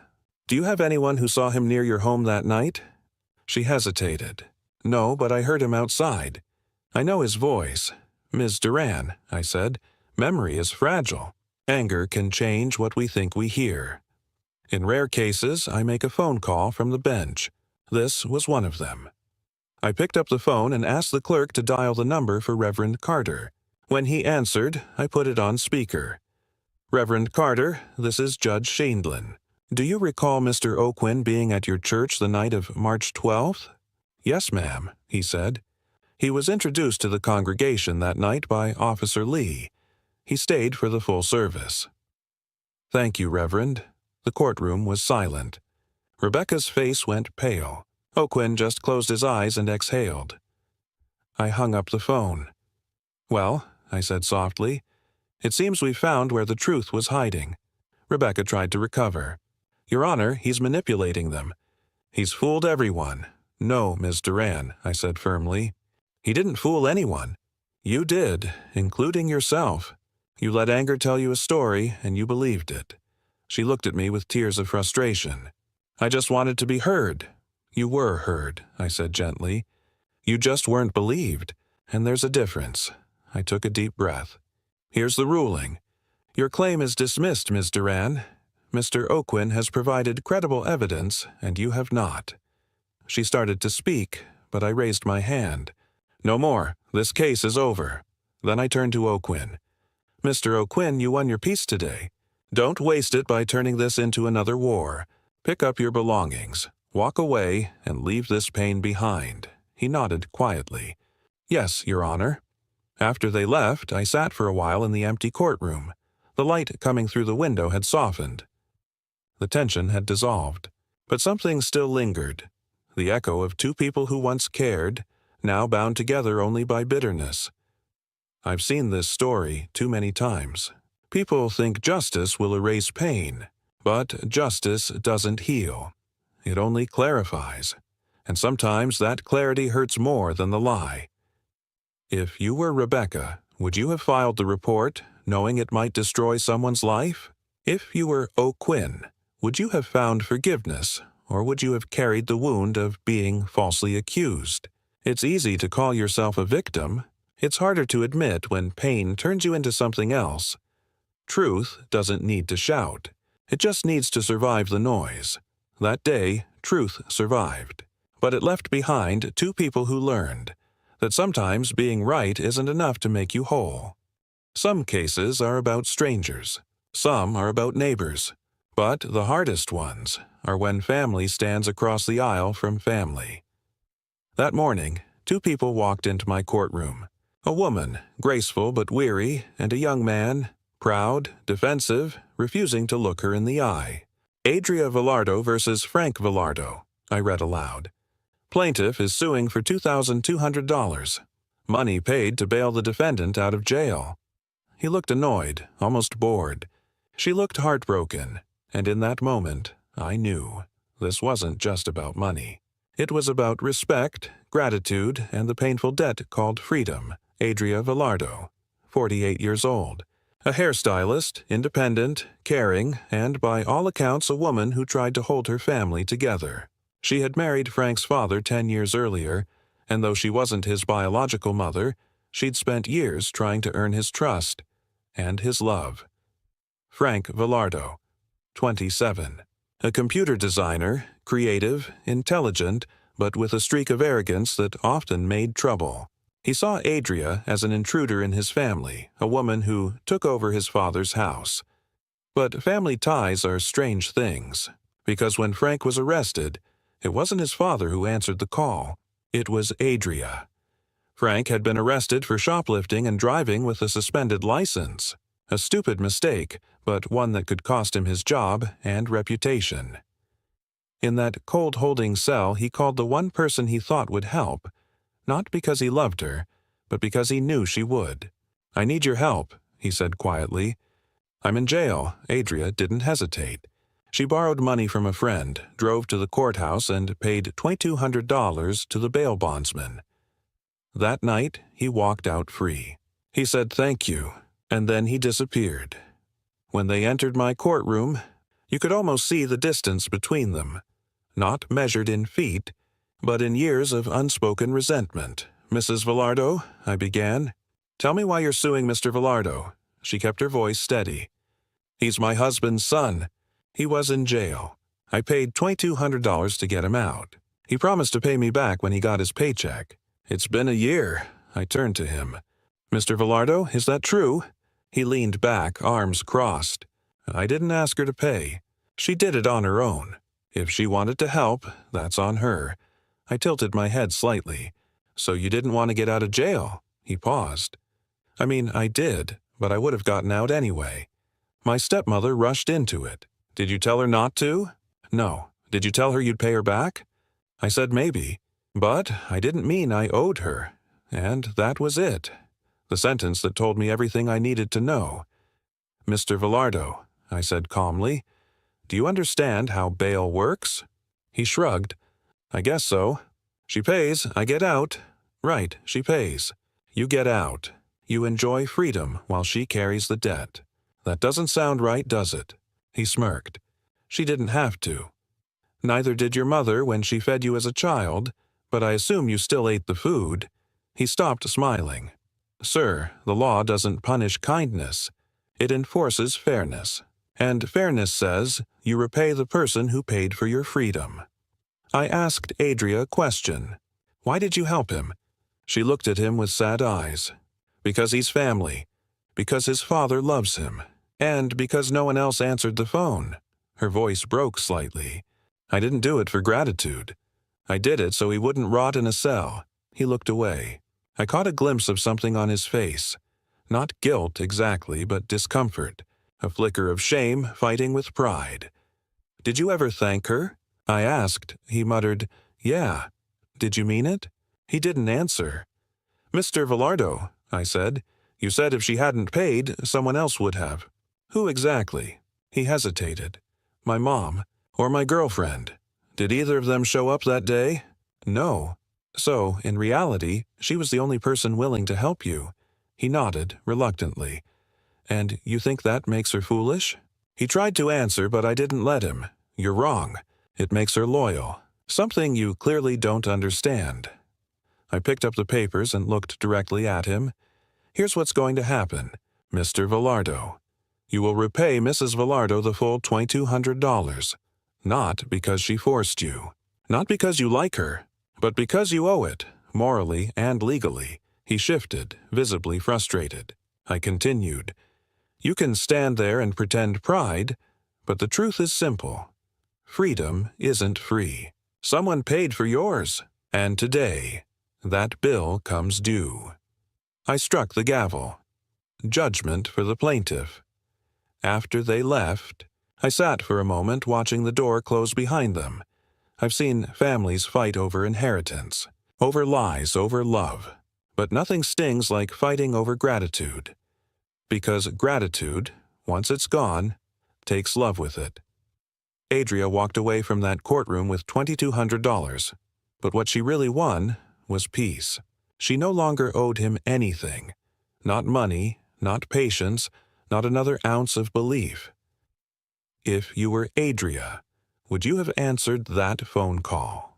Would you have paid the bail for someone who treated you like a stranger in your own family? And if you were Frank, would you have had the decency to say thank you? Or would pride have cost you your honor? Family isn't about blood. It's about character. That day, I didn't just enforce a debt. I restored a little bit of balance to a woman who had spent too long giving and never being repaid. And maybe, just maybe, I reminded a young man that gratitude is the cheapest debt to pay, and the most expensive one to forget. Some accidents happen in seconds, but the lessons they leave behind can last a lifetime. That morning, the courtroom was quiet. 2 people stood before me, both claiming to be the victim of the same mistake. Lori Rotar versus Paul Settle, I read aloud. Plaintiff is suing for damages caused by a traffic collision. A young woman, barely 19, stood straight and calm. Across from her, a man twice her age shifted nervously, his face carrying the kind of pride that only appears when someone refuses to admit fault. What they brought into my courtroom wasn't just a case about a cracked windshield. It was a collision between youth and ego, responsibility and excuse. Lori Rotar, 19 years old, a college freshman working part-time at a cafe, saving money to buy her first car, a small blue sedan she loved like freedom itself. Paul Settle, 46, a warehouse supervisor, father of 2, divorced. He'd spent his life giving orders, but that morning he'd have to learn how to listen. They didn't know each other. They met by accident, literally, on a quiet street that became a courtroom lesson in common sense. It happened on a Thursday evening. Lori was driving home from class. The sky was clear, the light fading. That fragile hour between day and night when mistakes hide in shadows. Paul was crossing the street. Not at the crosswalk, but in the middle of the block. He saw her car but thought he could make it. He couldn't. Lori hit the brakes. He hit her hood. Her windshield cracked like a spider web. The police came. No one was seriously injured. But the crack in that glass would soon become a crack between 2 versions of the truth. "Miss Rotar," I began, "tell me what happened." She took a breath. "I was driving home, maybe 25 miles an hour. He ran across the street out of nowhere. I hit the brakes, but he hit my windshield. It scared me half to death." I turned to Paul. "Mr. Settle." He adjusted his jacket, clearing his throat. "She was going too fast. I was halfway across when she came flying down the street. If she'd been paying attention, she could have stopped sooner." I raised an eyebrow. "Were you in a crosswalk?" He hesitated. "No." "So you were jaywalking?" "I guess so. And yet you blame her?" He smirked slightly. "I'm just saying, she could have been more careful." That's when I knew. This wasn't about an accident anymore.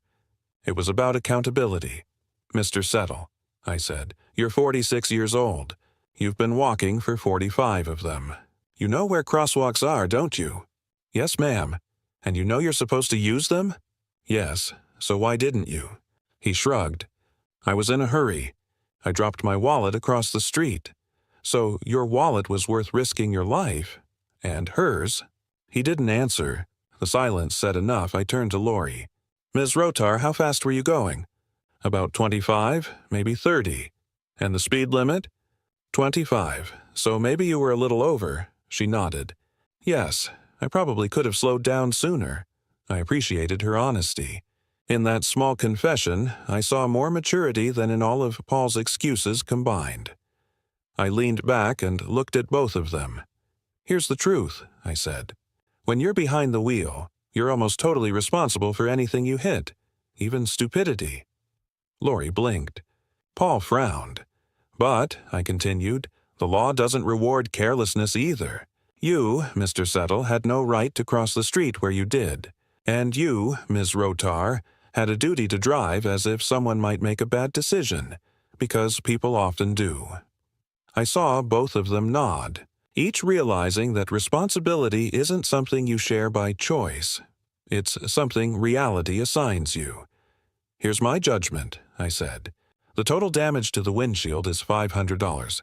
Each of you is 50% responsible. You will each bear half the cost, $250 each." Paul opened his mouth to argue. "Your Honor, that's not fair." "Stop," I interrupted. "You want fairness? Fairness would be you paying for her entire windshield. This is mercy." He closed his mouth. Lori gave a small, grateful smile. After they left, I sat for a while thinking about how often people confuse being right with being careful. Lori had youth on her, sighed. But youth isn't an excuse to be reckless. Paul had age on his. But age isn't an excuse to stop using wisdom. Between the two of them stood the truth. That common sense is the first law every citizen should obey. If you were Lori, would you have seen him in time? Would you have slowed down or trusted the green light more than your instincts? And if you were Paul, would you have crossed that street knowing the odds were against you? Every day, we cross intersections between what's right and what's convenient. Sometimes we get lucky, sometimes we don't. The law can fix glass, but it can't fix pride. That day, two people learned that wisdom isn't about who was right. It's about who could have been smarter. And as the courtroom emptied, I found myself whispering the same thing I say too often. Common sense. It's free. So why do so many people refuse to use it? Some cases start with betrayal. Some begin with lies. But this one began with trust and ended with a scar on a child's arm. That morning, I remember the courtroom being unusually tense. A mother sat on one side, her hands wrapped tightly around a folder of medical papers. Beside her, a boy no older than 9, sitting quietly, his small arm covered by a sleeve that reached too far. Across from them sat an older man, polite, quiet, but carrying the weary arrogance of someone who believed accidents just happen. Teresa Benson versus Edward Borkes, I read aloud. Plaintiff is suing for $158 for medical bills after her son was bitten by the defendant's dog. Sometimes a case is about money, but sometimes it's about the lesson that money can never pay for. Teresa Benson, 32, a mother of 2, recently divorced, raising her kids mostly on her own. She worked nights as a hospital clerk, and on weekends her children would visit their father, Aaron, her son, 9 years old. Quiet, polite, the kind of child who still believes adults will always protect him. Edward Borkes, 69, a retired handyman, and the father of Teresa's ex-husband's new girlfriend. He lived just a few blocks away. He owned a house, a yard, and a dog named Rex. When Teresa's ex-husband took Aaron over to visit, she assumed he'd be safe, because that's what adults do, right? They keep children safe, until one day, one didn't. It was a Sunday afternoon. Aaron went to visit his dad. While there, he was sent to return a tool to Mr. Borkes's house. The boy stepped through the open gate, called out a greeting, and then it happened. A blur of brown fur. A bark, a scream. Rex lunged and bit Aaron on the arm. The skin broke. The boy cried and ran. His shirt was torn, his arm bleeding. Edward came out, panicked. He washed the wound, poured peroxide, and told him, "It's just a scratch. Don't tell your mother." But mothers always know. When Teresa saw the bite mark that night, her face turned pale. She took him straight to the hospital. The bill came to $149. The fear, much more. When she told me what happened, her voice trembled. "He's only 9. He trusted that man, and instead of calling me, he told my son to hide it. I looked at Edward. "Mr. Borges, is that true?" He sighed. I told him not to worry. "The dog's vaccinated. It wasn't serious. Did you tell the mother?" "No, I didn't think it was necessary." "Necessary?" I repeated. "A child was bleeding on your porch and you decided you'd be his doctor, his lawyer, and his parent, all at once." He said quietly, "It wasn't that bad." I turned to Aaron. He was nervous but brave. "Aaron, what happened when the dog bit you?" His small voice filled the courtroom. I tried to pet him. He jumped and bit me. It hurt. I cried. "And what did Mr. Borges say?" "He said not to tell Mom. He said it would make her mad." That silence that followed was heavier than any gavel I could strike. I looked at Edward again. "Mr. Borges, you're a grown man. You've lived long enough to know better. You don't decide for another parent what's serious and what's not. You had a duty to tell her immediately." He shook his head. "It was an accident. Of course it was. But responsibility doesn't end where accidents begin." He tried to argue, "She's on welfare. The state pays for her bills anyway." I felt the room freeze. That sentence carried all the arrogance that often walks hand in hand with indifference. "Mr. Borges," I said firmly, "it doesn't matter if she's rich or poor. What matters is your dog bit her child, and that makes you responsible."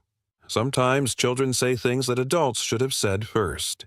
Before leaving the stand, Aaron looked up and said softly, "I still like dogs, but I don't want to go to his house anymore." His mother squeezed his shoulder. Edward lowered his eyes, and for the first time, I saw a hint of guilt replace the pride on his face. "Mr. Borges," I said, "this isn't about punishing you. It's about reminding you what trust means. That child trusted you to keep him safe. You failed that trust." He nodded slightly. "I didn't mean for him to get hurt." "I know," I said softly. "But accidents don't erase responsibility. They define it. The total claim is $158, I said. "That includes medical expenses, supplies, and compensation for fear and trauma." He nodded slowly. "I'll pay. And next time," I added, "you don't treat a child's pain with peroxide. You treat it with honesty." I struck the gavel. Judgment for the plaintiff. After they left, I sat in silence for a while. The courtroom was empty, but the image of that boy stayed with me. His small hands clutching his mother's sleeve, trusting the world to be kind again. I thought about how often adults forget that every careless act teaches a child something permanent. Some lessons are gentle, others leave scars. Children remember who protected them, and who didn't. That day, justice didn't heal the wound, but it told the boy he mattered. And sometimes, that's enough. If you were Teresa, would you forgive the man who told your son to hide his pain? If you were Edward, would you still think it wasn't that bad, after seeing that fear in a mother's eyes? We live in a world where people say accidents happen, but responsibility, real responsibility, means owning the pain you cause, even when you didn't mean to. You can't measure fear in dollars, but you can honor it with justice. That day, justice didn't roar. It whispered, quietly but firmly, that being human means being accountable. There are cases that come with noise, arguments, accusations, excuses, and there are others that come with silence, the kind that follows a storm. That morning, when I opened the file, I already sensed what kind of case this was going to be. Leilani Combs versus Natalia Kachura, I read aloud. Plaintiff is suing for physical assault and emotional trauma. The plaintiff, a young woman, sat nervously, her son beside her, barely 3 years old, clutching a small stuffed bear. Across from her sat the defendant, a woman in her mid-20s with eyes cold, guarded, but trembling beneath the surface. I looked at both of them and thought, this wasn't just another argument between women. This was a collision between pain, anger, and fear. Leilani Combs, 21 years old. A college student, part-time worker, and single mother. Her son, Jacob, was everything she had left after a failed relationship. Natalia Kachura, 25. A friend she met through mutual acquaintances. They weren't close, but they shared long talks, cigarettes, and the kind of fragile connection that loneliness often mistakes for friendship. It began with kindness. Leilani would stop by Natalia's apartment to use her phone, sometimes bringing Jacob along. But friendship turned sour, and one afternoon, anger replaced empathy. "Ms. Combs," I said, "tell me what happened." Her voice shook as she began. I went to her apartment to use the phone. We were fine at first. Then she started yelling, saying I was gossiping about her. Before I knew it, she pulled my hair, put me in a headlock, and started hitting me. I could see her hands trembling as she spoke. My son was there, Your Honor. He was screaming, trying to pull her off me. I turned to the little boy sitting in the front row. He was hugging his toy tighter now. I didn't need to ask him anything. His silence said it all. I turned to Natalia. "Ms. Kachura, did this happen?" Her jaw tightened. "There was a fight, yes. But she started it. Did you hit her?" She hesitated. "I defended myself." The courtroom grew quiet. You could feel the tension pressing on everyone's chest. "Ms. Kachura," I said slowly, "this isn't a playground argument. This was a violent attack in front of a child. Do you understand that?" She said nothing. I continued. "You put your hands on another person, in front of her 3-year-old son, and you call that defense?" Her eyes flickered, not with guilt, but with something else. The fear of realizing she had no control left to claim. Leilani wiped her eyes and said softly, "My son keeps asking, 'Mommy, is that lady coming back?' He wakes up at night crying. He says he saw her hurt me." Her voice broke. "I don't know how to make him feel safe again." I nodded slowly. Children remember what adults try to forget. They don't forget violence. They absorb it. I turned to Natalia. "Do you have anything to say?" She stared down at the table. "I'd like to speak to an attorney." And just like that, the wall came up, and the silence filled the room again. When someone invokes their right to counsel, I stop pressing. But that silence often says more than any confession. I looked at her, a young woman so consumed by pride she couldn't even apologize. Then I looked at Leilani, a mother trying to hold herself together in front of her son. In that moment, I realized this case wasn't about punishment. It was about breaking the chain of violence before it reached that little boy. I took a deep breath. "This case will be postponed. Miss Kachura, you may consult your attorney, but I want you both to listen carefully." They both looked up. Justice doesn't heal bruises. It only tells the truth about how they got there.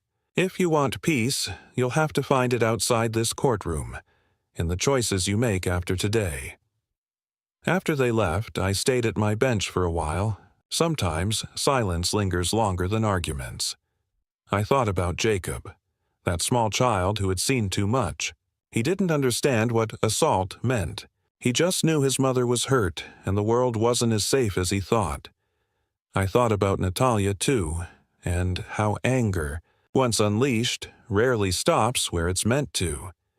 People think violence ends when the hitting stops. It doesn't. It echoes, in the silence of those who witnessed it. If you were Leilani, would you ever trust again? Would you let your child see the world as kind when you've seen how cruel it can be? And if you were Natalia, could you look at that child's face and still call what you did self-defense? Anger doesn't make you strong. It makes you small. Apology makes you human. That day, I didn't hand out a punishment. I handed out a pause. A moment for two women to hear themselves in the silence they'd created. And maybe, just maybe, someone in that room understood that sometimes the loudest lesson is the one that isn't shouted. Violence never starts with fists. It starts with words, with resentment, with a silence that turns sharp. But when it ends, it leaves behind something harder than bruises, the fear of it happening again. That's the real damage, and no court in the world can undo it. When anger raises its voice, wisdom leaves the room. That day, justice wasn't about guilt or innocence. It was about breaking the echo of a cycle that had already reached the next generation. There are cases that come with noise, arguments, accusations, excuses, and there are others that come with silence, the kind that follows a storm. That morning, when I opened the file, I already sensed what kind of case this was going to be. Leilani Combs versus Natalia Kachura, I read aloud. Plaintiff is suing for physical assault and emotional trauma. The plaintiff, a young woman, sat nervously, her son beside her, barely 3 years old. Clutching a small stuffed bear, across from her sat the defendant, a woman in her mid-20s with eyes cold, guarded, but trembling beneath the surface. I looked at both of them and thought, this wasn't just another argument between women. This was a collision between pain, anger, and fear. Leilani Combs, 21 years old, a college student, part-time worker, and single mother. Her son, Jacob, was everything she had left after a failed relationship. Natalia Kachura, 25, a friend she met through mutual acquaintances. They weren't close, but they shared long talks, cigarettes, and the kind of fragile connection that loneliness often mistakes for friendship. It began with kindness. Leilani would stop by Natalia's apartment to use her phone, sometimes bringing Jacob along. But friendship turned sour, and one afternoon, anger replaced empathy. "Ms. Combs," I said, "tell me what happened." Her voice shook as she began. I went to her apartment to use the phone. We were fine at first. Then she started yelling, saying I was gossiping about her. Before I knew it, she pulled my hair, put me in a headlock, and started hitting me. I could see her hands trembling as she spoke. My son was there, Your Honor. He was screaming, trying to pull her off me. I turned to the little boy sitting in the front row. He was hugging his toy tighter now. I didn't need to ask him anything. His silence said it all. I turned to Natalia. "Miss Kachura, did this happen?" Her jaw tightened. "There was a fight, yes. But she started it. Did you hit her?" She hesitated. I defended myself. The courtroom grew quiet. You could feel the tension pressing on everyone's chest. "Miss Kachura," I said slowly, "this isn't a playground argument. This was a violent attack in front of a child. Do you understand that?" She said nothing. I continued. "You put your hands on another person, in front of her 3-year-old son, and you call that defense?" Her eyes flickered, not with guilt, but with something else. The fear of realizing she had no control left to claim. Leilani wiped her eyes and said softly, "My son keeps asking, 'Mommy, is that lady coming back?' He wakes up at night crying. He says he saw her hurt me." Her voice broke. "I don't know how to make him feel safe again." I nodded slowly. Children remember what adults try to forget. They don't forget violence. They absorb it. I turned to Natalia. "Do you have anything to say?" She stared down at the table. "I'd like to speak to an attorney." And just like that, the wall came up and the silence filled the room again. When someone invokes their right to counsel, I stop pressing. But that silence often says more than any confession. Looked at her, a young woman so consumed by pride she couldn't even apologize. Then I looked at Leilani, a mother trying to hold herself together in front of her son. In that moment, I realized this case wasn't about punishment. It was about breaking the chain of violence before it reached that little boy. I took a deep breath. "This case will be postponed. Ms. Kachura, you may consult your attorney. But I want you both to listen carefully." They both looked up. Justice doesn't heal bruises. It only tells the truth about how they got there. If you want peace, you'll have to find it outside this courtroom, in the choices you make after today. After they left, I stayed at my bench for a while. Sometimes silence lingers longer than arguments. I thought about Jacob, that small child who had seen too much. He didn't understand what assault meant. He just knew his mother was hurt and the world wasn't as safe as he thought. I thought about Natalia, too, and how anger, once unleashed, rarely stops where it's meant to. People think violence ends when the hitting stops. It doesn't. It echoes in the silence of those who witnessed it. If you were Leilani, would you ever trust again? Would you let your child see the world as kind when you've seen how cruel it can be? And if you were Natalia, could you look at that child's face and still call what you did self-defense? Anger doesn't make you strong. It makes you small. Apology makes you human. That day, I didn't hand out a punishment. I handed out a pause, a moment for two women to hear themselves in the silence they'd created. And maybe, just maybe, someone in that room understood that sometimes the loudest lesson is the one that isn't shouted. Violence never starts with fists. It starts with words, with resentment, with a silence that turns sharp, but when it ends, it leaves behind something harder than bruises, the fear of it happening again. That's the real damage, and no court in the world can undo it. When anger raises its voice, wisdom leaves the room. That day, justice wasn't about guilt or innocence. It was about breaking the echo of a cycle that had already reached the next generation. Some cases begin with betrayal. Some begin with lies. But this one began with friendship. That morning, when the bailiff called the case, two young people walked into my courtroom. They looked too familiar to be strangers, but too bitter to still be friends. Melanie Baker versus David Penny, I read aloud. Plaintiff is suing for $600. Money loaned to help the defendant avoid eviction. She stood straight, her jaw tight. The kind of strength that comes from disappointment, not confidence. He slouched, smirking slightly, the kind of smirk I've seen from people who think charm can rewrite truth. This wasn't about $600. It was about respect and how easily people mistake kindness for weakness. Melanie Baker, 23, an insurance clerk, hardworking, independent, the kind of woman who believed in helping people because she wanted to be helped once, too. David Penny, 25, a bartender, charming, quick-witted, and allergic to responsibility. He had an easy laugh and a short memory, especially when money was involved. They'd been friends for a couple of years. Not lovers, but close. Close enough that she'd answer his call at midnight. Close enough to believe him when he said, "I'll pay you back. I promise." But promises, as I've learned, are cheap when spoken by people who've never paid a debt in their lives. It was a Tuesday night when he called her. She was home eating takeout, half watching TV, when the phone rang.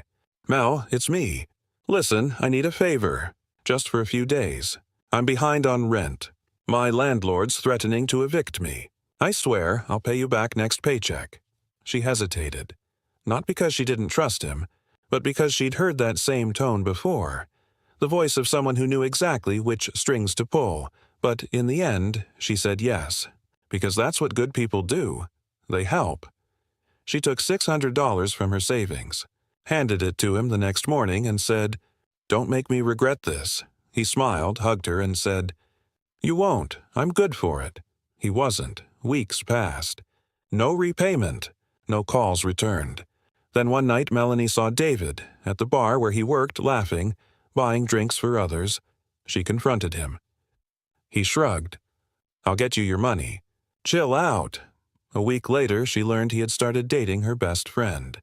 When she asked again about the money, he snapped, "You're just mad because I didn't choose you."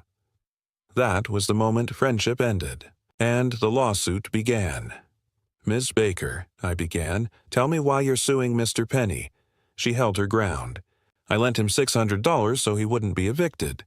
He promised to pay me back. "It's been 6 months." I turned to David. "Mr. Penny, is that true?" He leaned back, smirking. "She's exaggerating. She said she wanted to help. It wasn't a loan. It was a gift." "A gift?" I repeated. "Yes, we were close. She told me not to worry about it." Melanie's voice rose. "That's not true. He said he'd pay me back. He even wrote it down." She handed me a slip of paper, a note dated and signed. I read it aloud. "Thanks, Mel. I'll pay you back as soon as I can." "Dave," I looked at him. "So you did write this?" He shrugged. "Yeah, but I didn't mean legally. It was just a note." "Mr. Penny," I said, "words don't stop being real just because you wish they didn't count. That's not how responsibility works." He laughed nervously. "She's just mad I dated her friend. That's what this is about." I leaned forward. "No, this is about you taking money you didn't earn and pretending it came without strings." He rolled his eyes. "Whatever. That word. Whatever. I've heard it 1,000 times. It's the anthem of people who think maturity is optional. I tapped my pen. You're 25 years old, Mr. Penny. It's time you learned something. When someone saves you from the street, you don't pay them with insults. Ms. Baker, I asked, why did you lend him the money? She hesitated. Because he was my friend. Because he said he'd learned from his mistakes. Because I thought he needed help, not pity. Her voice softened. I didn't expect to lose both my money and my friend. I nodded slowly. That's the problem with lending to friends. You risk more than cash. You risk the friendship. I turned to David. Anything you want to say before I rule? He shook his head, muttering, She's overreacting. I stared at him. No, Mr. Penny, she's growing up. I straightened the papers in front of me. Judgment for the plaintiff, $600. He blinked. That's it? That's it. You owe her $600 plus court costs. And you might owe her an apology, but that's one debt I doubt you'll ever pay. He scoffed. Melanie smiled weakly, not because she'd won, but because she could finally close that chapter. After they left, I sat for a moment, thinking about how often I see this same story. Good people lending money out of love or loyalty, and learning too late that not everyone measures friendship the same way. Money doesn't change people. It just reveals them. David wasn't a villain. He was ordinary, the kind of man who thought kindness was a free pass. But every debt, no matter how small, writes your name in someone else's trust. And when you refuse to pay, you don't just lose the money. You lose your place in their heart. If you were Melanie, would you have lent the money? Would you still believe in friendship after being betrayed by it? And if you were David, would you rather keep the $600 or your dignity? Friendship isn't about owing nothing. It's about owing honesty. That day, I didn't just settle a small claims case. I settled a debt between two people, one who gave too much, and one who never learned what giving means. And when the courtroom emptied, I found myself thinking the same thought I've had for years. The law can make you pay, but only character can make you grateful. Some cases start with anger, some with misunderstanding, but this one began with fear. That morning, when the bailiff called the case, I watched a woman walk into my courtroom with quiet strength. She was composed, but her voice still trembled when she said her name. Across from her sat a man, older, heavier, arms crossed like he was still defending something that didn't need defending anymore. Colleen Bentley versus Daniel O'Brien, I read aloud. Plaintiff is suing for damage to her car caused by the defendant's outburst. The file said it simply, assault on vehicle. But behind those words was a story of fear, anger, and the dangerous illusion that violence can ever make things right. Colleen Bentley, 41 years old, dog walker, kind-hearted, meticulous, the kind of woman who double-checks everything, locks every door, and never drives above the speed limit. Daniel O'Brien, 46, engineer, husband, father of two. A man who loved his kids so much he forgot that love doesn't excuse losing control. They were neighbors, not friends, not enemies, until one afternoon turned their quiet street into a battlefield of emotions. It happened on a weekday afternoon. Colleen was driving her small sedan up the shared driveway to deliver a dog back home. The O'Brien kids were outside playing near the yard. Colleen slowed her car. She always did. She waved, smiled, but before she could even park, she heard shouting. Daniel's wife ran out yelling, "You almost hit my kids." Colleen froze. "I wasn't close," she said. "I was driving 5 miles an hour, but the shouting didn't stop." She parked, got out, and before she could speak, Daniel himself came running. Face red, fists clenched. He slammed his hand onto the hood of her car. Twice. The second hit left a dent. "You could have killed them," he shouted. "I was careful," she cried back, but anger doesn't listen. It only echoes itself. When I read the police report, I already knew how this story would go. "Ms. Bentley," I asked, "what damage was done?" She showed me the photos. A handprint-shaped dent on the front hood. Estimated repair, $500. Did you say anything to provoke him? No, Your Honor, I was terrified. He was screaming, red in the face. I thought he might hit me next. I turned to Daniel.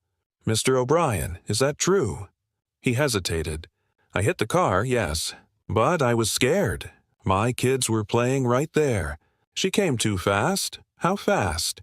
Maybe 20, 25 miles an hour. Colleen gasped. That's not true.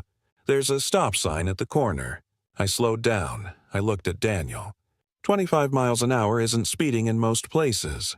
It's slower than my patient's right now. He tried to smile. It didn't work. Mr. O'Brien, I said firmly, I understand fear.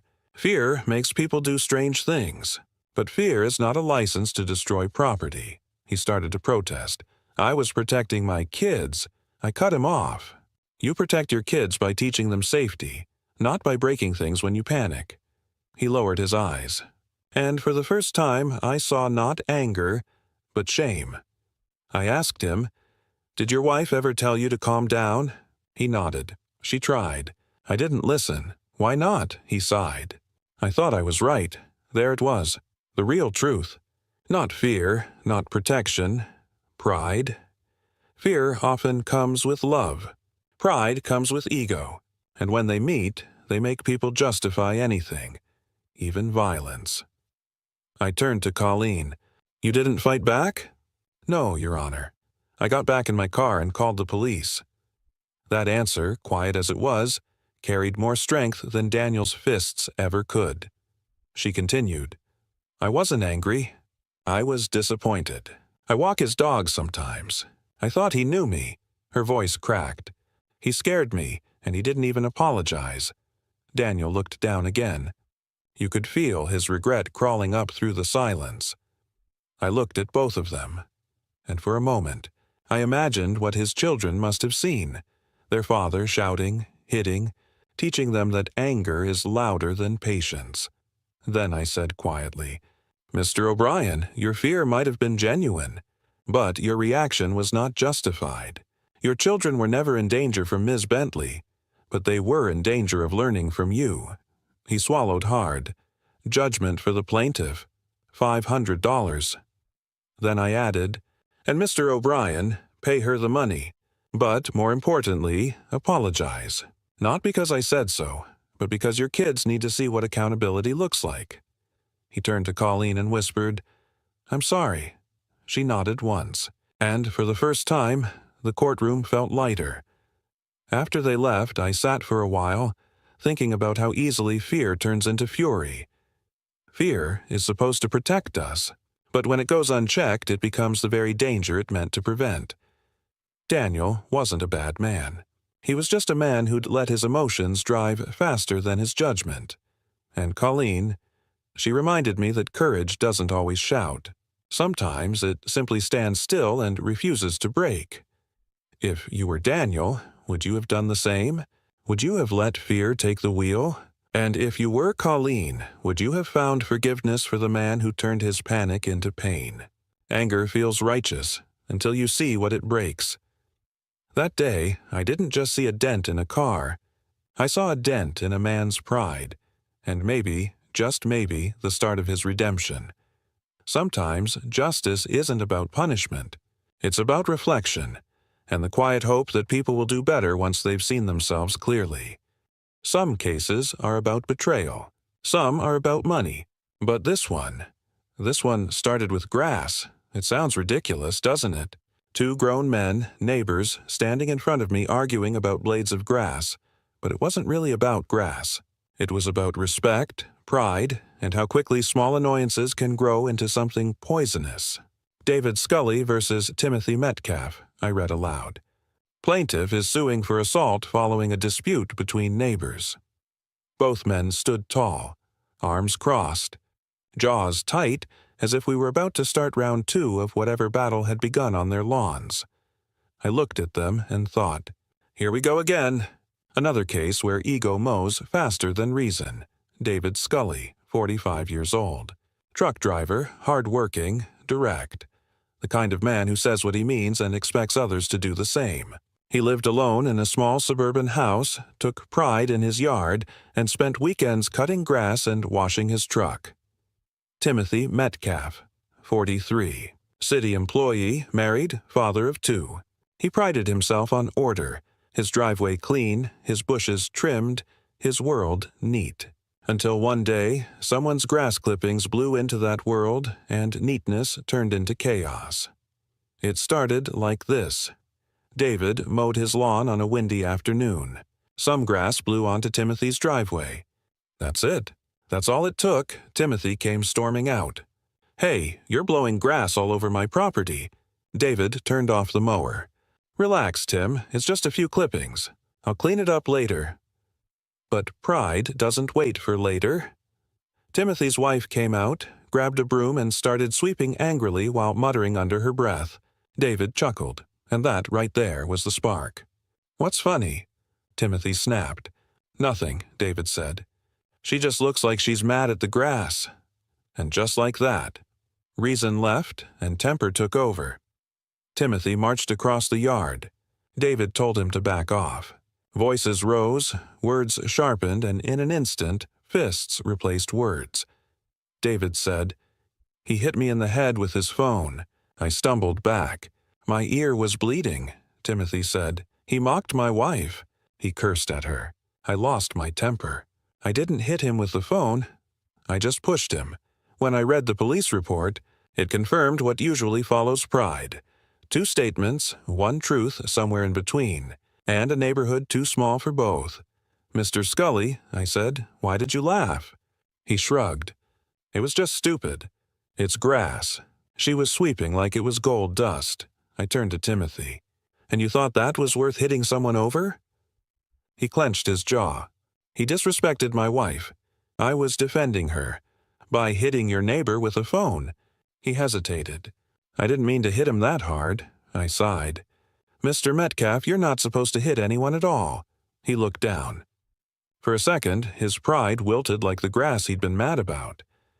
David's neighbor, an elderly man, had seen part of the fight. He testified that Timothy had indeed swung his phone like a weapon. David stumbled back and shouted, "What's wrong with you?" Timothy's wife said through tears, "He mocked me. He laughed at me in front of everyone." I nodded. "Yes, and you both could have just walked inside. But you didn't, because anger loves an audience." I leaned forward. "Mr. Metcalf, do you like your home?" "Yes." "You take pride in it?" "Yes." "Then why ruin it with a reputation for being the neighbor who can't control himself?" He stayed silent. I turned to David. "And you? Was that laugh worth it?" He paused. "No, Your Honor." "So here we are," I said. 2 grown men, 2 bruised egos, and 1 very unnecessary police report, because neither of you could walk away from some grass. I looked between them. "Mr. Metcalf, you hit him. You admit it. You say it wasn't hard, but the law doesn't measure pain by how soft the blow was. It measures it by the choice you made to throw it." He nodded, finally. "I'm sorry," I turned to David. "Good, because you're paying for it. Judgment for the plaintiff, $500. Then I added, "And gentlemen, let this be the last time you fight about something that can be swept away with a broom." After they left, I sat in the quiet courtroom, thinking about how many broken friendships, broken families, broken lives, all started with something this small. A laugh, a word, a misunderstanding. Pride is like dry grass. It doesn't take much to set it on fire. David got his $500 that day. Timothy got his lesson. And somewhere between their driveways the wind kept blowing, as if reminding them how foolish it all was. If you were David, would you have laughed? Would you have swallowed your pride and apologized instead? And if you were Timothy, would you have taken a deep breath? Or would you have swung that phone again? The measure of a man isn't how fast he reacts, but how well he restrains himself. That day, justice wasn't about who was right or wrong. It was about reminding both men that control is stronger than confrontation. Grass grows back. Pride doesn't, and if we let our tempers guide us, we'll end up mowing down everything that matters. Some cases are about money. Some are about pride. But this one was about a promise. When I walked into the courtroom that morning, I could feel the tension before anyone spoke. Two people once in love now stood on opposite sides of the law. The distance between them measured not by the width of the room, but by the silence of everything they used to say. Lavelle Brewer Jr. versus Felicia Wilson. I read aloud. Plaintiff is suing for the return of an engagement ring, valued at $2,599. A hush fell over the room. It wasn't just a legal case. It was heartbreak under oath. Lavelle Brewer Jr., 31. A software engineer, meticulous, ambitious, and maybe a little too sure that logic could fix everything, even love. Felicia Wilson, 27. A nurse, warm, passionate, and tired of giving more than she got. They met at a church picnic, fell fast, and within 6 months, he proposed with a diamond ring that glittered like the promises they both wanted to believe. But love, as I've learned, shines brightest right before it breaks. At first, they were inseparable. He adored her strength. She admired his stability. They talked about buying a home, raising kids, building a life. But soon, cracks began to show. Lavelle was controlling, always questioning where she went, who she talked to, why she worked late. Felicia said, "He didn't like that I was independent. He wanted to be my everything." Lavelle said, "I just wanted commitment." She wanted freedom. The arguments grew louder, the distance longer, until one day Felicia walked out, and the ring stayed on her hand. "Mr. Brewer," I began, "tell me why you're here." He straightened his tie. "She broke off the engagement, Your Honor. That ring was given on the condition of marriage. She didn't marry me, so I want it back." I turned to Felicia. "Ms. Wilson?" She sighed. "I gave everything to him. My time, my heart, my peace. That ring was a gift. He doesn't get to take that back." I raised an eyebrow. "So you ended the relationship?" "Yes. Why?" Her eyes welled up. He was controlling. He'd call me 20 times a day. If I didn't answer, he'd show up at my job. Lavelle jumped in. "She's exaggerating." "I cared about her safety." I lifted a hand. "Stop, this isn't therapy." "It's court." Lavelle handed me a small folder. Inside were letters, love notes, text printouts, and a receipt for the ring. "Proof," he said. She accepted it as an engagement ring. I looked at Felicia. She nodded. "Yes, I accepted it, but I didn't promise forever." "Actually," Lavelle said quietly, "you did." He handed me a card, written in her handwriting. "To the man I'll marry. My heart, my future, my forever." The courtroom fell silent. Felicia closed her eyes. I looked at her gently. "Ms. Wilson, that's a beautiful note. But promises like that don't survive courtrooms. They survive commitment. And you ended that," she shook her head. "You don't understand. He scared me. He tracked my calls. He showed up unannounced. I had to end it." Her voice cracked. "I went to the hospital because of stress. I was diagnosed with bipolar disorder. He didn't help. He made it worse." For a brief moment, the anger in Lavelle's face melted into guilt. "Ms. Wilson," I said softly, "I'm sorry for what you've been through. But this case isn't about feelings. It's about ownership. You ended the engagement, and under the law, the ring returns to the giver." She whispered, "So even after everything, I still have to give it back?" "Yes," I said gently, "because the ring isn't a reward for love. It's a contract for marriage. And when that contract ends, so does the right to keep it." Her tears fell quietly. He looked at her. And for a moment, both of them seemed to forget the courtroom. They were just two people watching the ghost of what could have been. I took a breath. Judgment for the plaintiff. Mr. Brewer will receive $2,599, the value of the engagement ring. I paused, then added softly, "But Mr. Brewer, take this advice.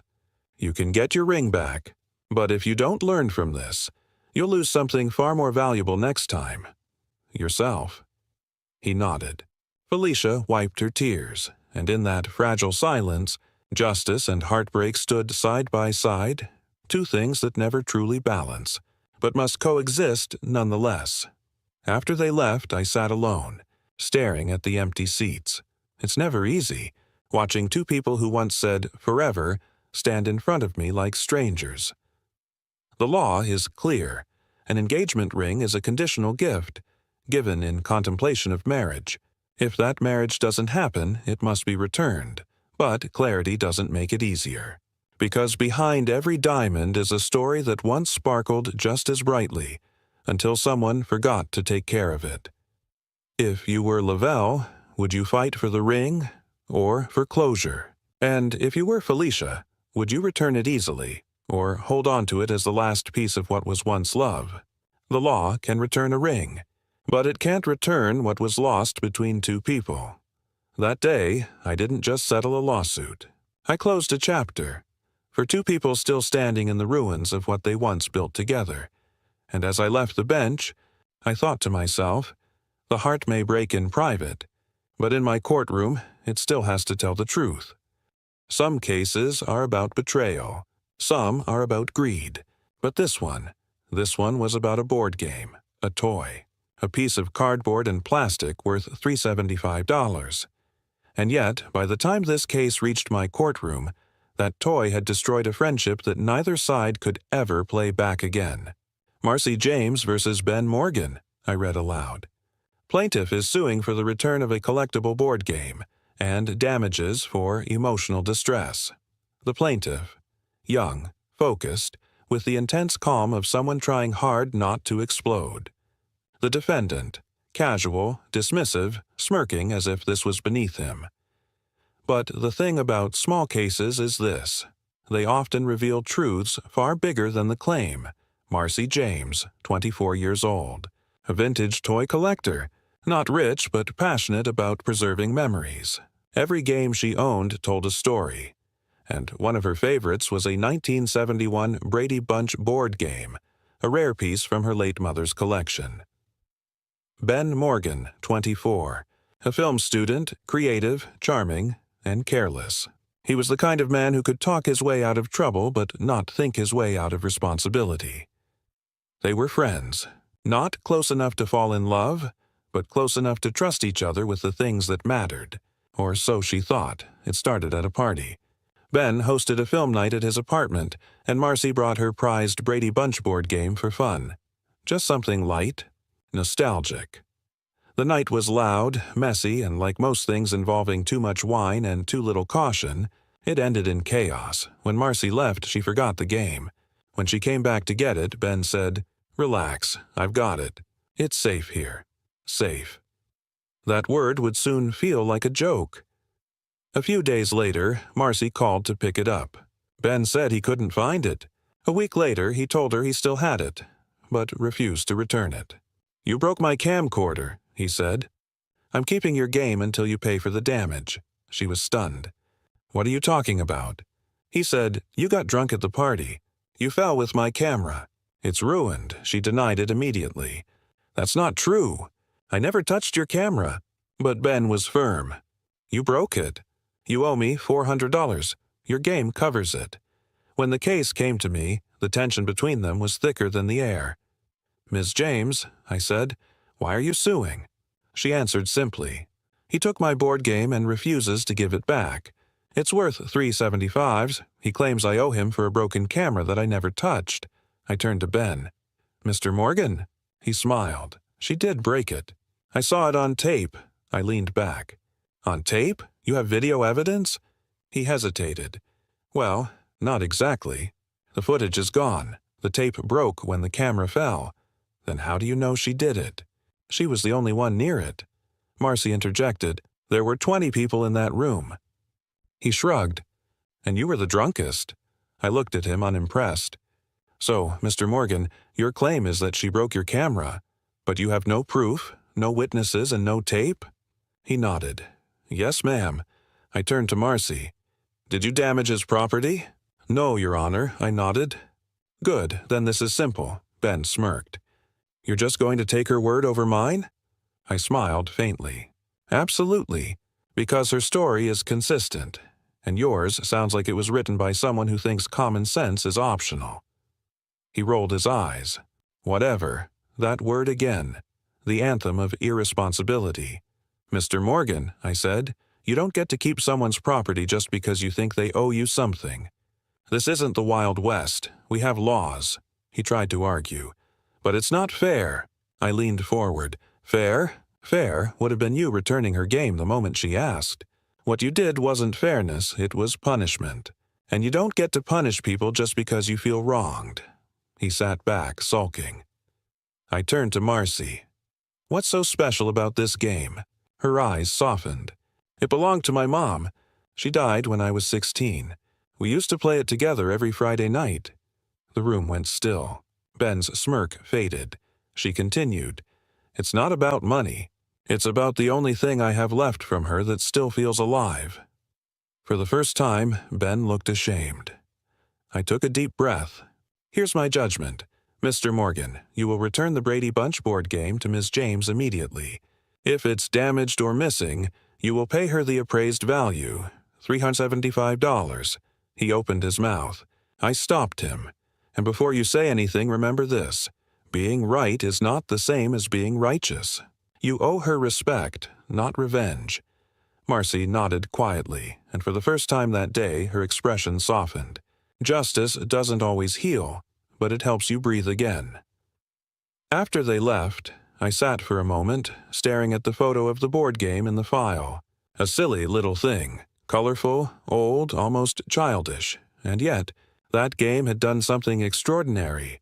It revealed who was mature, and who was just pretending to be.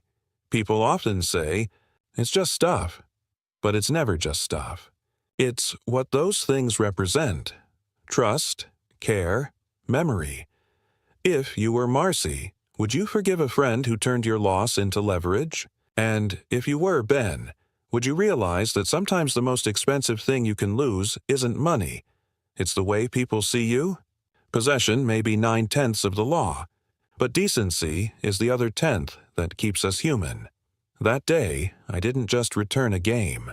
I returned dignity to a young woman who refused to let someone else cheapen her memories.